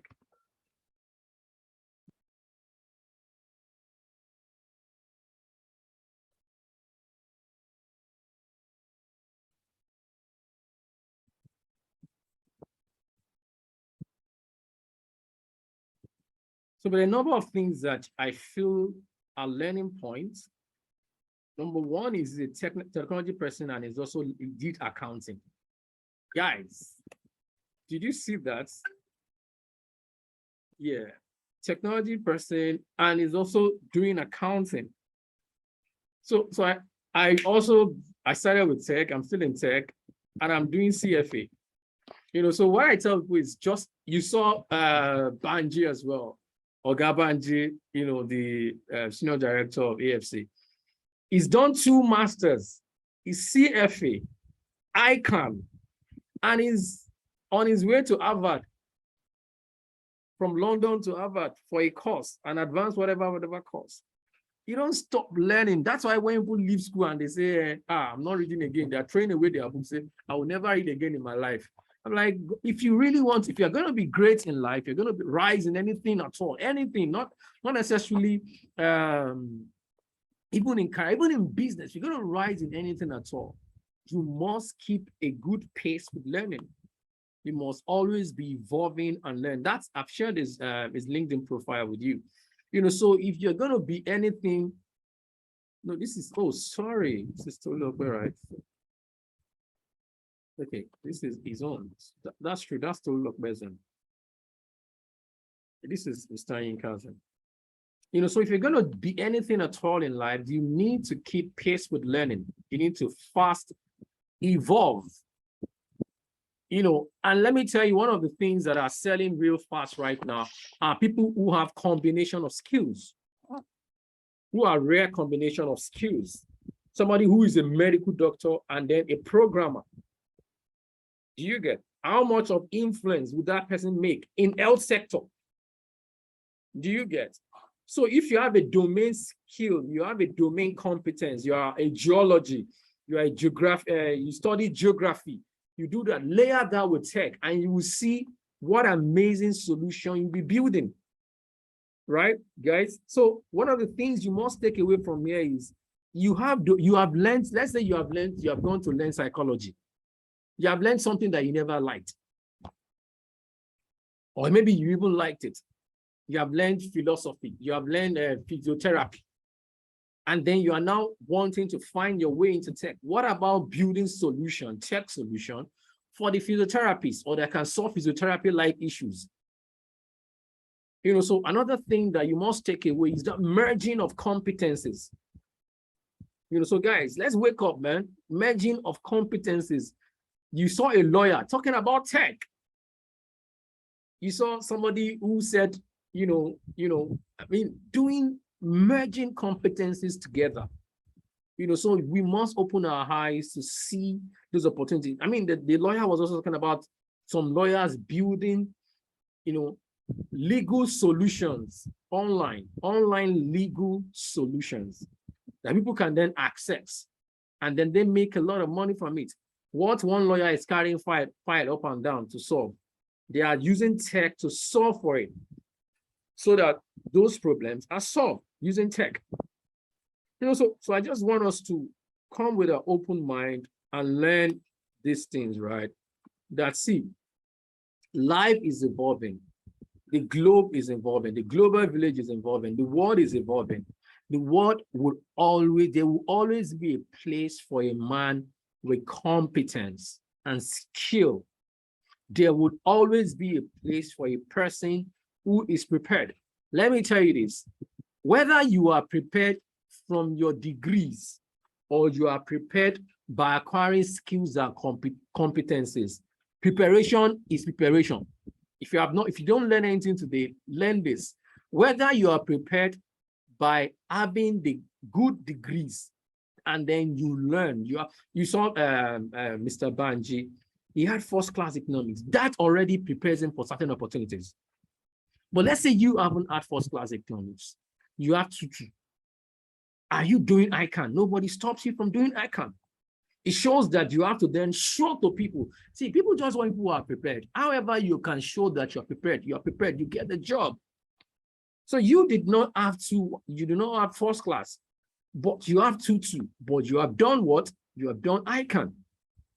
And so you are presenting your ICANN with your 2-2. It puts you in a different position from someone who never had first class and does not have any qualification that can, separate you from the pack. So something must separate you from the pack. So you are leaving this call driven and very, very determined to succeed. I don't know. I'm expecting Mr. Olaluwe to be here. So you're leaving this place driven and having a sense of direction, for what to do next. So it's very important. So we're going to be talking about talking about military tech. I figure that we know about fintechs. We know there's certain conversations that we can have easily, certain things that we know already, but how about exploring other things? There's somebody that'll still be talking later today on health tech. Somebody from media is going to be talking to us. Somebody who actually has produced a film, a blockbuster that sold very well on Netflix. That's Bolu Esen. So she's going to be talking to us. There's someone from the office of the VP that's going to be talking to us today. So it's loaded, it's packed together. You don't want to be anywhere else. You don't want to run away. Data should not be an issue. We're also giving you argument. I'm not sure if 2 gig of data will be sufficient for this call, but we're making it easy for you by also providing you data, by giving everybody on the call, 2 gig data. So that should also make it a lot easier for you, right? So, but the point I'm trying to make is we're all familiar with fintechs, working in the bank, but there are a lot of other things that you can do with yourself. You have gone to school, you have your degree, or you're about to have the degree. You need to open your mind to opportunities and then start to prepare yourself for them. Right? So you're not fixated and boxed up with working in the bank or working with MTN, the telcos, or something. If what you want to do does not exist, then you can create it. There are a lot of guys in health sector that are doing. Ola Brown will talk to us. She's doing health tech. She was one of the first people that did flying doctor, which is there's an emergency, how to use helicopter to haul the person. While you are hauling the person to where the hospital is, you're also treating the person right from, while you picked up the person and flying. That's why they call it flying doctor. So she's going to be talking to us as well. So there are a lot of people that will be talking to us. And I mean, you just want to prepare yourself for that, for those things, right? I don't know if you can take another round of game so that we can bring in Mr. Olaluwe. I'm expecting him on the call. I don't know why he's not yet on the call. So we can bring in Mr. Olaluwe. So Frank, can you take another round of games? Okay, that's fine. All right, so let's quickly do that while I work on bringing in the next speaker. Then Comforts, you might have to get ready as well. Get ready as well for to take your own session in the event that we can't bring Mr. Olaluwe. Anyway, so let's take some games. We'll come back very soon. Thank you, guys. Yes, so hi everyone. Can you hear me?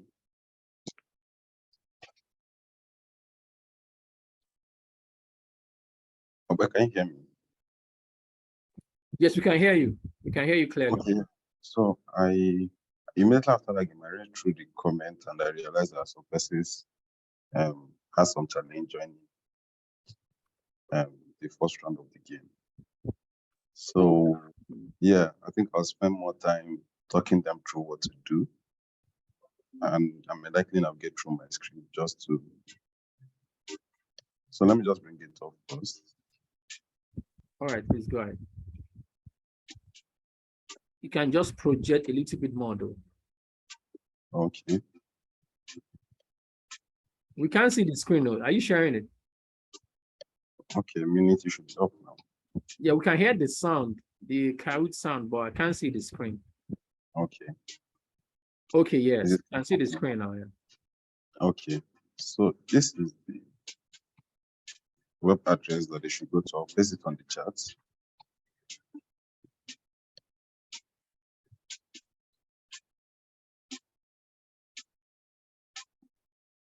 Confirm they can see it. So if you log in on that site, copy this pin.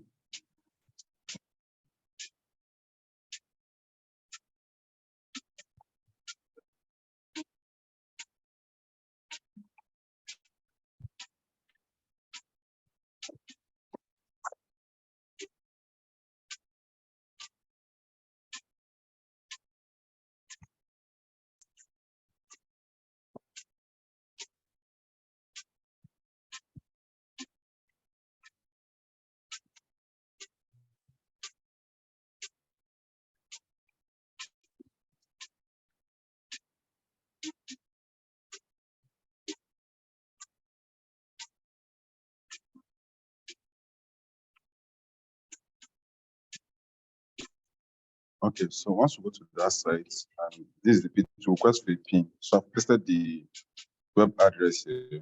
Once you request for a pin, you enter this pin here. The pin is also there on the screen.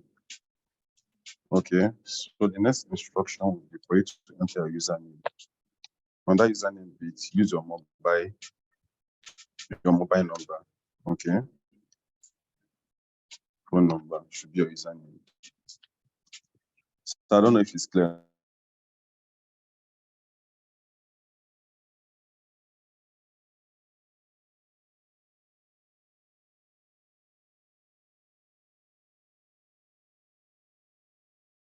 You request for PIN, game PIN, you enter 2688403.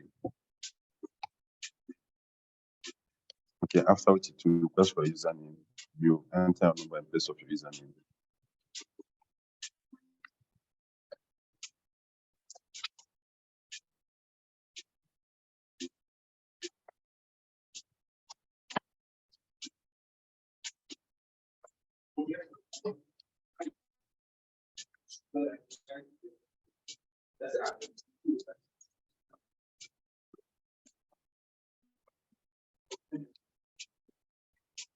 So once you have done that, I also realized that some person wanted to, playing the game, we are tapping on your phone, the questions and options will pop up. Is that your phone you click, don't tap on the screen for the answers.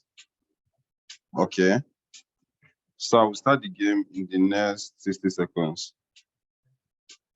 You play on your phone, not try to tap on the screen, like on the Zoom screen.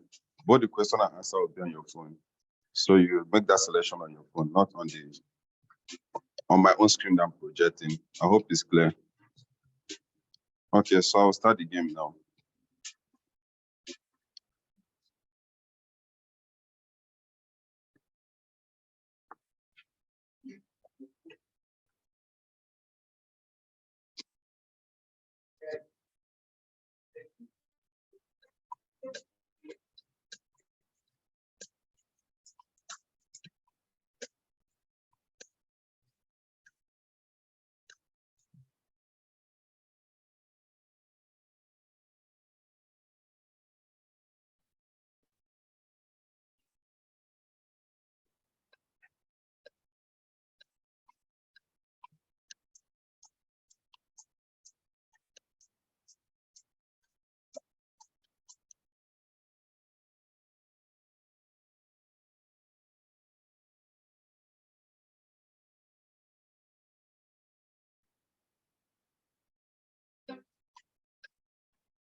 Okay, so we'll have the last game coming up now.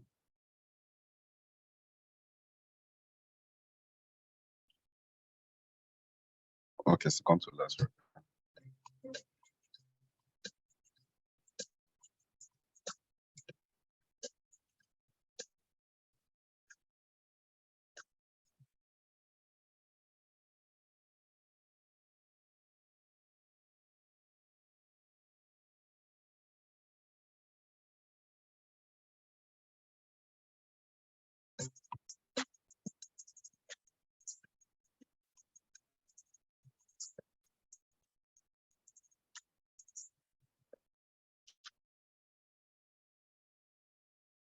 Okay, and that brings us to the end.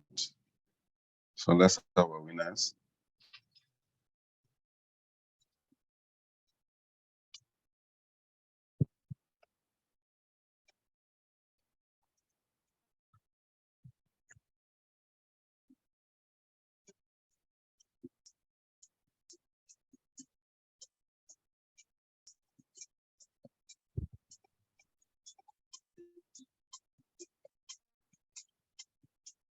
Okay, over to you. Thanks. So let's note the winners. There's a special gift for you people after the event. Yeah. Thank you so much, Frank. Thank you for that. So yeah, I'm still trying to get the guy from United States Army, my good friend, my classmate in the university who works for United States Army in the cyber operations. So when you hear about Israel, China and US fighting cyber war, these are the guys causing the wars, right? So he's going to join us. I don't know what's happening, but I know that he will join. He gave his word. He sent a slide, so he should join us anytime soon. But I'm thinking we can take Sheyi now. Sheyi, you want to come? Okay, we should give you 5 minutes. Do we give you 5 minutes? Will 5 minutes suffice for you?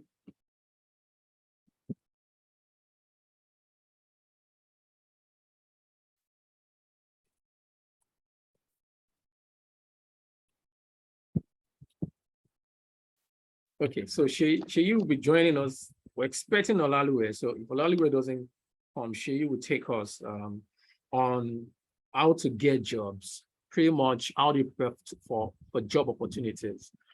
So a number of us don't know how to get jobs. And I'm telling you the truth. I met young people who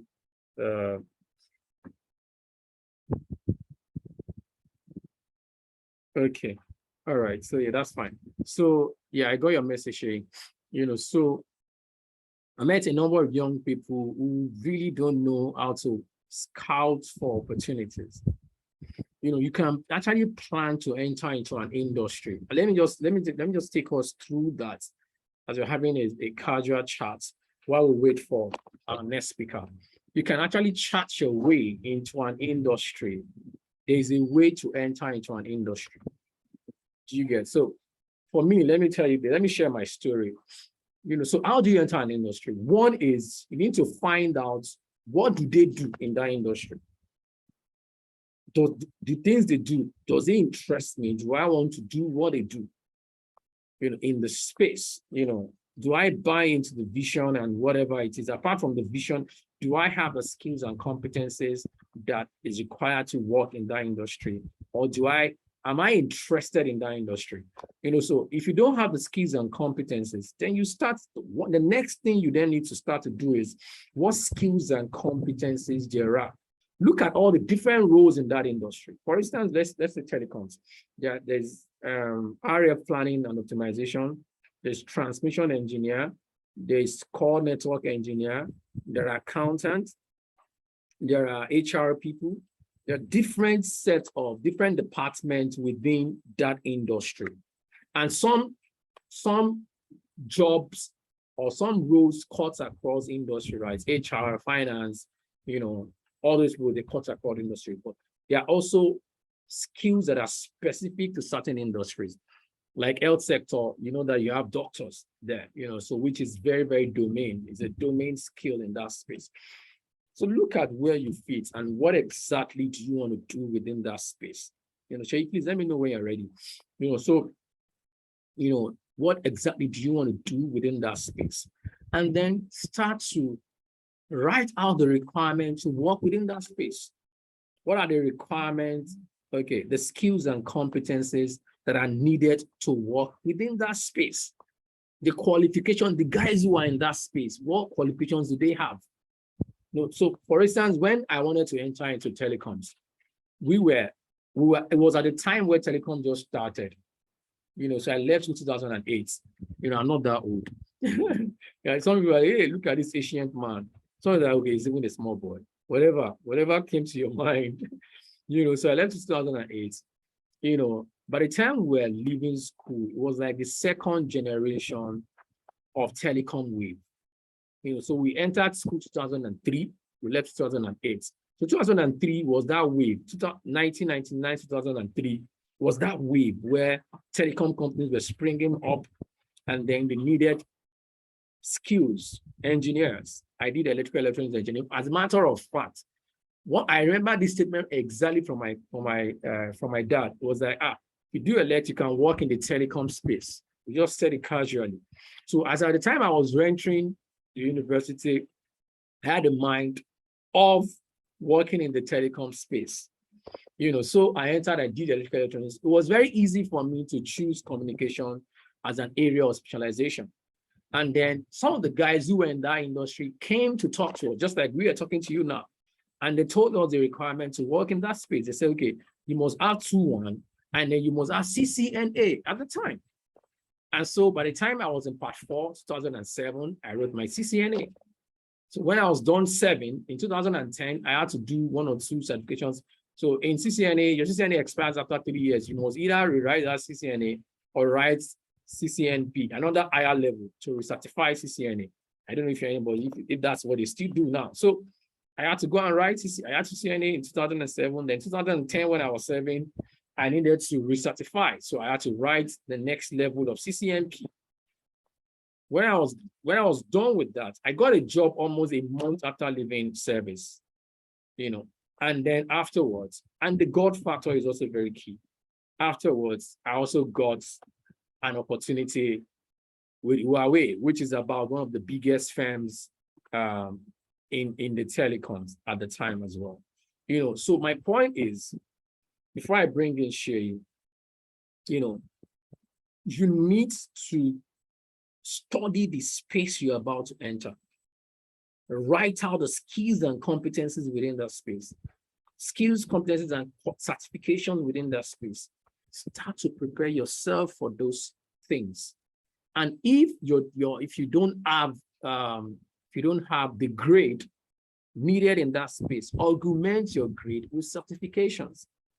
If you say you don't have money for certification, augment that or your first degree with reading the materials, preparing for it like you had the exam. You say you don't have money to write the ICANN, but have you read all the content of ICANN, and that you know everything that is a chartered accountant knows, even though you have not gone to write the exam?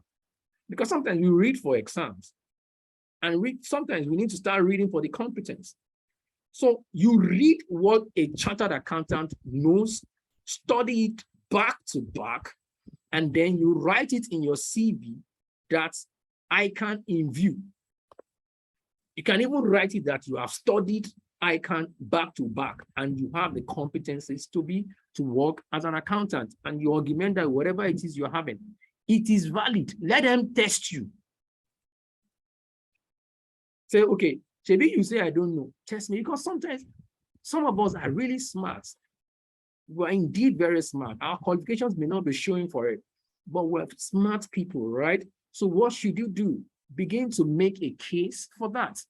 Present yourself and begin to present and ace those things. Start to prepare. Prepare for jobs of the future. Begin to start to prepare for jobs of the future. That's the way to enter any industry. which is number one, you identify the industry. Do you align with it? Do you like it? Is it what you want to do? Number two is that what the people who are currently within that space, what qualifications do they have? Or what qualifications are required to be within that space? Don't be deceived. People say grade doesn't matter. Grade does matter, but it's not the finality to your life. So if you're still in school, don't ever tell anyone grade doesn't matter. It matters. It makes it very easy for people to help you, because it's a different thing helping somebody who has passed and somebody who has first class. Let's not deceive ourselves. However, your grade does not make you hopeless, which is you then need to do the extra work to add to yourself, build yourself, ace those interviews, ace those qualifications and certifications, put them on your CV, do the hard work. You need to do the hard work. There's nothing that comes, if there's something good, there's nothing good that comes easily, right? So you need to do the hard work. So let me bring in my brother and my sister. I said my brother, my sister from another mother. So Sheyi, okay, sorry, I need to make Sheyi, sorry, forgive me. I also have made you, okay, are you a co-host already? Okay, so I made you a co-host now. Okay. Yeah. Yes. So let me do the intro now. Let's do the intro. Let's introduce you now. So Sheyi is a candidate. I can introduce myself. No, I'm going to introduce you. I'm sorry. Okay. Sheyi is MBA candidate of Rotman. Rotman is the Harvard of Canada. I don't know if you know Rotman. You know, so these are Harvard type people here. She's one of us in Valley Dreams. You know, so we told her, okay, you're going to have to take 1 or 2 sessions if we don't see, if for whatever reason, we don't have any of our speaker. Do we have any speaker from Nigeria today? Okay, one, Tolu is in Nigeria. Virtually everybody who has spoken are speaking from abroad. And they aren't jackpot. There are not people who jackpot like that, except for Sheyi, of course, you know, who jackpot. You know, they just happen not to be in Nigeria, you know. So Sheyi is a candidate of Rotman. She's quite cerebral, very, very intelligent, someone that I know get the job done, you know. So I'm very sure that you will learn 1 or 2 things. Sheyi, the ball is in your court. Ace it. Okay, thank you. Good afternoon, everyone. I hope we are having a good time. Okay, this is not a physical meeting, but I'll try to make it as, how do I put it, as engaging as possible. I'll do my best. But before we start, let me share my screen. And I've just called this Landing Your Dream Job, because we're talking about valid dreams, right? And what we are trying to let you know is that if you have something in mind, if you have a dream in mind, if you have a goal in mind, a particular job that you want to get in mind, it's actually really possible. Not only have I experienced this personally, but I've also had friends and people that have experienced this personally. I've had people that have moved from one industry to the other. To start with, even I myself, I had a science background. I studied biochemistry. I'm currently working in the financial services sector, or let me say, maybe not currently working because I'm a student at the moment, but I have worked in the financial services sector in specialized roles without having a finance background. And all of that has been a result of some efforts, like Okwe has already said. I was even going to ask him if I should still take the session, because I think it touched on the major things already. And likewise, people that I know around me. So it's not a case of us coming to say things that are not possible, or things that we have not experienced, or textbook, what would I call it, principles. No, this is not a motivational speech. It's not a motivational event. It is actually a practical, event. It's actually an opportunity for us to share practical tips and steps that you can take. So on this slide, I just have something like, an end-to-end roadmap of what exactly goes into getting a job. If I were to ask you, you think about, okay, first I search for a job, I apply for a job, I interview for a job, then I get a job offer. And, you know, at that point, it's congratulations, you have your letter in your hand and, you know, you're happy. But from the beginning to the end, it's all about preparation and being ready to walk through that entire process. Just like Ope said, it's not something that happens because, you know, you had a first class, for instance. You don't get a call from maybe CBN, assuming that's your dream place to work, or you get a call from World Bank that, oh, you had a first class in accounting, we're very happy to give. I think there was probably a time in Nigeria where that kind of thing used to happen, where people used to get offers from people just like that. But today you have to work for what you want. You have to go out to the search, and you have to put yourself out there. You have to prove yourself, because it's one thing for you to have a qualification, and it's another thing for you to actually be able to demonstrate that qualification to a prospective worker, to a prospective employer. So I'll just start with talking about a job search. And, you know, the first question I want to ask everyone here, feel free to use the chat box, and I want everyone to, you know, participate in this, to talk about it. How often, when you tell people, oh, I'm looking for a job, or I want to change my job, maybe you're currently working, how often do people ask you, what type of job are you looking for? Or what role are you interested in? Maybe out of 10 times, 7 out of 10 times, 3 out of 10 times. I mean, in terms of percentage, number of times, people ask you, the question is, people ask you if, or ask you the type of job that you're looking for, or the kind of role that you're looking for. I haven't seen any comments yet, but I would like to see from us. How often? Every time, sometimes, always, never? Just let me know. Let me know.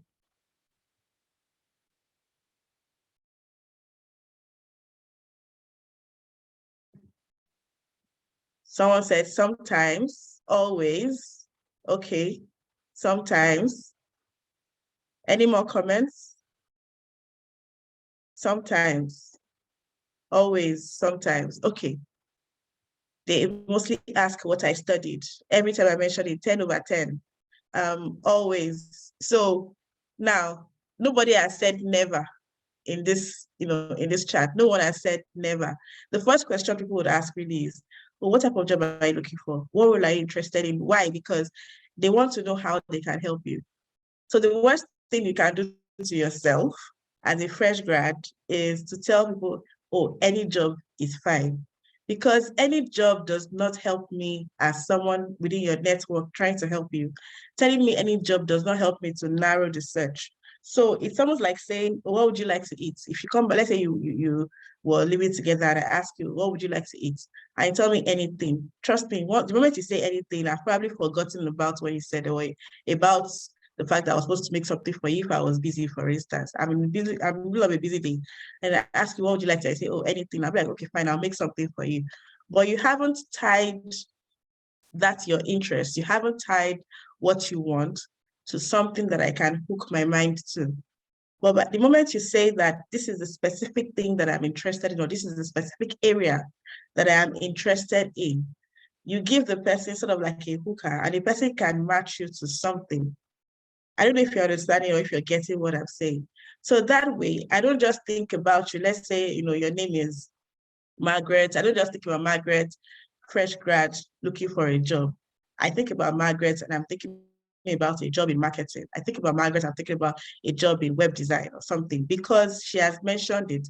And when I see opportunities in marketing, when I see opportunities in web design, when I think about the people that I have within my network that are in these areas, I can say, okay, you know what, I should be talking to this person on behalf of Margaret, or I should ask Margaret to introduce herself to, let's say, Ope's, engineer, for instance. Oh, you want to be an engineer, you want to be a systems engineer, a computer engineer. Because I know Ope, I can say, okay, let me see your CV. How qualified are you for this role? And I can introduce you to Ope for the role. So that's the first thing. You have to define what exactly you want, what type of role you want to get. Just saying anything really does not cut it. And that's one. The second reason is because even in your own search, you need to be able to narrow your search. I've had to search for jobs several times. I was at several points in my career. And one very useful tool that I found is LinkedIn. Everybody here knows LinkedIn. If you don't know LinkedIn or you're not on LinkedIn, please, you cannot not know LinkedIn. Please, you have to know LinkedIn. And you can search it. I'll just, if someone can help, maybe someone on the team can help drop the link on LinkedIn, just like because I've actually spoken to, graduates that have told me that they don't know, they've heard of LinkedIn, but they don't know how it works. But it's something that everyone should be familiar with. So back to what I was saying, and I'm on LinkedIn, I'm searching for a job in a particular field, and LinkedIn tells you to search. It gives you different options to search. You can't just go to jobs and then ask LinkedIn to give you different jobs. You need to be able to say, this is the type of job I'm looking for. Or even when you go on job boards, they have search or filters that help you narrow your search to a particular area. So, I won't want to go too much on that. I'll just move to the next slide that I mentioned, that you can't, the first point I have here is that you can't apply for every job. And it is important that you play to your strengths and to your interests. What that does for you as well is that you're able to align what you're searching for with your experiences, because you have an advantage in that area. Or even if you don't have an experience in that area, or you don't have qualifications yet, maybe you're doing ICANN, for instance, you're doing ACCA, you're still preparing for it. Because you have an interest in that area, you are more likely to prepare for that opportunity than someone that is just, trying it out. Let's say I apply for the job of an artist in a gallery, assuming that is a role, and they call me for an interview next week. I have just 1 week, literally just 1 week to prepare for that opportunity. But if I had applied for a job in what I'm more comfortable with, I've been preparing all my life, and it is a lower hurdle for me to cross, for me to prepare for that interview. Anyway, the next point I have here is that if you have no skills, you can develop them, which, Okwe has talked about already. It's a very competitive job market anywhere in the world, whether you're in Lagos, you're in Abuja, you're in Katsina, everywhere in the world. I think the unemployment rate in Nigeria is somewhere, between 30 and 40, it's above 30%, meaning that 1 out of every 3 people that you meet are likely to not have a job. So what does that tell you? It tells you that you're competing. And if you look at the numbers of fresh NYSC graduates every year, people that are just finishing school, everybody is posting congratulations, POP, like there are 3 batches in a year. Every time, think about the thousands of graduates that are coming out of school every single year, and you are here competing against them. So you can't just be the same. You can't be undifferentiatable amongst everybody. There has to be something that stands you out, either in your experience, in your education, in your certification. You can't just be the same thing. You have to stand ahead of the pack. So the question that I have here next is, how prepared are you for the role? Now, a lot of employers will say, we want to see 2 to 3 years of experience, we want to see 1 to 5 years, maybe 1 year of experience, but you don't have experience in this area. The question is that, or the truth is that sometimes it is not specific, particularly for new entrants into a job. It is not, you do not have to have the specific experience for that role for you to be able to qualify for that role. There's something called transferable skills. So I'm thinking of an example now. Let's say, for instance, you're interviewing for the role of a marketing assistant in a job, maybe in an FMCG or something, and you want to apply for marketing in that role. And they've asked you to have at least 1 to 2 years of work experience. There are chances that somehow, somewhere in the course of your education, if indeed you have interest in marketing, somehow you would have done something in line with marketing. Maybe you have sold an idea to someone. Maybe while you were in school, you promoted an idea, you promoted a project while you were in school. Maybe you were an executive in your department, and there was a new thing you were selling. Maybe you even sold tickets for a fundraiser. Those things are skills. Those are skills that are transferable into marketing. Let's say, for instance, you're applying for the job of a lab assistant or a research assistant in a laboratory, and you studied, of course, because you're applying for a research role, that means you study sciences. That's one area where people don't just, jump into. So in your undergraduate role, during your research, your final year project, you must have had experience with doing research. So while you don't have the 1 to 2 years of experience that they're asking for, 2 to 3 years of experience you're asking for, do a think back to what you have done that helps you, that puts you in a position where you can easily learn what specific skills that you have for that role. Now, we talk about where you can look for jobs. Job boards, they are still very useful, but what I tell people these days when they are looking at job boards is that they should be very careful, and you have to do your due diligence. Why? Because there are lots of people that use it for, you know, different things today, and you don't want to fall victim for, you know, really funny things that people do through job postings. And it's always important that you use this thing called internet. Internet is a lifesaver. Executives still Google. As you're talking to some people, they're already checking out what you're saying. So if someone sends you a job role, this company XYZ, you know, ABC is posting for this particular role, and they put some very interesting offers, and it looks like the barrier to entry is very low. Don't just jump at it. It's important that you also do your check. A quick Google search of the company will bring out people that probably had experiences with that company, or maybe a website that shows the company as legitimate before you know, put yourself in there and just apply. And you know, even on Nairaland, people talk about opportunities. I don't know if Nairaland is still really, I think it is, it's still popular now, but I used a lot of Nairaland when I just, you know, finished from school. And when we talk about referrals, I already talked about referrals and why you need to mention what exactly you want to the person that is referring you. Because the most difficult part of searching for a job is actually getting your CV in front of the person that has the power to recruit you, or to at least mention you to someone that is recruiting you. That is the most difficult ordeal, getting that. Because for some reason, it's possible you don't have the skills and competencies, I mean, at least at face value, that is required, or it's an automated process. And a lot of jobs, particularly the ones that are public, are automated. So once you don't have some keywords in your resume, your CV is filtered out of the process. They don't even bother looking at it. But what do referrals do for you? Referrals means that someone that already knows you can mention you to the person that has the recruiting power and put your CV out there, which I know is the most difficult part of the job. And how do you get referrals? First of all, your network. If your network don't know that you're searching for a job, and when I say your network, it doesn't have to mean, you know, you have the richest man in the country or your WhatsApp or something. No, that's not what network means. Network means everyone you know currently and the people you can add to that list. So your network can come from your classmates. It can come from, okay, so my second job, which was actually like a second internship I got right after school, I got it through classmates. What happened? I was just walking, I was waiting for a lecturer in front of, in a lobby area in my school department. So we're waiting for, I think maybe a meeting or something with the lecturer. We had finished the exams. And I heard some people talking about, oh, the test is tomorrow, the test is next week. And I said, what test are you guys talking about?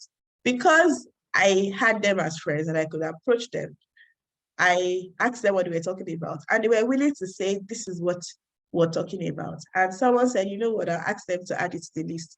This person that actually asked for me to be put on the list was an undergraduate intern in that company. I'm talking about a multinational here. The person who happened to be an undergraduate intern, not my mates, it was below me, not a graduate that was ahead of me. It was actually a junior to me, but because he was currently interning in that company, he was able to say, okay, I can ask them to include you on the list for you to take a test. Of course, I still had to write tests, do interviews and everything. But without that guy, I couldn't have gotten my foot in the door or had my resume in front of the recruiter. So your network really comes from different places. But why am I talking about networks here? I'm saying it because they need to know what you're looking for. They need to know that you're set, your job hunting. Like put your desire there. Let them know that you're looking for something. Mention what you're looking for so that when they see those opportunities, you come to mind. And you can also expand and build on your network. I've had people that have reached out to me on LinkedIn, just telling me that, oh, this is what I'm interested in, this is my experience. And even from how they introduce themselves to me, I am interested in helping them because I can tell this is a serious-minded person. You don't go to someone's LinkedIn and you say, hello, my name is this, I graduated from that. Please, I'm looking for a job. I appreciate your help. That would not, in fact, they will not even respond to you in the first place. So if you're sending somebody a LinkedIn connection to start with, don't just send add to network. No, LinkedIn always asks you, do you want to add a note? So always put a note in your LinkedIn invitation request, especially if this person is working in an area that you want to work in. Even if the person is a first year, like I mentioned, it doesn't matter the person's level. It could be an intern that is working where you want to work. It could be a first year person, it could be a director. Just put a note to talk about your experience, your interests. Now, you don't have to use that to search to ask for a job right away, but at least introduce yourself and just let the person know that, okay, I observe that, you work in this area and I would love to connect with you and have you in my professional network. You don't have to say, oh, I'm connecting with you to get into your industry or for you to help me with a job. You don't have to put it that way, but always put a note. That way, even if I add you to my network and we don't talk for the next 1-2 years, the next time I see you, the next time your name pops up, you are memorable to me that way. I know that, oh, I've actually, there are people on my network that I probably I just add, when they add me on it, I just say, okay, accept. Not because I know them personally, but for those that have gone the step ahead to include notes. When I accept, they stick in my mind. And when they send their CVs across, eventually, I'm more likely to look at those CVs and recommend where possible. So now back to my point on using LinkedIn, you have to be very intentional about it, be deliberate about it. LinkedIn is another topic, that we can deal with, but to the extent that you can use it, don't just waste opportunities for you to sell yourself, to make yourself, because you don't, if you're just finishing from school, you really do not have much for you to sell. So the least you can do is to sound professional and sound hungry, sound like someone that really wants it and someone that is serious-minded, that if I recommend you, because me recommending you is also me putting myself out there on your behalf. It's also me putting my name on the line. There are people I recommend and I tell the person I'm talking to that, okay, I don't know this person. And there are some I tell that, oh, I know this person, I've worked with them before, because that's putting myself out there, or in the first case, me giving like a disclaimer that it's up to you for you to do your due diligence. Don't accept this person because I'm referring the person. But you have your own chance to build your brand, to build the perception of who you want the person to receive you as. Now, the second thing, or the last part of this slide just talks about cold emails and door knocking.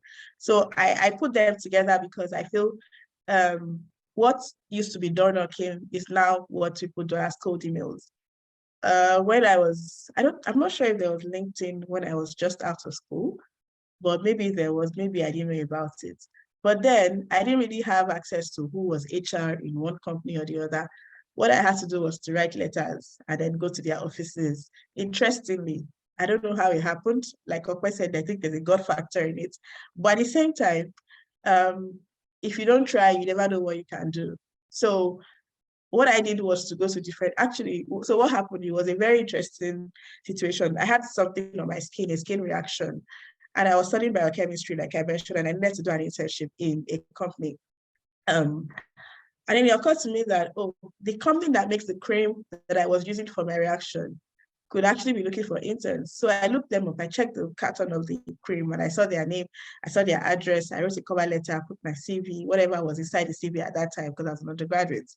And I went to their office and dropped the letter addressed to the HR director.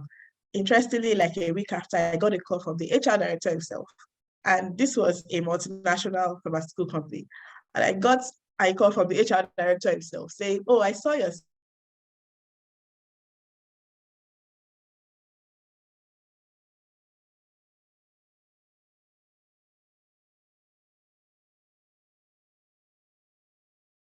well-known company. I wasn't afraid to go there.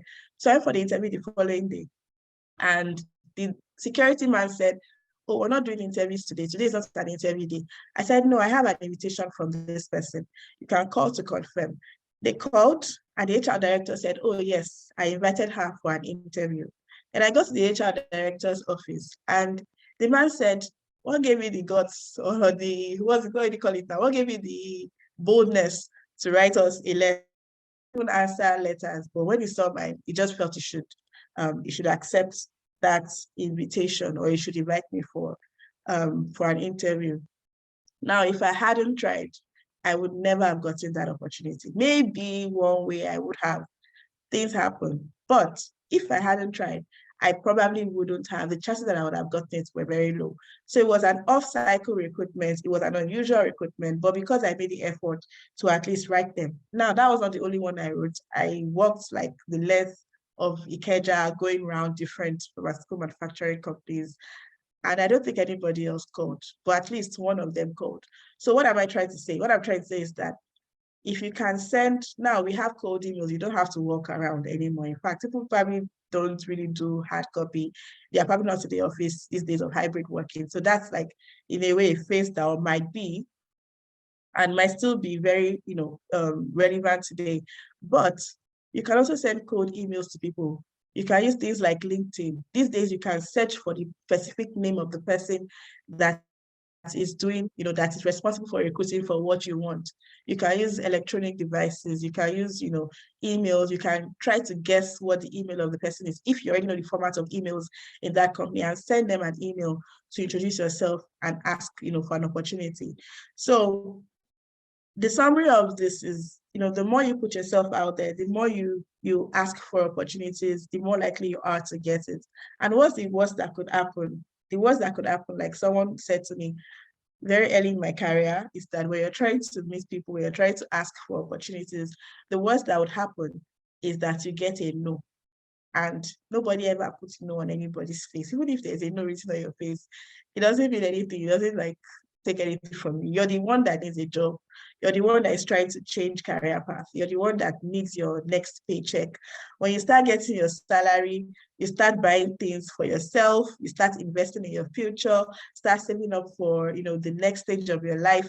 Nobody would know how many no's you got along the way.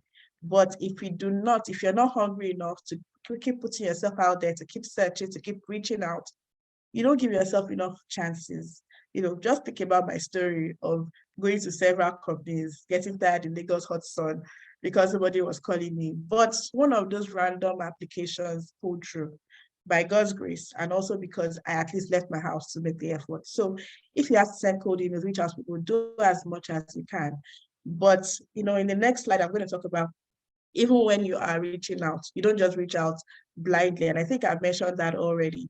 When you're reaching out to people for opportunities, you don't just do it in the name of doing it. You have to present yourself the right way. You have to have a cover letter. Please have one standard one that is well written. Have something that sells you. The key questions you're asking yourself: this company I'm applying to, what's their culture? What are their goals? What are their values? Know the company that you're talking about. For instance, in my own case, the company, I just used the acronym. So it was easy to talk about the fact that, I discovered this company through XYZ. I personally just use it. I think they have a fantastic brand and product. I like to be a part of their story, blah, blah, blah. All the nice things you yourself would want to hear if you were the owner of the company. So you have to understand what company you are applying to. If it's a startup that you're working with, let's say you want to work in the HR department of a startup, and you understand the business idea or the problem they are trying to solve. You can't just see, let's assume, Flutterwave is a startup. You can't just see Flutterwave and say, oh, I heard Flutterwave is a very big company, or they are doing very well. Let's assume this was back then, and apply for it blindly without knowing what they are trying to solve. That way, you're able to tie yourself into their story. So the next question you need to ask yourself is, what are your aspirations? What do you want to do? And then what does the job require? So if there's a job posting, for instance, what did they mention in the job post that they want to see? I mentioned transferable skills in the first earlier on, that sometimes you don't have those skills from your own personal experience, but you have it from a professional experience standpoint, but you have it from different other experiences, maybe like, your undergrad work, some community work, volunteer that you've done. So you can talk about what exactly that you have done that matches what they want. So in your cover letter, you have, an opportunity for you to sell yourself. And you're not just talking about the things that are already in your CV, because hopefully your CV has already, mentioned the key things. But in your cover letter, you're trying to give them something to, you're giving them more meat for them to chew on, to say that, okay, this is what you have done. I just put some brief notes here on your opening paragraph. It shouldn't just be, dear sir, dear ma, I'm applying for the role of XYZ in your company. And then the next thing you're saying is, please find attached my curriculum vitae that details my experiences. No, you're starting with telling them, how you found out about the role, or maybe you spoke with somebody in the company. If you had been doing some networking or through LinkedIn or something, you spoke about the company, or you used their products, or you read about them in the newspaper or something. But basically something that shows that you know who they are, and it's not just a blanket email you send to all employers. That in itself, that first of all stands you out from the pack. So then the next thing you want to talk about then,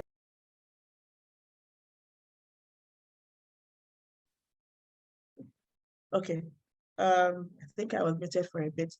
Yeah, so the next thing you want to talk about is your experience and why that experience matters. So it could be one of the things you had done before that you really enjoyed. Maybe during your NYSC, there was an opportunity. For instance, during my NYSC, I was a teacher, but there was an opportunity for us to start a new course in my school. And I took the opportunity, owned it, and built a whole curriculum for the school. And the principal was very happy and delighted about it. So that, for instance, while it was not a major part of my job, it was not a job description per se. I mean, it wasn't a very big, maybe not a very big achievement for someone else. I took that opportunity and I expanded on it in my cover letter after that, after my NYSC, because that was what I had to sell.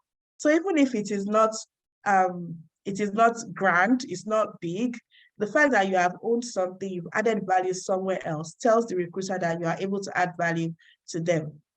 And then maybe you took a certification. You can talk about, maybe something you learned while you were taking that certification that spurred your interest in what you're trying to do in the role that you're applying for. And you want to close with thanking them. You want to close with restating your interest and telling them that you're happy to have an interview. But my point is, don't just send a cover letter or a resume and say, dear sir, please find attached my CV applying for the role of, XYZ in your company, without a cover email. And when you're writing a cover letter, it should be something you have thought about. It should be specific to the role that you're applying for. And it should be relevant to your experiences and relevant to the role, such that whoever is looking at it understands that you're qualified for it. Now, speaking about your resume, I have a quick question for everyone, and I would like you to use the chat box again. How long do you think an average recruiter spends reviewing a resume? 10 seconds, 40 seconds, or 2 minutes? How long do you think they spend? I'll be looking in the chat box, waiting. 2 minutes, okay. More contributions, please. 40 seconds, 40 seconds, 40 seconds. So it's like we're going for the middle answer. Okay. More answers, 40 seconds, 40 seconds.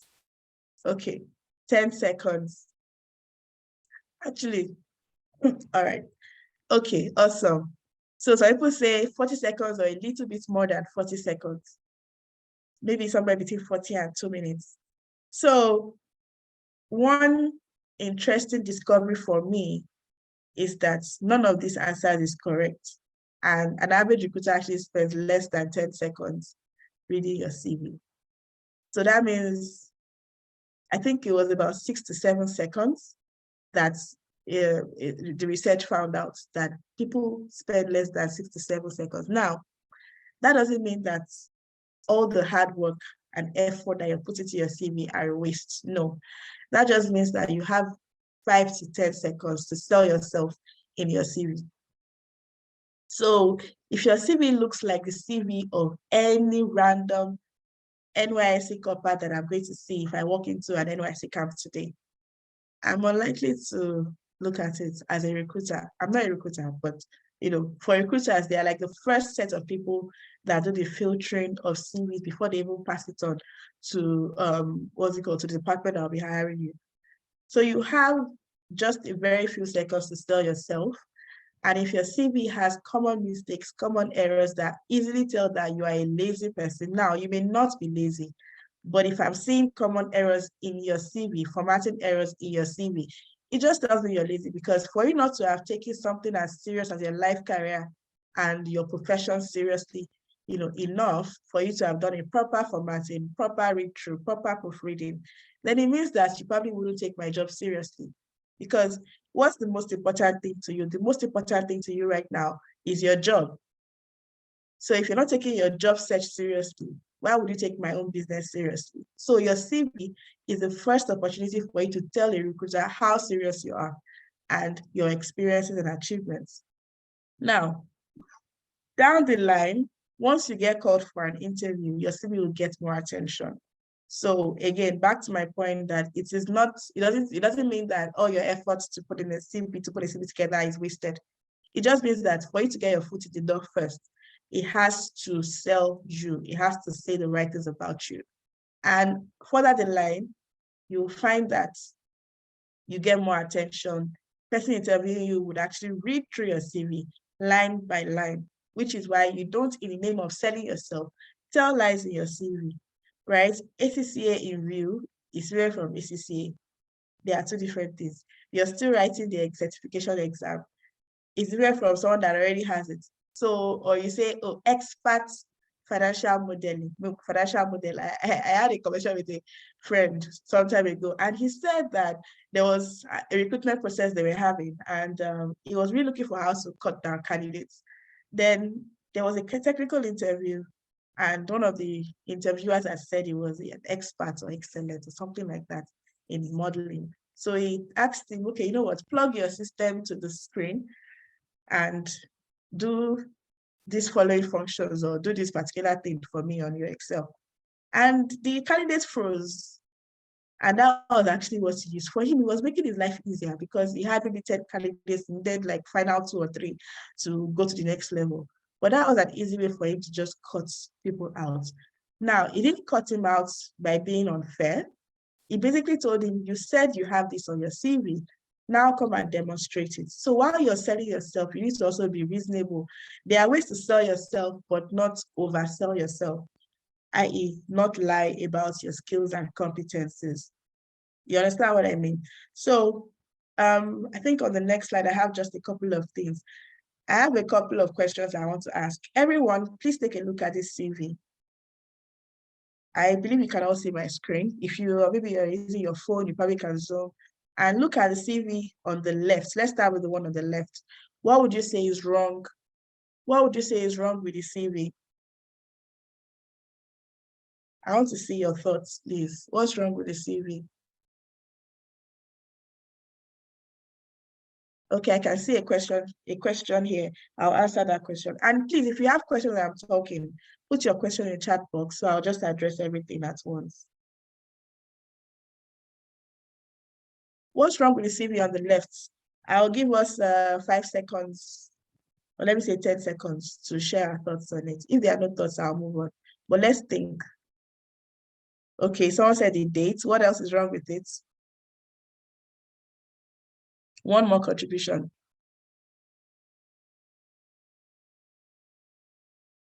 Too little info. Okay. All right. Thank you. So the one on the right, what do you think is wrong with it? Okay, someone said the contact information should be on top. Okay. The one on the right, what's wrong with it?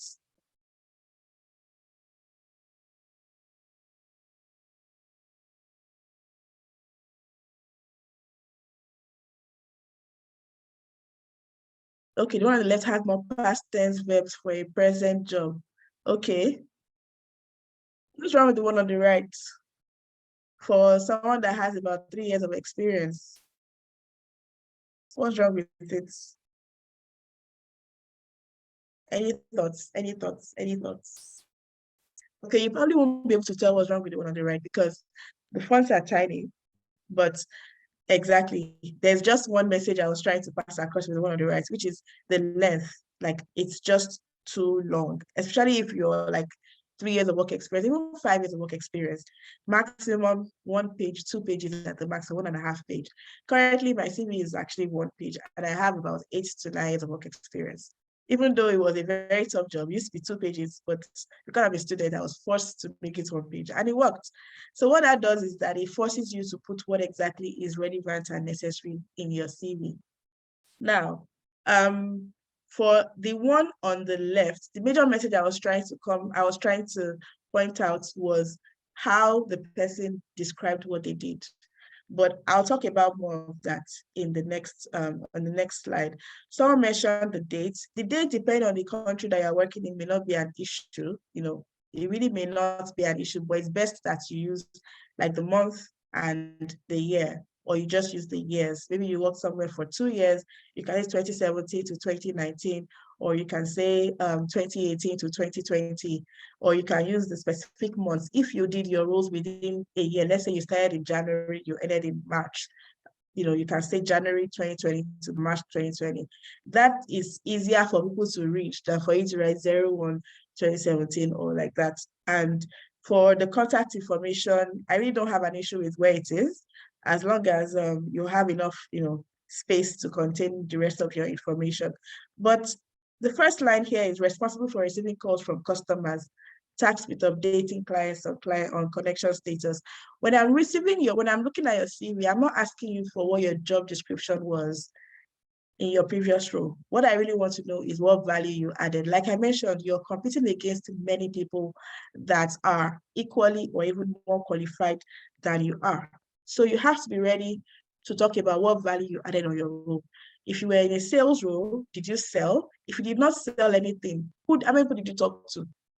I'll talk about how many people you marketed to, maybe an idea you brought up, maybe, you know, they didn't have social media campaigns or you joined, but you introduced social media campaigns and you grew their following by XYZ number of, you know, followers, or you're able to reach people in different geographies, or you increase the sales lead. Now there's sales lead and there's, you know, sales closure. Maybe you increase the pipeline by XYZ, even if you didn't close the deals.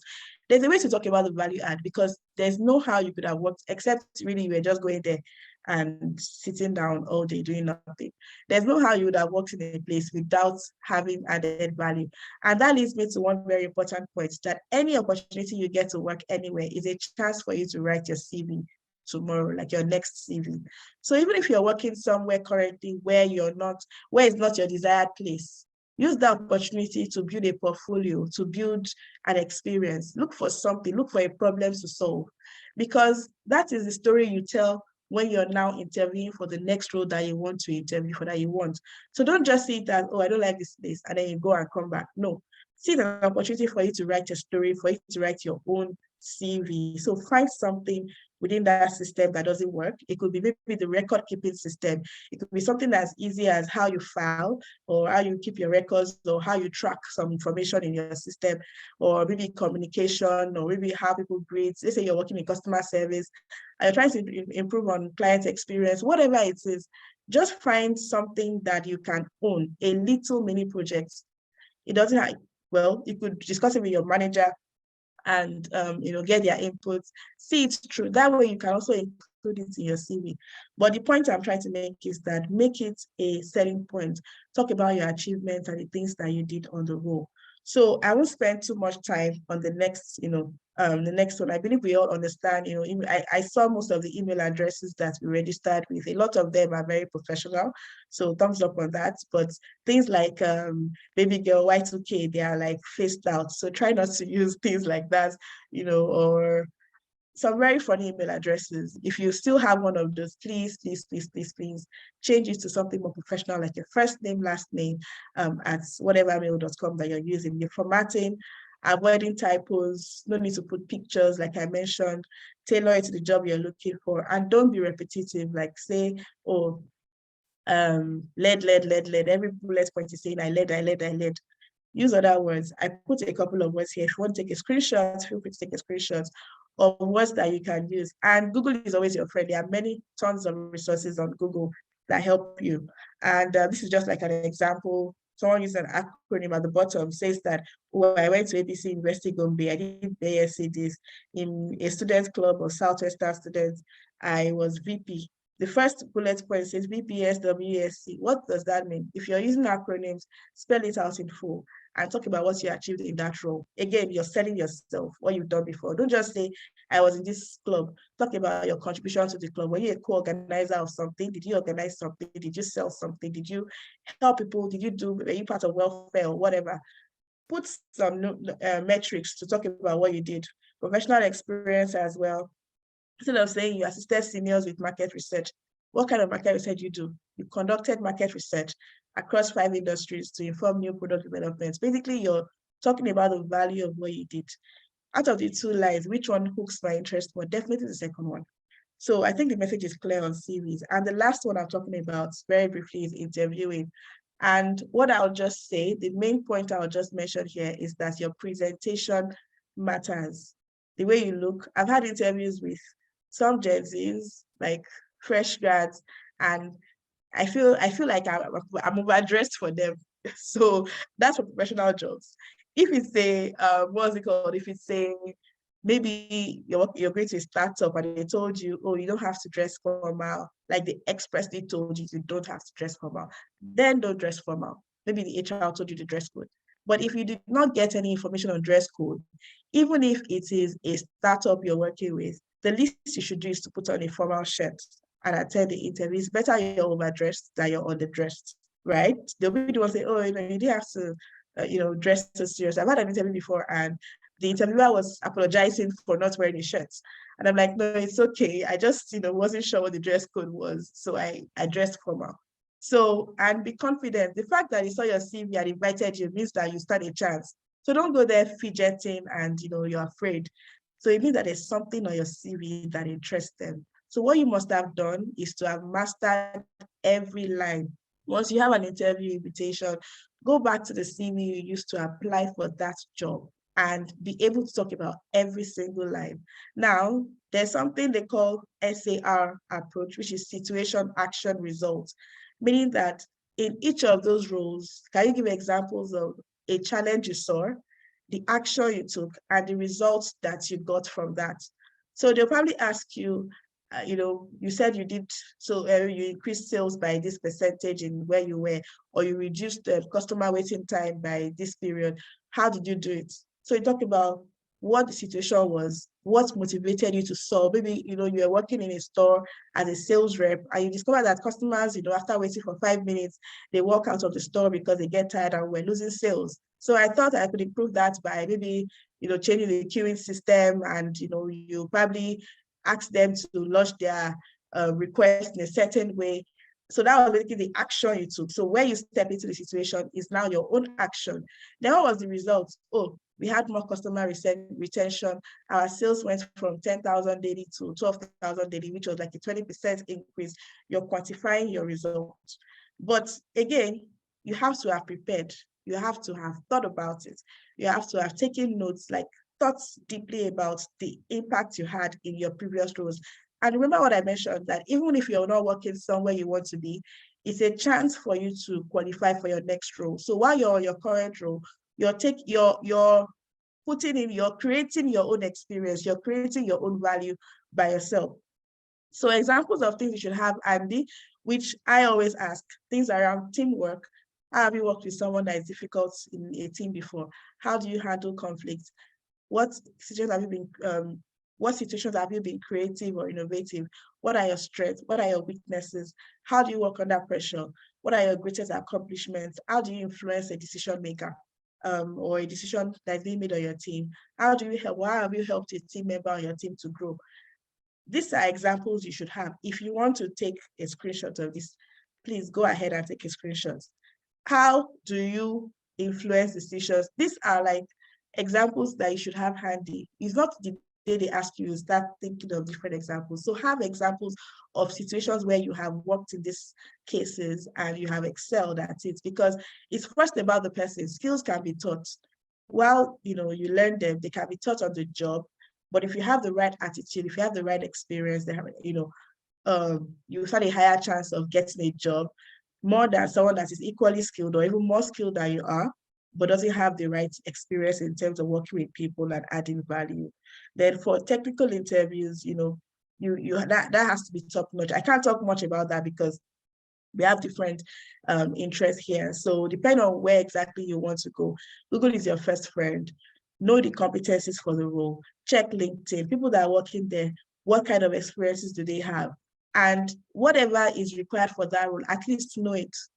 Like, know the basics. If you can't be applying for accounting and you don't understand, the things you studied in school are relevant. Like, know them, because someone that did accounting probably in your school or another school is probably on the panel. I will just say, oh, you did accounting, so tell me about, what does inventory management mean, or how do you measure XYZ in accounting? So you have to understand and be comfortable with the technical bits of it. And if you're doing a case study, please get a coach. I've made that error or that mistake before. I didn't work with a coach and it was very painful experience. So if you're doing a case study, try to get a coach in that field to help you. And I think that's about it. So I'm not sure if there are any questions that I have missed, but I'll just go to, one of the questions here says that, is it worth it to pay for an expert to write a CV? The answer is yes and no. If you're going to be involved in writing the CV, yes, it's worth it. But there are times when people write CVs for you and it doesn't reflect your experience. The downside to using an expert is that they write it from what they know, from what they see. And sometimes they try to oversell you. But if you write it yourself, like all the things I've mentioned, you've thought about the value you added on the roles. You are able to bring in that and add it to the CV that you're doing. So if you find someone that can write your CV, take your story and write it out clearly in a very clean format that you are comfortable with, then fine. So that it's not the case that someone wrote your CV and then you're at an interview and they read out a line and it's sounding like Spanish to you. You're not familiar with that line. That's going to be a very big blunder. It will be obvious someone wrote it for you, or you just imported somebody's CV. So feel free to work with an expert to the extent that it is reflective of your true experience and it contains everything that you want a recruiter to know about you. And then they also mentioned, I'm wondering if there's anything else that I'm missing. Is it wrong to attach a cover letter in PDF or Word format alongside the CV instead of typing it as a composed email when applying for a job? Yeah, so this happens. Sometimes you might want to say, please find attached a cover letter and my CV. That's fine, you can do that. And because people also have low attention span, really, except the job asks you attach a cover letter and resume when you're sending it, except the job has said send your resume and cover letter. My preference is to put your cover letter in the body of the email, and you can modify that email to still say find attached in case they need to make a submission for you, so they can then forward that attached cover letter and the resume. So that's my preference. I'll still advise that you put your cover story in the body of your email if the job did not specifically ask you to send a cover letter, because whoever is opening your email will read your email first and may not have the time. If the person is, let's say, a director, doesn't have the time to start downloading your cover letter and reading your motivation. It's easier when you just communicate very briefly in 200 words, max of 300 words. Have your cover story there, and then you attach your CV, and you can still attach a cover letter again, just in case they need to forward it. I'm not sure if I'm missing anything or if there are any additional questions, but I think that will be it. And I'll say, if you're asked to send your CV to email, should you attach? Yes. If you're asked to just send your cover letter to a mail, should you attach a cover letter or just write on the body? I would say, like I mentioned the previous time, it doesn't hurt to attach and write, right? Don't be how would I put it? Don't be found wanting. So if you can cover all the bases, fine. But preference, first of all, put your cover email, like don't just send a black email, right? And you can still go the extra mile to attach a cover letter. They might use it, they might not, but it's better it is available if they need to use it. So I won't want to take much time or more time than I'm supposed to. And I'll say thank you very much for your questions, and God bless you, and wishing everybody all the best. Feel free to reach out and send us any additional questions that you have. Wow. Awesome, Thank you, Okwe. Awesome. Well done, Shay. I knew you were going to kill it. But thank you, Shay. That's a very powerful one. I'm sure by now we have a better understanding on how to get jobs, how to ace interviews, how to land yourself in front of the interviewer, so it's a powerful, compressed, but very, very powerful. We're going to upload this whole video on the platform. I advise that you go back to it and just go and study and listen to it again and again and again and again until, until you know that you're good. Because there's a whole lot that we're doling out here that I think that we actually need to take time out to rub it in very well. So yeah. Thank you again, Shay. Thank you. So the next person is Ngozi. Ngozi will be coming after Ngozi. Oh, Ngozi just entered the room. So I need to make her just a sec. I need to make okay. Ngozi, is that a different account? Okay, no worries. I'll make both co-host. So Ngozi is also one of us at Valley Dreams. And then she's going to be sharing her experience and then taking us through, from our perspective, how to get international jobs, what are the sparks you can have in your career, how to distinguish yourself in the marketplace. So she's one of us as well in Valley Dream, just like Comfort.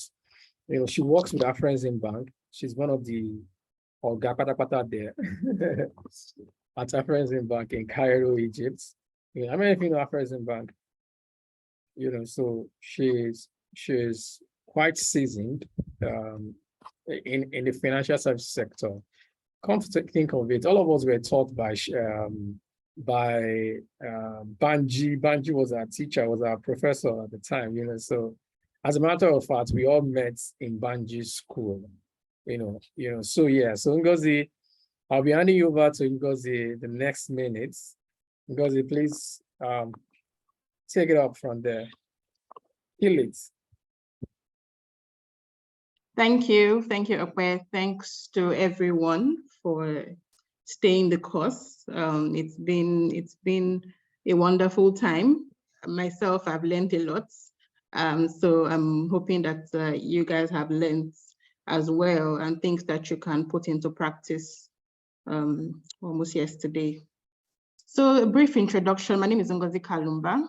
I work with the African Export-Import Bank. That's really what Afreximbank is. It's based in Cairo, Egypt.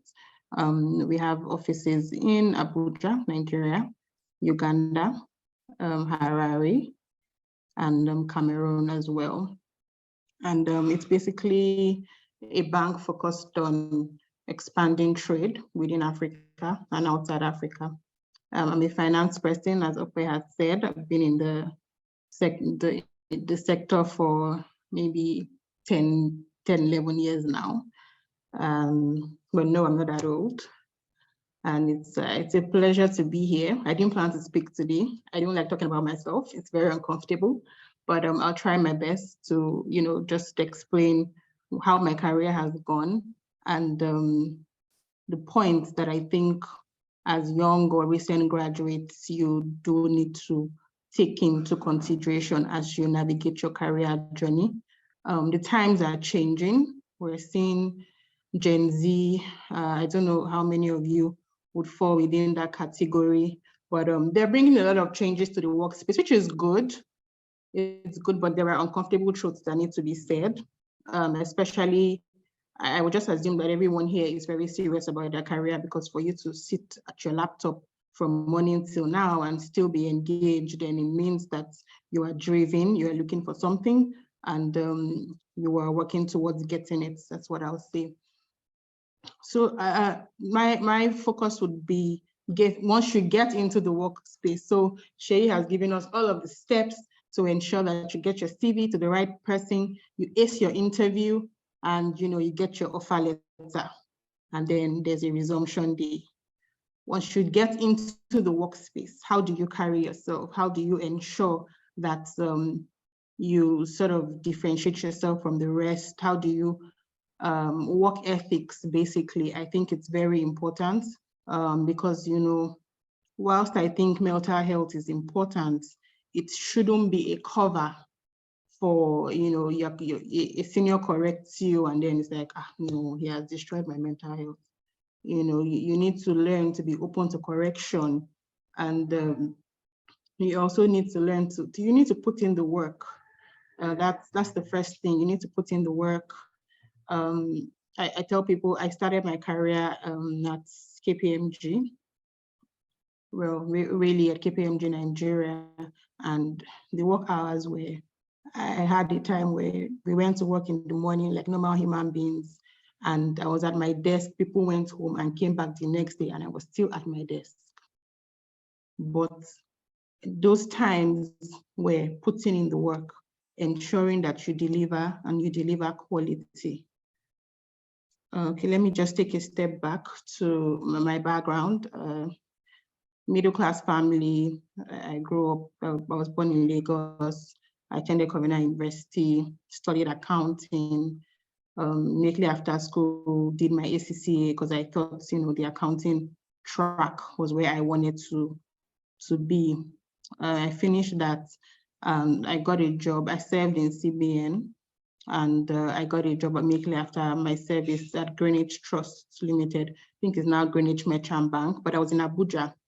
And so it was more marketing, and we were not deposit taking, but which was even worse because it was like we were marketing investment, stock markets. It was very difficult because I didn't see myself as a marketer, but again, wherever you find yourself, you have to make the best of it. Even though I didn't think I was like a fish on a tree. I didn't think, that was where I wanted to be, but none of my bosses would ever say that I was not good at my job or I was not excellent, because I always put in the hard work. I always try to ensure that my work, the simple things. So I'll tell you what got me on the MD's track at Greenwich. It was minutes of meeting. We went for a meeting, we came back, I wrote the minutes, my boss reviewed, we submitted, and that was it. And it was like, this is well written, this is great, the flow, the chronology, that was it. And he was just like, who wrote it? Oh, no, that is, somebody that we should watch. But, some people will be like, how am I writing this? I mean, just write anything, send it.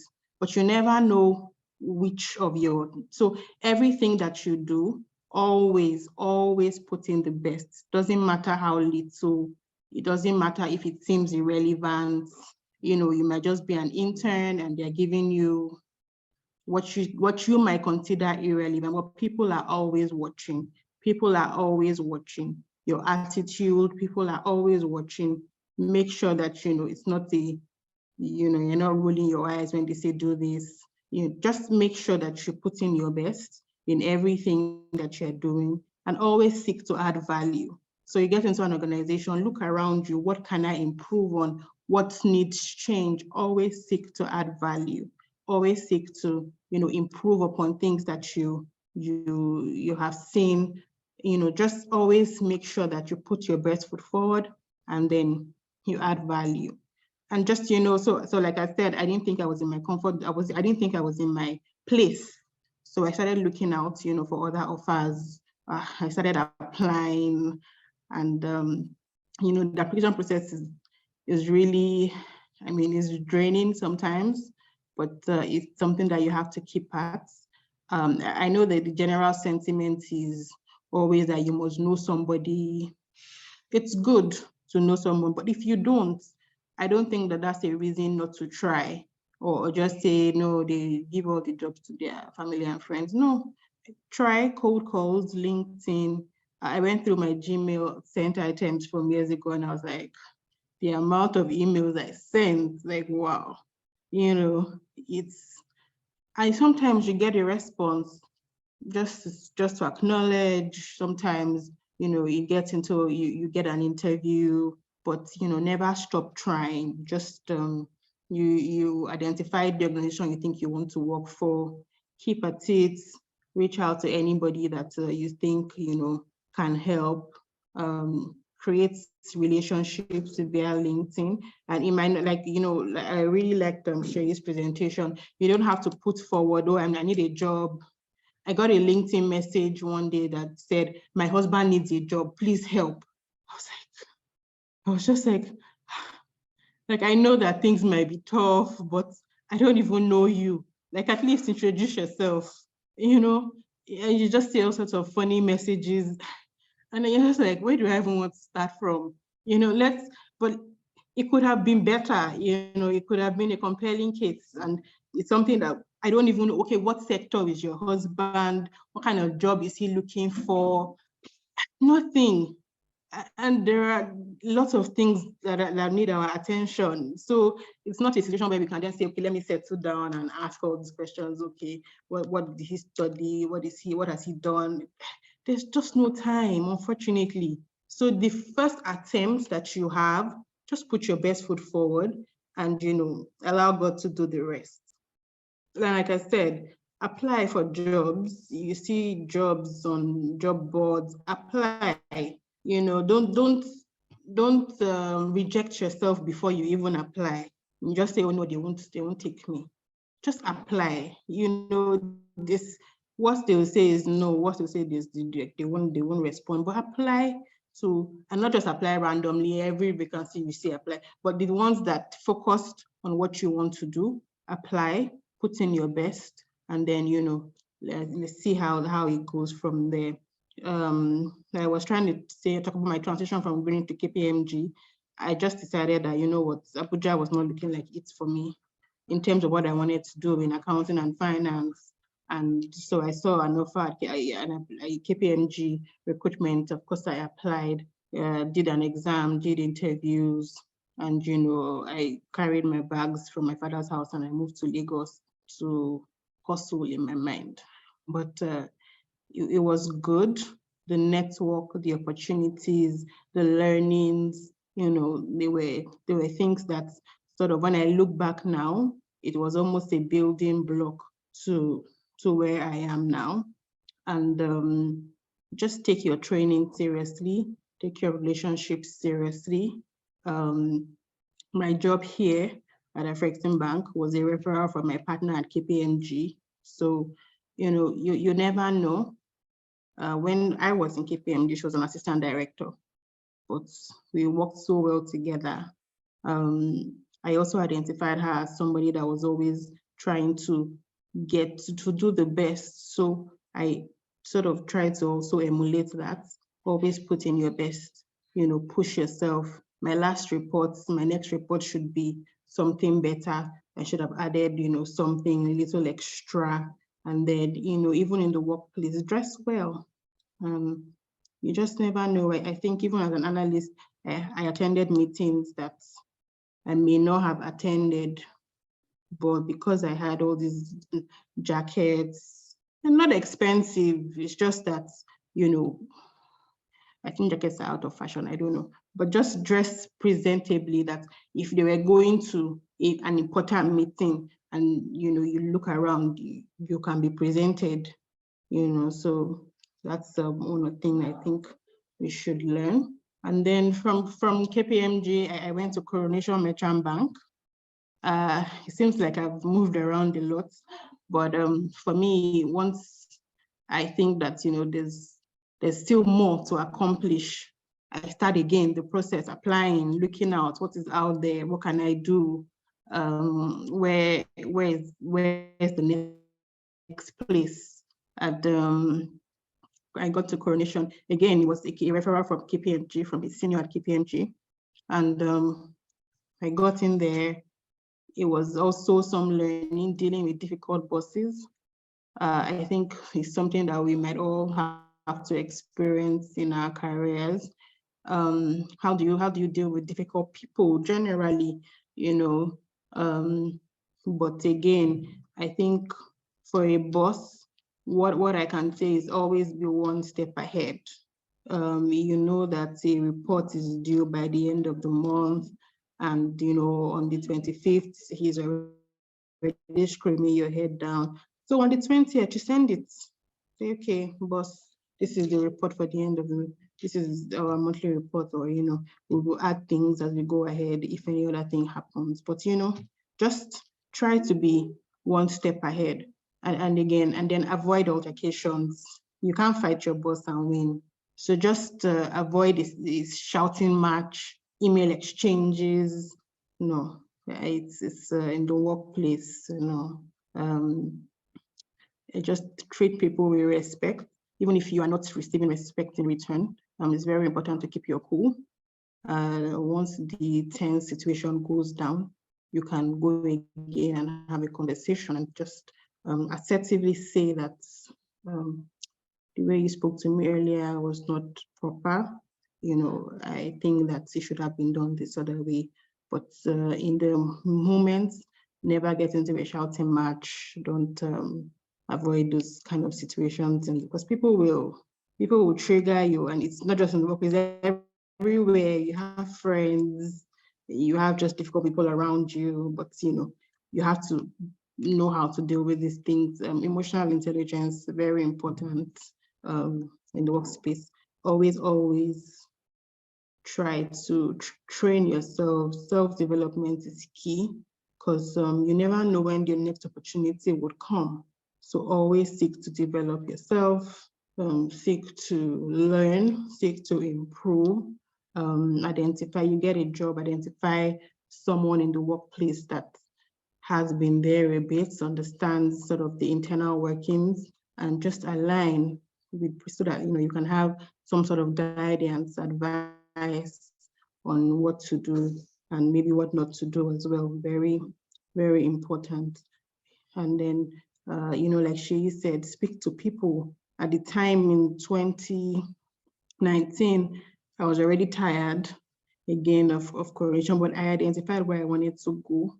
In fact, as I was reflecting back, I actually asked some of my friends, do you have any contact at Afreximbank? I think I'd like to work there.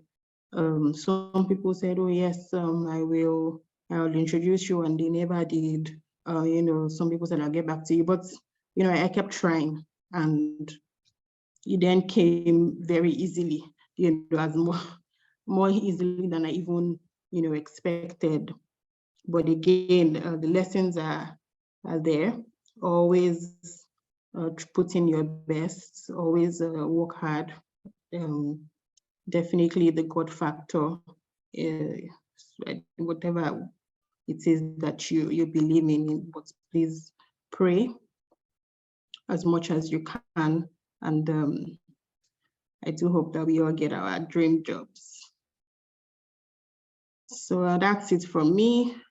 I can take questions, and then maybe before we go to the next section. All right, so Ngozi, that was spot on. That was quite, it's rich. It was good that you shared your experience. And like I keep saying to you guys, you know, it's good that they are sharing their stories so that you know that it is possible, right? You know, so because some of us believe that until we know Buhari and then Emefiele, that you can't really get jobs. People are getting jobs, right? You know, but one thing I would see that is constant across the stories are that they were prepared people, you know, so they actually were doing their work and grinding at their end, you know, so when opportunities came, it was easy to lash onto them, right? You know, so if there's anything you want to take away, know that you're preparing at your hand, right? So, because I'm going to be asking you some questions, what were the toughest career decisions that you had to make? I think, there's been a lot of tough decisions to make. To leave or not to leave is usually the tough one, because again, when you leave, it's usually a make or break situation. And there's an example that was very clear to me, and I think it even put some fear in my mind. When I joined KPMG, I had a manager. When I left, he was then, I think, an assistant director. But I met somebody else that was in another smaller bank in Nigeria, they were mates in KPMG. They joined together. And while this guy was now an assistant director, this other one was like an associate in a smaller firm. So it was shocking. When he left KPMG, it looked like a good deal. Like, okay, move to this place, you got a bigger, of course, better offer. But then that company just started going down. And, of course, the performance is wrong. So leaving an organization is usually very dicey. You do have to weigh your options and also look at what you're thinking about in the future. So what are you seeing in the future that is making you leave? So for me, I would say money should not be your major motivation to switch organizations. Something that Banji said that resonated with me was money will come. Like it will come, but it shouldn't be the major reason why you'd want to switch. For every time, I think I have switched jobs a couple of times, and for every time that I switched, it was always a moment to sit down and reflect. First, when I moved from Abuja to Lagos, it was within Nigeria, but it was still difficult because I grew up in Abuja. It was my comfort zone. It was like, am I going to leave my comfort zone? And coming to Lagos, I mean, moving from Abuja to Lagos is a tough one for anyone. It was a big decision. It's a tough one just for anyone. I grew up in Lagos all my life. I've been praying to God. I stayed in Abuja for 1 month. I'm like, God, this is life. I don't want to go back to Lagos. So it's tough. That one is major. I'm telling you, it's a major decision. No, it's tough. And then moving to Cairo as well, it was another life-defining moment. This is a new country, very different language, and but I think I'm settling in now. So yeah. Okay. So what life experiences have shaped you the most, and what are the critical lessons that you would like to pass down to younger ones, to younger professionals? Life, I think, as Banji said, it is a lot of turning points that you may not even realize that this was a defining moment. But for me, I think just growing up, seeing my parents work hard to give us some sort of middle-class life was something that I decided that I would emulate and ensure that I get the best.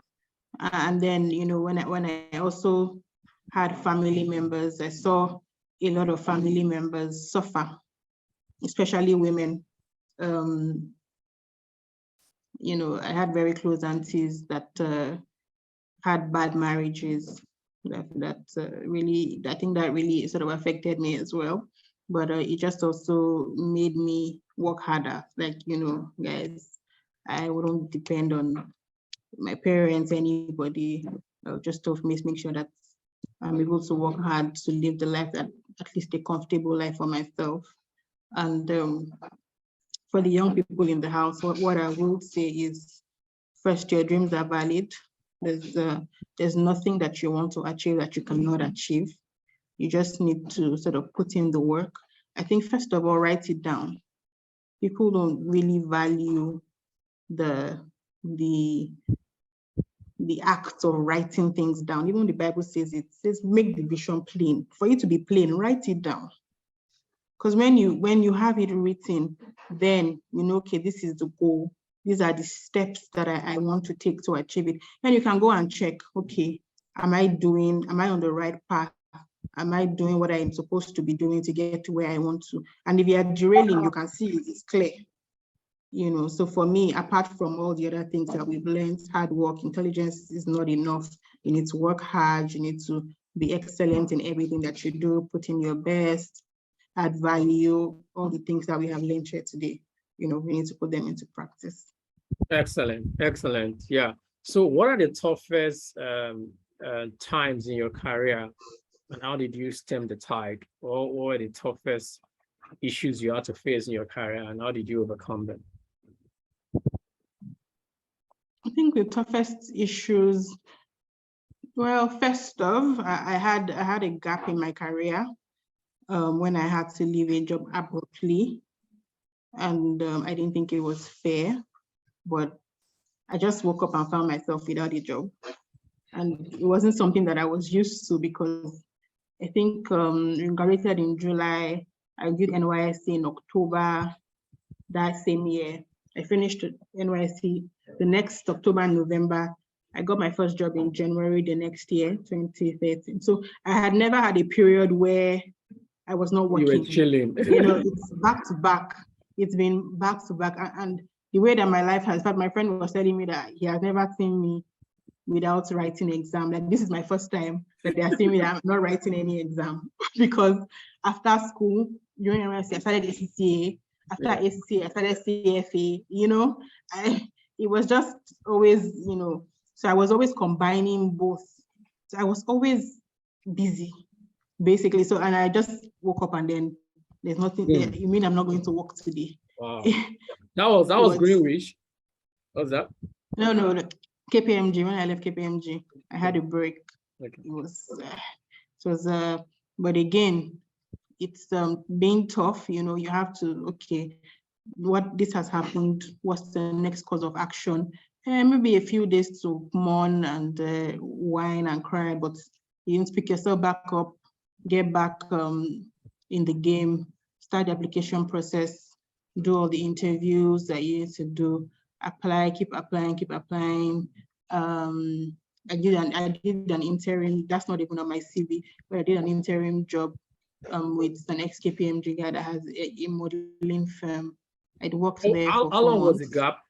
How many months? 4 months. Is that one gap? Yeah. That one is leave now. Comfort. That one a gap. That one is leave now. That one is lounging now. They just say go on. Yes, I got because I got something fast. You know, it could have been, this is the God factor. It could have been longer. It could have been a year. Yeah. And there were, you know, so it's yeah. And then just even in the workplace, you know, I don't know, Banji's story really resonated with me, because, you know, I've been passed on promotions where you'll be wondering, they promoted this person, and I'm just like, but you know, when you compare the quality of work, I'm just like, wow. You know, things you can't explain logically, because, you know, but again, you just need to handle these things with emotional intelligence, some maturity, and you know, not let it derail. Because you need to say, okay, then no, I'll come 8 to 5, when I finish, I'll go home. I wouldn't try anymore, because apparently my efforts are not being recognized. But you need to understand that everything you do is for yourself. You're not doing anybody, as we would say. Yeah, that's very spot on. You know, so I'm going to ask some more questions, then we'll take some games. And guys, if you're tired, you're not alone. Even I am tired, you know. So it's not easy being on the call since 9 a.m. till now, and we still have 2 more speakers. We have the guy from Ola Brown, who is the Flying Doctor, CEO of Flying Doctor. She's going to join us. We still have a guy from the VP's office. That's the next speaker, actually. Ayokunnu Ojeniyi. You know, so he's a technical advisor to Shimbajo on ease of doing business. So we still have those people come. So if you're tired, you're not alone. I am tired as well, but I'm pulling through. I know there's still a lot to learn. You know, I'm creating room to receive more and to judge and learn. You know, so yeah, so yeah, back to you, Ngozi. So Ngozi, where do you see the jobs of the future coming from, and how do you think a young professional can prepare for them? You know, so people who want to do what you're doing in finance, you know, I know you do IB type job, investment banking, financing, financial analysis, building models, you know, like you said, import and export. So you're looking into trade, how do you finance them, stuff like that. So I'm thinking, so where do you see that in the next years, in say 3-5 years? And how do you, for the young professionals on the call, how do you think they can prepare for that? Thank you. I think, you know, the finance sector is one that it's clear that machines cannot replace. So there would always be opportunities. Are you sure? Yes, I'm sure. You know, people have started with software that can build your models, and you know, but the software is not going to the analysis bit. There's a story behind the numbers. You know, the software cannot tell you the story. You know, so there's always going to be opportunities for human interaction. I do think that Nigeria is at a point where, and I will assume, and I don't know if I'm wrong, that a lot of the young people we have here are in Nigeria, maybe looking to Japan, but they have not. But I think that this wave has also created some opportunities, because a lot of people in our sector at the mid-levels have left, unfortunately, because I'm inundated with calls of, oh, I need people, and I'm like, how is it that employers are calling me to say they need people every day, and there are young people that are saying there are no jobs? It's very unclear to me. So it's either these people that are looking for the jobs are not prepared, or they are not going to the right places, you know, so they're not meeting themselves, you know, and it's at this level, entry level, apart from the things you have done, you know, maybe in school that can show some capacity and leadership, all that is needed is just your willingness to put in the work, to put in that drive, the hunger that, you know what, I'm here, I will learn and I will do it. That's really what they want. But you know, the mentalities are Gen Z now, you know, their mindset is different. They just really want to chill. Something is affecting. Unfortunately, if in this finance work, you cannot really chill. I mean, work-life balance, you know, yeah, we agree, but you need to put in the work, especially at the entry-level stage. There's so much to learn. There's so, even me, I was telling my colleague earlier that, man, I have so much to learn, you know. So there's always something to do to improve yourself. There's always something to do to, you know, stand out of the crowd. I don't think that, you know, we're going to be replaced by tech. Has actually helped, you know, but I don't think it's going to be replace the job. I think it's an enhancement. Okay, so tech is going to be an enhancement into the future. You know, so what are the combination of competencies and skills, or maybe certifications, that you recommend for someone that wants to work in the space where you currently work? Okay, so I would see the Microsoft suite, Excel is very important. Microsoft Office suite. It's like everybody needs that anywhere that you want to work. If you don't know Microsoft Office suite, you're not ready to get any job. So, but you know, it's a bit, it's going deeper now. I mean, I can open Microsoft Word and start typing, but there are those intricacies. There are things they can do. These things can do a lot more. You know, so I think everybody just needs to get into it on a daily basis, see what it can do. These are powerful tools. You know, when you get into Microsoft Excel, the project management, there's so many things that it can do, and you can learn them. The good thing, you can learn them without even getting a job. But when you now get the job, it's like on day one, you're almost a star because you can do all the things. You know how people feel like magicians on Excel. You can just do this and everything will happen. You know, learn all of that. Learn how to write. I think, you know, like I said, writing skills, maybe at the time I started work, it was maybe very scarce, because to me, that was the, like I was explaining, that's the reason why my Greenwich MD was so excited. I was like, minutes of meeting. But that's a skill that everybody needs to learn to write professionally, because I'm sure we all writing now, but you know, that professional writing, if you need to take courses, presentation skills as well. So I think it's a whole chain of, you know, storytelling. How do you present? How do you say the story behind the numbers? How do you tell? Those are the skills, that soft skills really, that if we all need to. And then of course certifications, ACCA. I'm seeing a question on the chat that I might just take. Okay, but, you know, go ahead.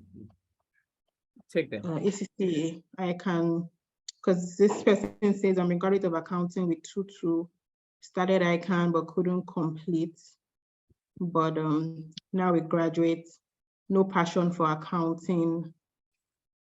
You want NYSC to be the year where you gain experience in line with what you really want to do. Again, this is how Sheyi started. What do you want to do? You said, I want NYSC to be the year I gain experience in line with what I really want to do. But what do you want to do, right? So my advice to you, because I don't know what you really want to do, but it's for you, NYSC, find a company that does what you want to do and try to serve there. It's really pretty easy. You can stop ICANN. The good thing with accounting is that it's very versatile, very versatile. You don't have to be an accountant. You don't even have to be in finance. You know, if it's tech you want to go into, perfect. You can do that. Just find a company that does what you want to do. Look out for them on LinkedIn. Reach out to them that you want to do your NYSC there, Lagos, I don't know what location you are in. Get your NYSC done, and you have a foot in the door already. Excellent. So yeah, Excellent. that's my advice. Excellent. So lastly, there's a question here that Sheyi posted and said, how can you learn skills when you don't have financial resources to take the trainings and certifications? I can address that better. you are not you don't understand. No, it's very easy. Start with the free one. Yeah, okay, just make very, an very attempt. easy. Make an attempt. Start with the free ones. Start with the free ones, right? You know, so the question would be, I don't have computer, I don't have internet, and all that. You know, and this is what I would say. You know, I realize that everybody has resources. It's just their priorities that are different. You know, I saw someone the other day and using iPhone, whatever. I was saying, and you don't have any computer for personal development, but you have iPhone to do social media and to do Instagram, and you're not doing skit that will make you money. It's not even that you're a skit maker, you know. So you're just carrying. So the point is really to be candid. Yes, you don't have it's not like you don't have resources. It's that you don't have resources to use for leisure. So you need to know that. And so everything that you have must be conserved towards your personal development. You know, so you know that every kobo, every penny must go to your personal development at that stage. So you really cannot compare yourself with Ngozi Kalumba. Like I cannot, let's say we're in the same school. I won't compare myself with Ngozi Kalumba, you know, because I know that, you know, somebody else probably will just make a call and something comes in. I can't do that. So whatever it is that I have, I'm going to conserve it for my personal development. So that's how it works, right? So it's not that you don't have resources, it's that you don't have resources for leisure. So when your mates are changing, are buying new shoes, new clothes, buying Brazilian hair, buying iPhone, new chalks, going to party, doing this and that. You know that at this stage of life, I don't have that excess to spend for that purpose. So you conserve it. So that's the way I would say it. So I don't think everybody, so, and then you might need to do extra jobs, right? While I was on campus, I lost my dad in part 3. I was a complete botsy boy, before part 3, right? So I didn't know what it means not to have money, but I lost him in part 3, and then I had to start facing life. And so what did I do? I started a job with Interco. Anybody who is in OAU, you will know Interco, Information Technology Unit of the university. So I was doing work study, I was able to afford some things, at least feed myself and go to class, and I started doing my personal development, doing my certifications from there and preparing for that opportunity, So my point is, you need to know that your race is different from the other people. So don't compare yourself with them. You need to know that you might need to put in more hours. You might need to work and study. So you put their own is collect money from home and study. You might need to add extra hours and do it. Well, let me tell you this. There's a whole lot you're learning from that experience. You are becoming a better person. Character is forming in you. So that's what I would say to that. So you're not disadvantaged if you don't have all the resources that you have, that you need at this moment. What it means is it will teach you to build character. You may not have plenty options for now, but you're building character, and then you are converting your time to resources. You are learning how to be more resourceful, unlike someone that has plenty of resources coming from. And this is not to blame those who have. Don't get me wrong. It's not a bad thing to have resources. It's not that you suddenly become bad because you have support. I'm just saying, in the event that you don't have support, there are no excuses. You still have to be successful. So I'm grateful for Ngozi for sharing her story. It was so beautiful. I really love, how that you were able to tide through, those difficult seasons, how that you are able to consistently make good decisions. But I feel that we are a cumulative of our decisions, or rather accumulation of our decisions. We are the decisions that we have made over the years, who we are, the successes that we have in our career, in our lives. They are as a result of decisions that we have made, compiled together over the years. So if you are in your 20s, you're about to leave school, or you're a young professional, you still have that opportunity to start to make the right decisions, right? So I'm grateful that we have people sharing their story. Sheyi, Ngozi, thank you so much, guys. I'm grateful that you shared the story. The next person is Ayokunnu Ojeniyi, which is the technical advisor to the VP, but he's not on the call at the moment. So we're going to take another quiz. This particular quiz is quite interesting, and you see why it is interesting very soon. We're going to take it, and then by the time we're done, we are trusting that Ayokunnu should be on the call by then. So yeah, so let's do the game. Thanks again, Ngozi. I'm grateful. We're grateful that you shared your story. Thank you. You're welcome. So let me share this. Where's our card again? Okay.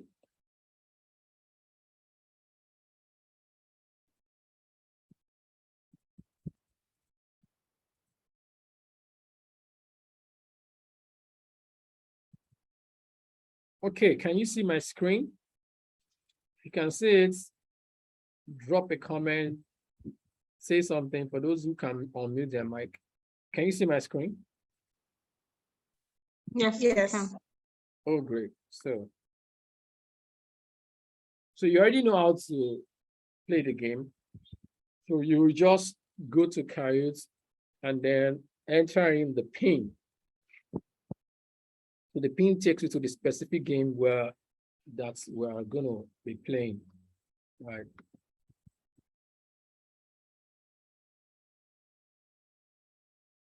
So yeah, so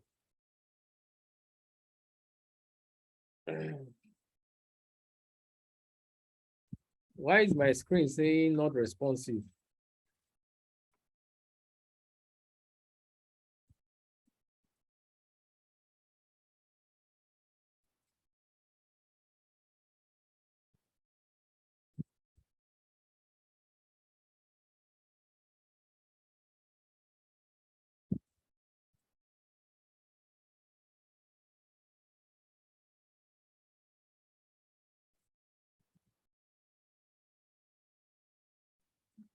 I don't know why it's saying that. So let me try to close some things to conserve my RAM.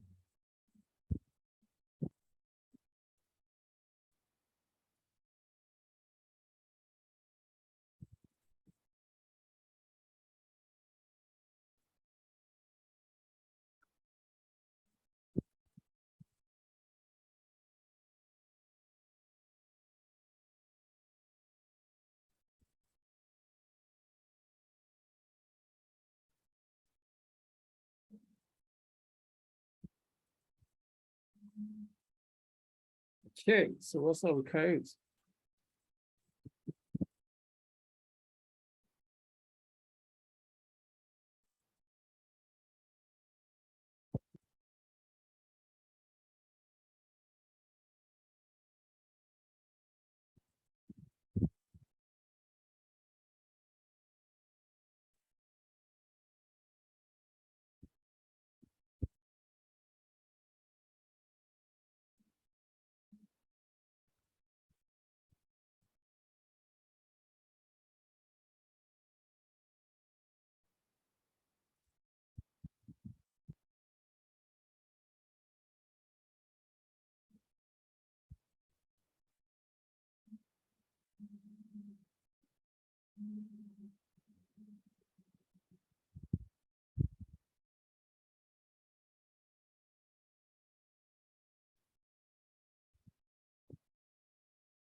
Okay, so I'm going to share this now.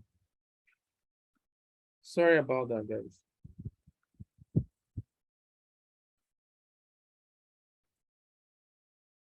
So can you see my screen now?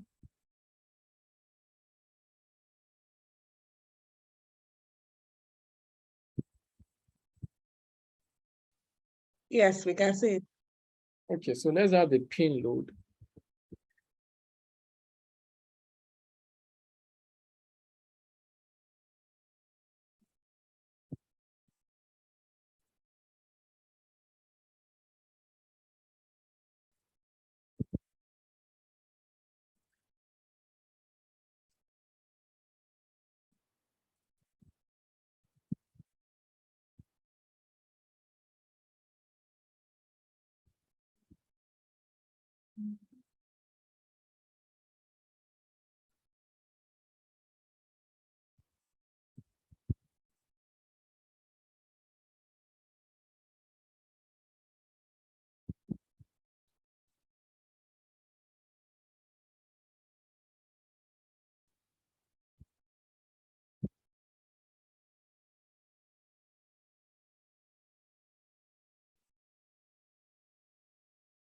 I don't know if it's my internet, so I don't know. This is getting interesting.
Guys, what's happening now? This couch is not working now. I don't know if it's my internet. Everything on my computer is just dragging. I think I need to close them.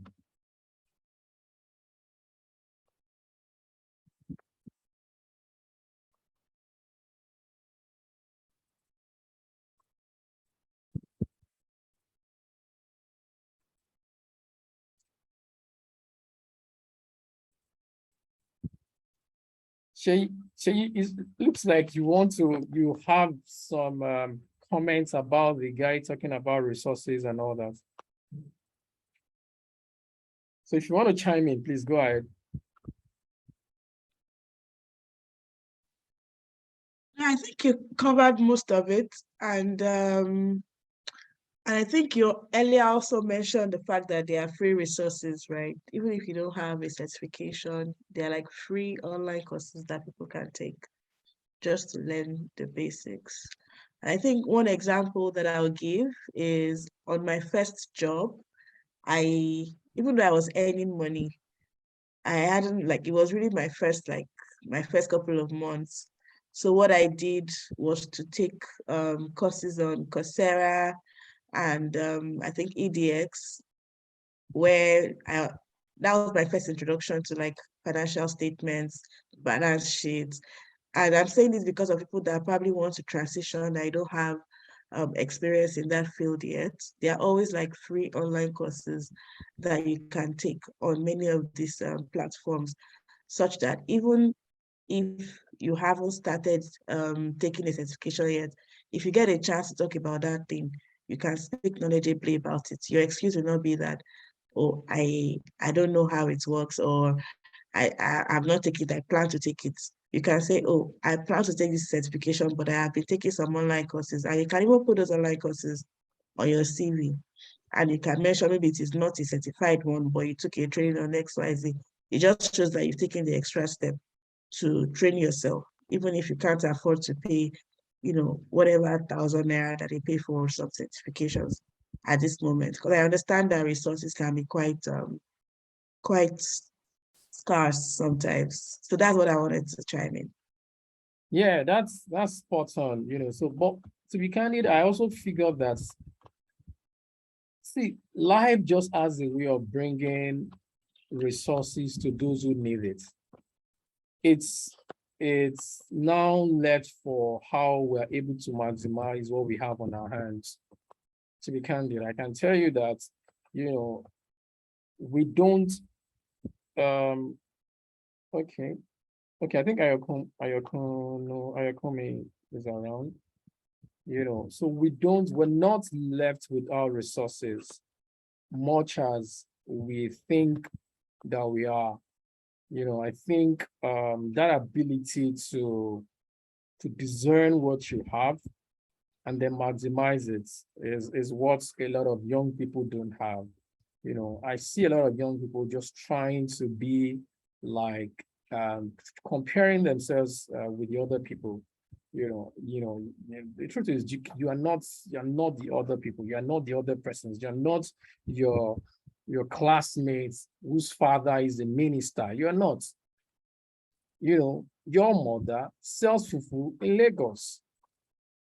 Live with it and grow from there. Don't try to form to be the son of a minister when you're not.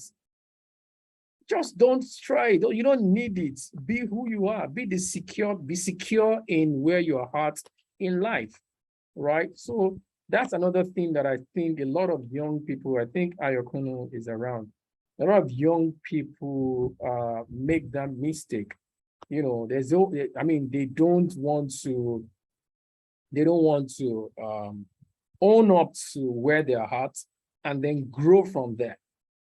They just want to be, just everybody's just forming, try to be who they're not. So you don't need to pretend, you don't need to be who you are not.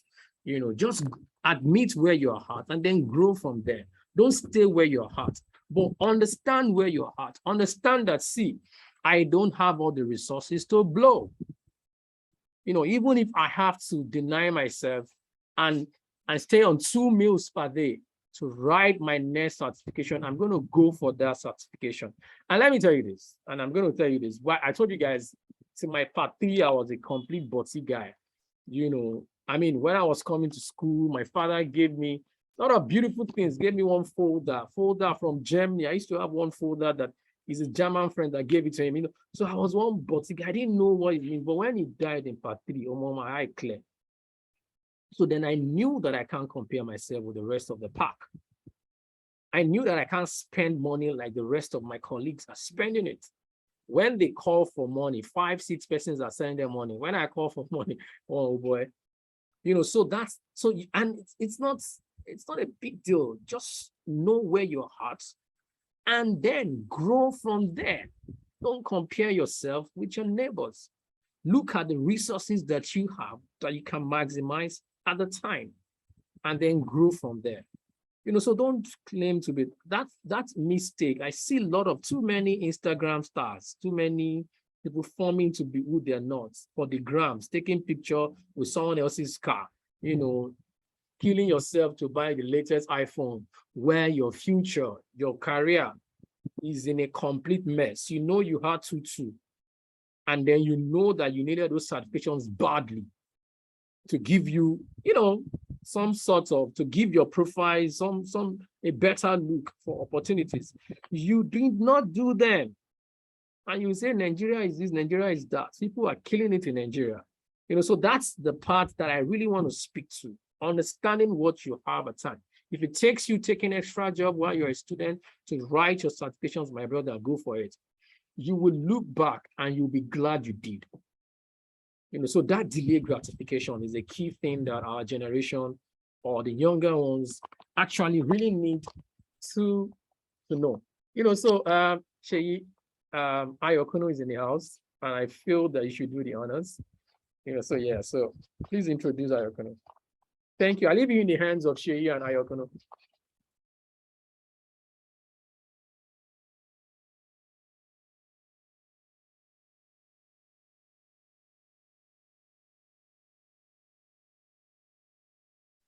Hi, Hello, Sheyi. can you hear me? Yeah, we Okay, can hear you. sorry. Yes, I was trying to unmute myself, and now I think, yeah, everybody can hear me, so awesome. Thank you so much, Mr. Ayokunnu Ojeniyi, for honoring our invitation. I know we haven't met, but we have been interacting in one way or the other. So he's technical assistant in the office of the Vice President on ease of doing business. And I'm very sure that we're going to learn a lot from what he shares with us today. So please take notes, be attentive, and thank you very much, sir. So you have the floor. Thank you. Such a great honor, great privilege to be with you all today. Please just give me a moment so that I can share my screen, I think. Yeah. Great.